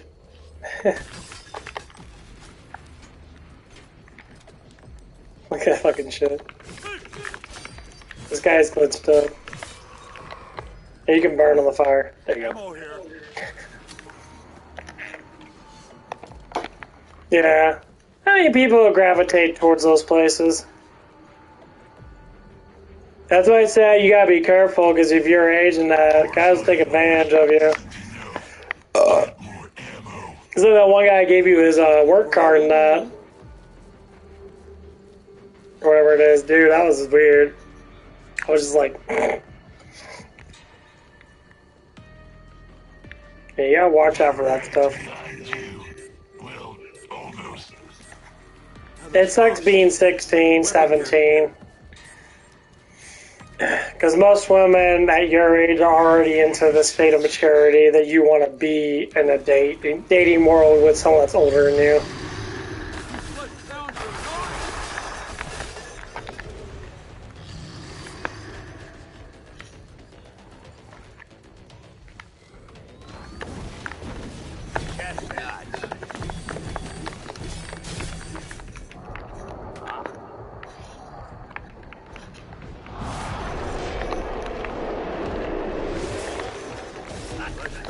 decided time to give him the present.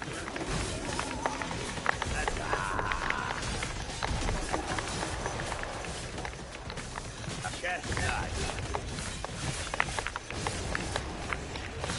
Sound of fun.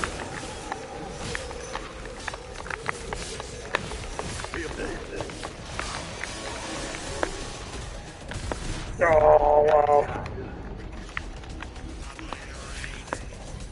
Got back off a little bit. We're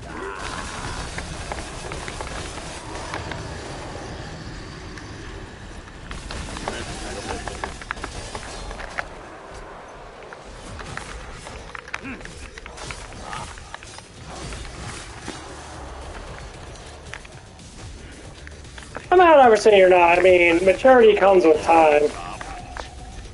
You know, it's who you hang around with, it's who you talk to.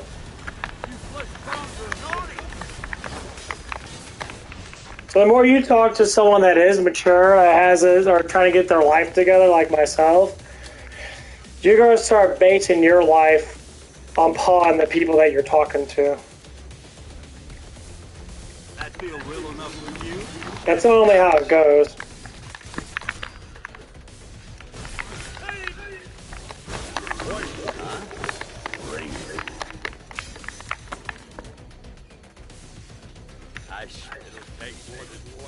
Like knowledge, you can't learn knowledge really unless you either research it or you see it from someone else. That's not only how knowledge works. It doesn't matter what kind of knowledge it is. It's like you learn how to date a man. Like, okay, what do you look for in a man? I look for, you know, someone that can be able to support me in the things I'm going to do. Okay, cool. That's pretty much what women normally look for. That's great, fire. You know, it's like what I look for in a woman. I want someone that's pleasant, happy, that doesn't get into arguments with me. You know, if it's a discussion, it's a discussion. If it comes to an argument, men know not to argue with women. I know not to argue with women. I won't, because emotions lead you towards a longer argument. Because once you get emotional on that, you don't want to quit the argument because you want to be right. That's what emotional is. When you're emotional, you don't quit the argument. When you're not emotional and you think logically, it's either I'm right, you're wrong type of situation, or both can be right and both can be wrong. So like it's like 50% on both. That's how you have to think. What's right and wrong? Okay, if someone teaches you something in that and they know what they're doing, they're right. You can think other things of that situation or of that learning as like someone teaching you something. Yeah. But you can't sit there and keep on, you know, assuming that, you know, I know something that I don't know. I want to think that I know. Thinking that you know and actually knowing are two different things.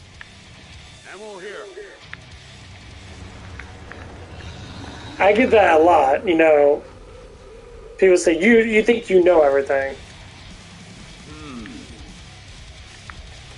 Well, you have a discussion. So, like, an argument is because someone did something wrong, for instance. Like when Watcher Call It did something wrong, or Hypocritical Man did something wrong towards Watcher Call It. And you knew it was wrong. You engaged in an argument with him. Because you knew it was wrong.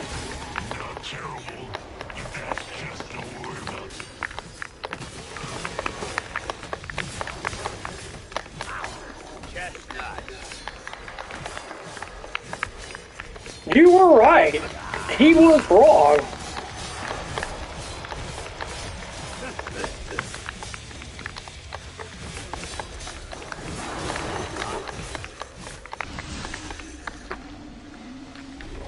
You know, he was in the wrong for doing that.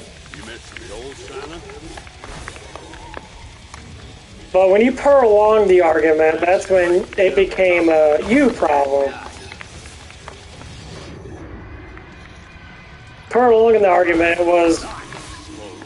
wasn't necessarily a bad thing, but it wasn't a good thing. Because what's settled was settled.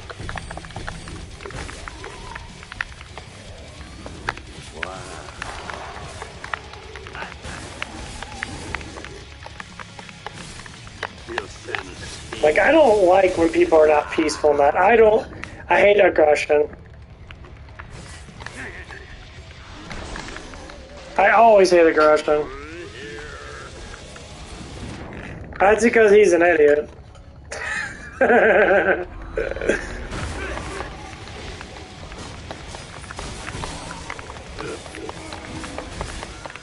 That's why. But that's up to him to think that, not for you. You know what I mean? Who gives a shit? You know what'll make if he likes to be like that, he likes to be kind of a douchebag, and then what you do is talk to me more. Come up to me like, hi Cody, and then just talk to me. That'll make him super fucking upset, and he'll go pout like he does. He does it all the time. He'll go in his little corner and he'll pout. And all I'll say is, to be neutral, you do what you do, bro. If you worry about what everyone's thinking about you, you're producing those thoughts of what people think. People don't make up shit about what people do. They'll over-exaggerate stuff, yes, but that's just funny. We'll joke about stupid shit. But you produce your own personality. Your choice is what affects your emotions. So if you choose to think you're high and mighty, I'm Big Pippin Daddy, people are going to look at you like you're a fucking moron because that's not how you actually are. You make yourself believe that. Cool beans, that's okay, bro. If you want to live in that fancy bubble and think that you're hot shit, cool, live in that fancy bubble. But don't think people are going to sit there and tell you that you're not. People will. People will flat out say, hey, you're a fucking idiot, or hey, that's kind of dumb. That's exactly what's been happening. You're kind of dumb for saying that, dude. You shouldn't be saying that. And then get upset about it. Well, like, you got upset about it because you produce it, and then you lie about it. Now you want to fucking lie about what your own choices were? You chose that, dude. You chose to be that way. And you go back on it. And now I'm choosing to be a different way. No, that's called personality disorder, man. When you don't know who the fuck you are, you have a disorder. You fucked up in the head, man. That's all it is. Be right back.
Okay, I'm back.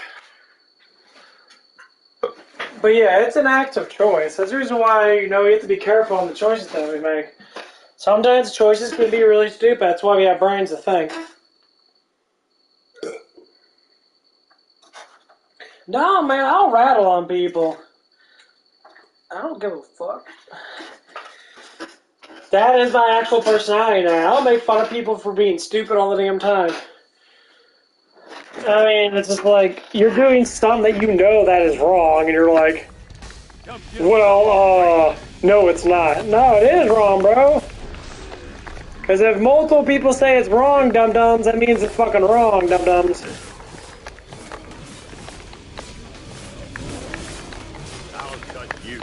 You can believe you can fly, motherfucker, until you fall and hit the damn ground, and all of a sudden you're sitting there on the ground, dead. That's exactly what it is. It's that stupid ass fucking, like, oh my god, for real. There is one girl, that's what I talk about. There's one lady that, I saw her BQT in that. I don't know, she's not a bad person, but she was telling me about her life and that. And she's, she was talking about her life and that. I asked her, you know, how you doing, that, blah, blah, blah, and that. And she was saying, she talks about her life. She talked about that she was married and that she got divorced and that. And I asked her, what was wrong with the guy? And she said, well, there's nothing wrong with him and that. You know, he wasn't, you know, like, we were still friends today. Like, why'd you divorce him then? And she was just like, because she wants to be a corporate woman. She wants to just make money and be her own independent woman. I'm like, okay, why the fuck did you get married then?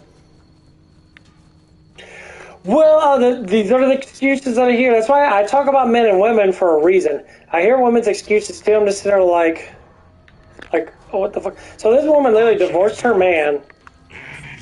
She's in her 50s. She divorced her man because of nothing. She took half of his fucking money because of nothing. And she's saying like, oh, we're still friends and that, but he didn't like that I divorced her. I'm like, no shit, dummy. You took half his fucking money. For no reason. No, you crazy. I didn't say that, but I was definitely thinking it. I was like, you crazy as hell. And one thing she said is, 50-something-year-old woman. She's like, I'm still looking for my Prince Charming. I'm like,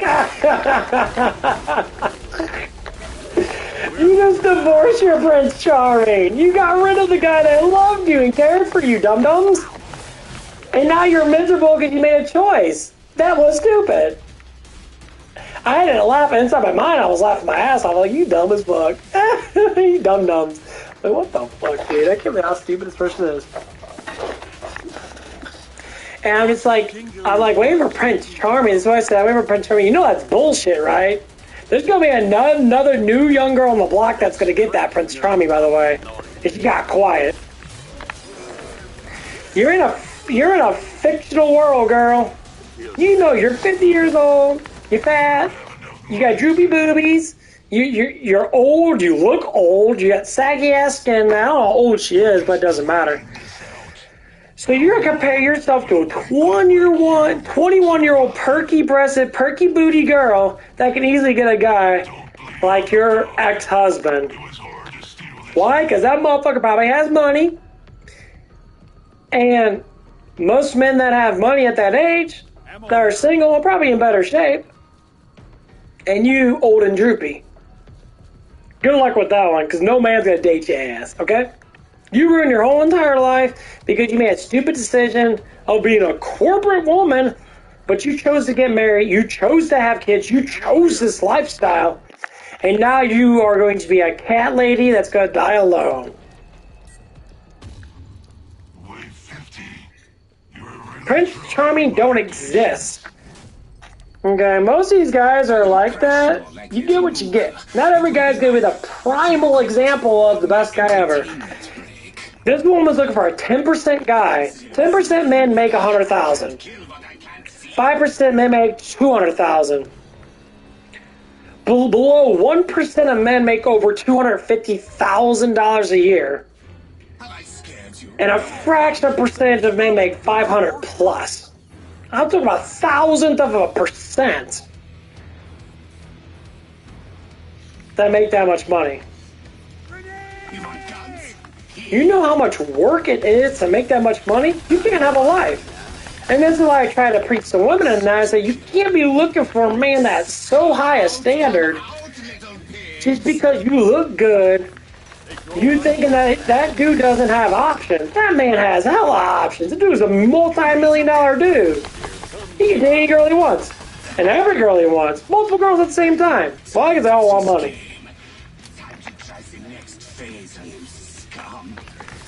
So like it is, like look at that woman now, like you crazy as hell, girl.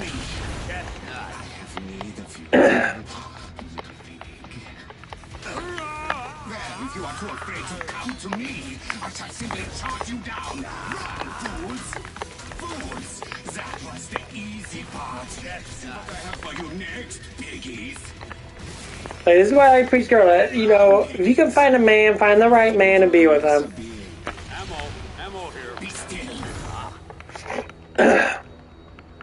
And most times it's always the first guy that you normally get really attracted to and that you actually really like him to. Am I meant to be impressed? grow tired of this game. Time to try the next fate of mine. The strong feast. And this is what I tell myself this too.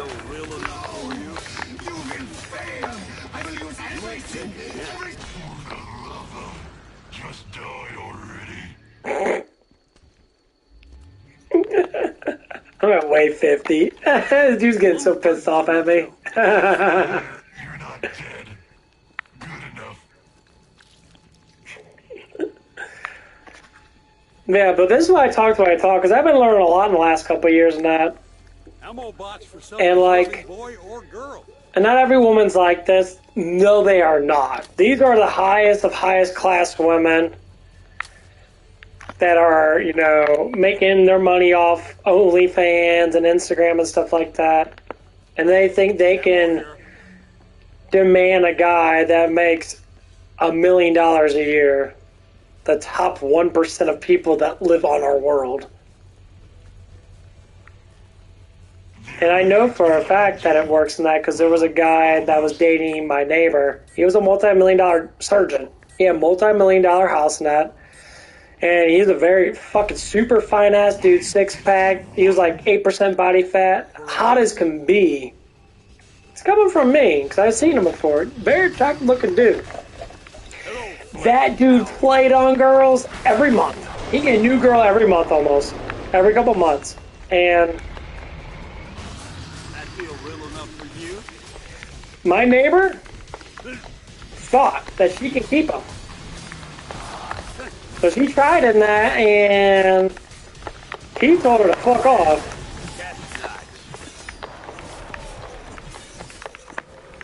Here comes Santa. Don't break your arm patting yourself on the back. May have overindulged. Oh, that's poison.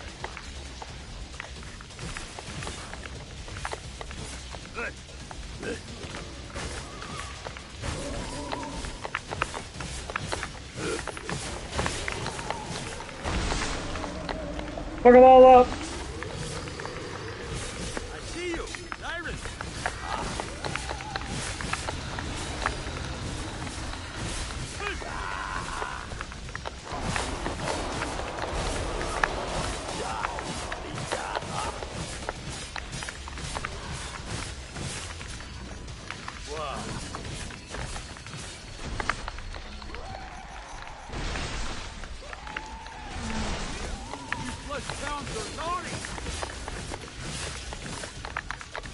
You missed the old Santa?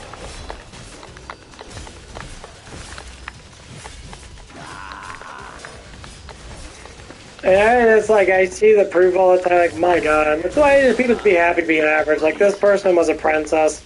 She was full rotten. Her family had money in that. She was a full rotten woman in that. I liked her. I crushed her. I wasn't good enough for her. Now she's miserable as fuck. She's fat as a cow. You know, she gained a lot of weight in that. And, like, now she's upset because she can't have Chad. And she's miserable with the dude that she's with. Because she's miserable in general. Dude, this shit gets pretty bad. Like, there's so much, like, experience out there. It's like, oh my god, I can't believe people. That's why I wait. You know, if I can find me a woman that's gonna be, to be able to build me up and be pleasant towards me in that, and be that loving, caring woman that I want, that's gonna understand that we have to work together to make life better for each other, then that's how it should be. But if you don't want to have kids, then don't have kids. Work together to make the life the best that you can. Most people want children. That's why guys like me want to date younger women, because I do want a child. But I'm scared to death who I'm going to date. That's why I'm massively fucking picky. It's not even because of looks. I mean, I have my way of liking girls now. A box of jingling. But the problem is, it's about the attitude, the personality now. It gets a little heavy sometimes. So I have to be really careful on who I date.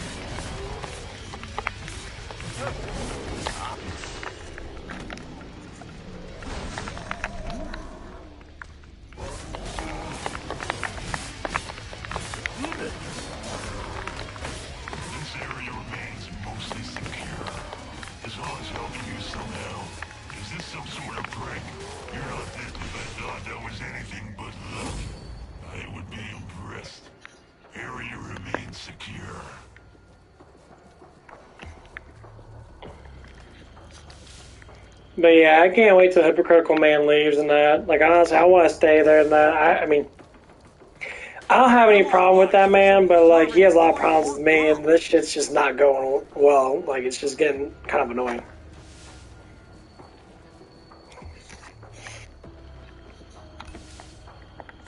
I'm just waiting for him to say something towards me, like he said towards you, if you're still on, saying that I shouldn't talk to you, and I'll throw it right in his face. I'm like, excuse me? I'm like, okay, Big Daddy Pimpin' Kane, like, you're older than me, bro, and you fucking talk to her quite a bit, motherfucker, so, like, you shouldn't be saying shit, dude. Like, you shouldn't be saying nothing. Because what you're doing is you're being hypocritical as hell, because you got 10 years on my ass. Ammo here. You know, if I had a kid at 16, then my kid would be 16 years old. So yeah, I could be a father figure too. And I bet you guys would be way better of a father figure than you. By far. So don't even say that garbage ass bullshit. Because you ain't teaching her nothing. I'm teaching you, bro. Because you have no idea what the hell you're doing, dude. Dum dum. Don't get too comfy. I've got more Zeds just waiting. Dum dum dum dums.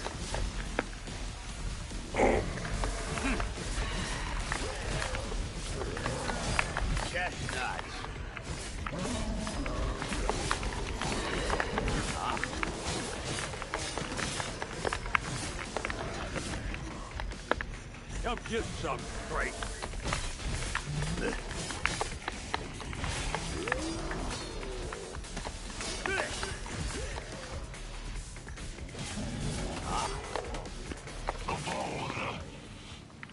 Just head to the bar. You got lucky.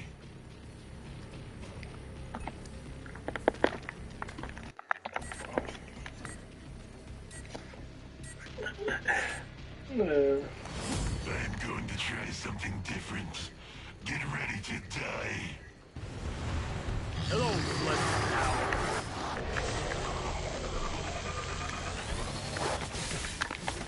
I'll cut you down to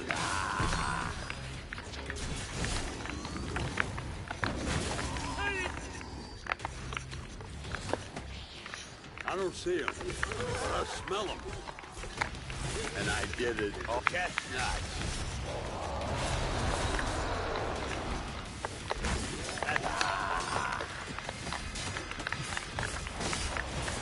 Do you hear what I hear?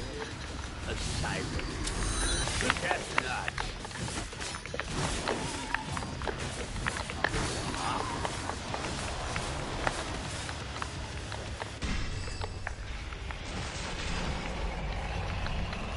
Take a little off the top.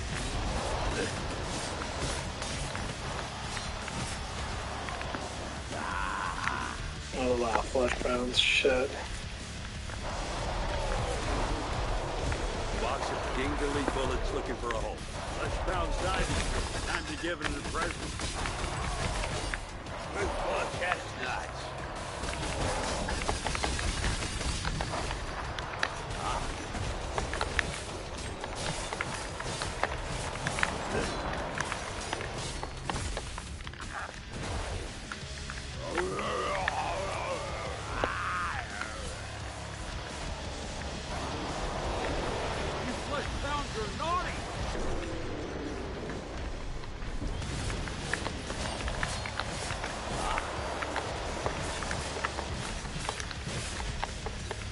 Feels catch nuts.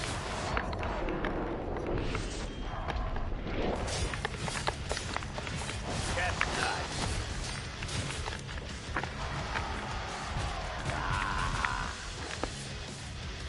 Damn, there's a lot of motherfuckers, dude.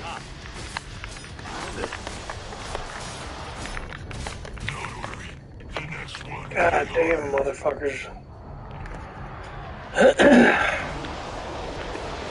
Only in the jet. Better now. Pound diving. Time to give it a present. Like scissors. Catch nuts.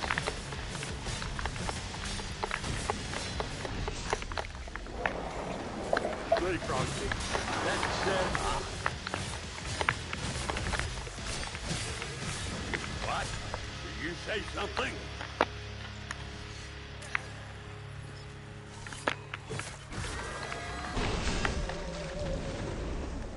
must have cloaked you.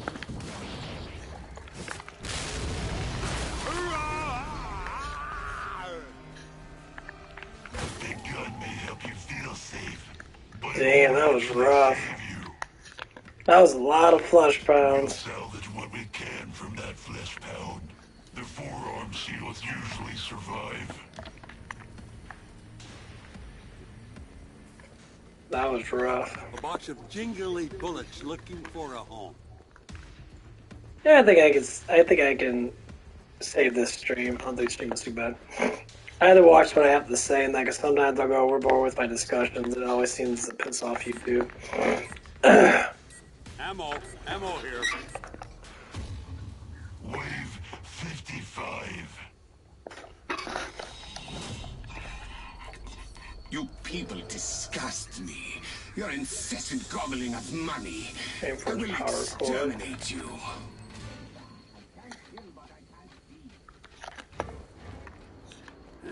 Bluebird on my feet. I just Don't hide. My twin fangs.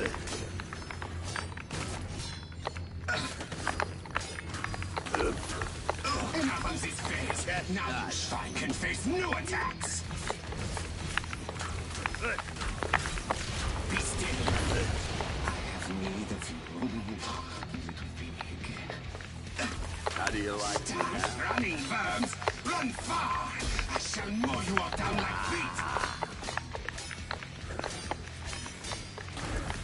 I grow tired of this game.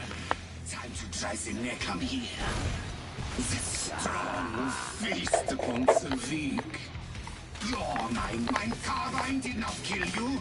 I will use more gas. More gas! Fools! That was the easy part. See what I have for you next, A piggies. bunch of jingly bullets looking for a home. Here I come, worms. Embrace your death. Now your pain is finished. I'll drain your soul.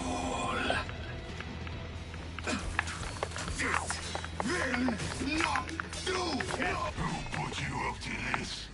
Hans? Is this some sort of joke? Dude's getting so pissed. He's getting so pissed it made it up to 55. I think 60 is going to be even harder. I think every 30 levels it gets really hard, so fuck.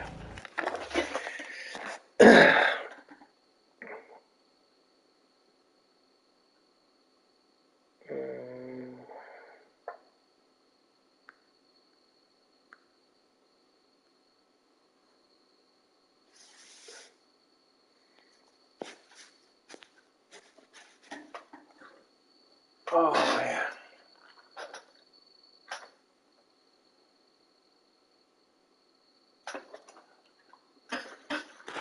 LST.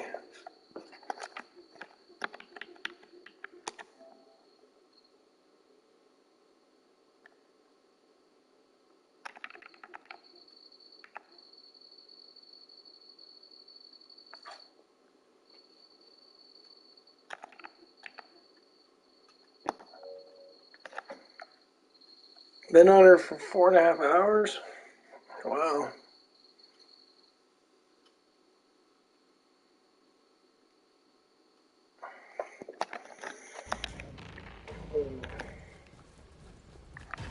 Ammo here. I think I'm done for right now. I'm gonna get off from that. What time is it? 3 o'clock? Yeah, chill, watch me some anime and shit. That was a long enough stream. I do appreciate the subs and that. Keep it going. Because today was my day.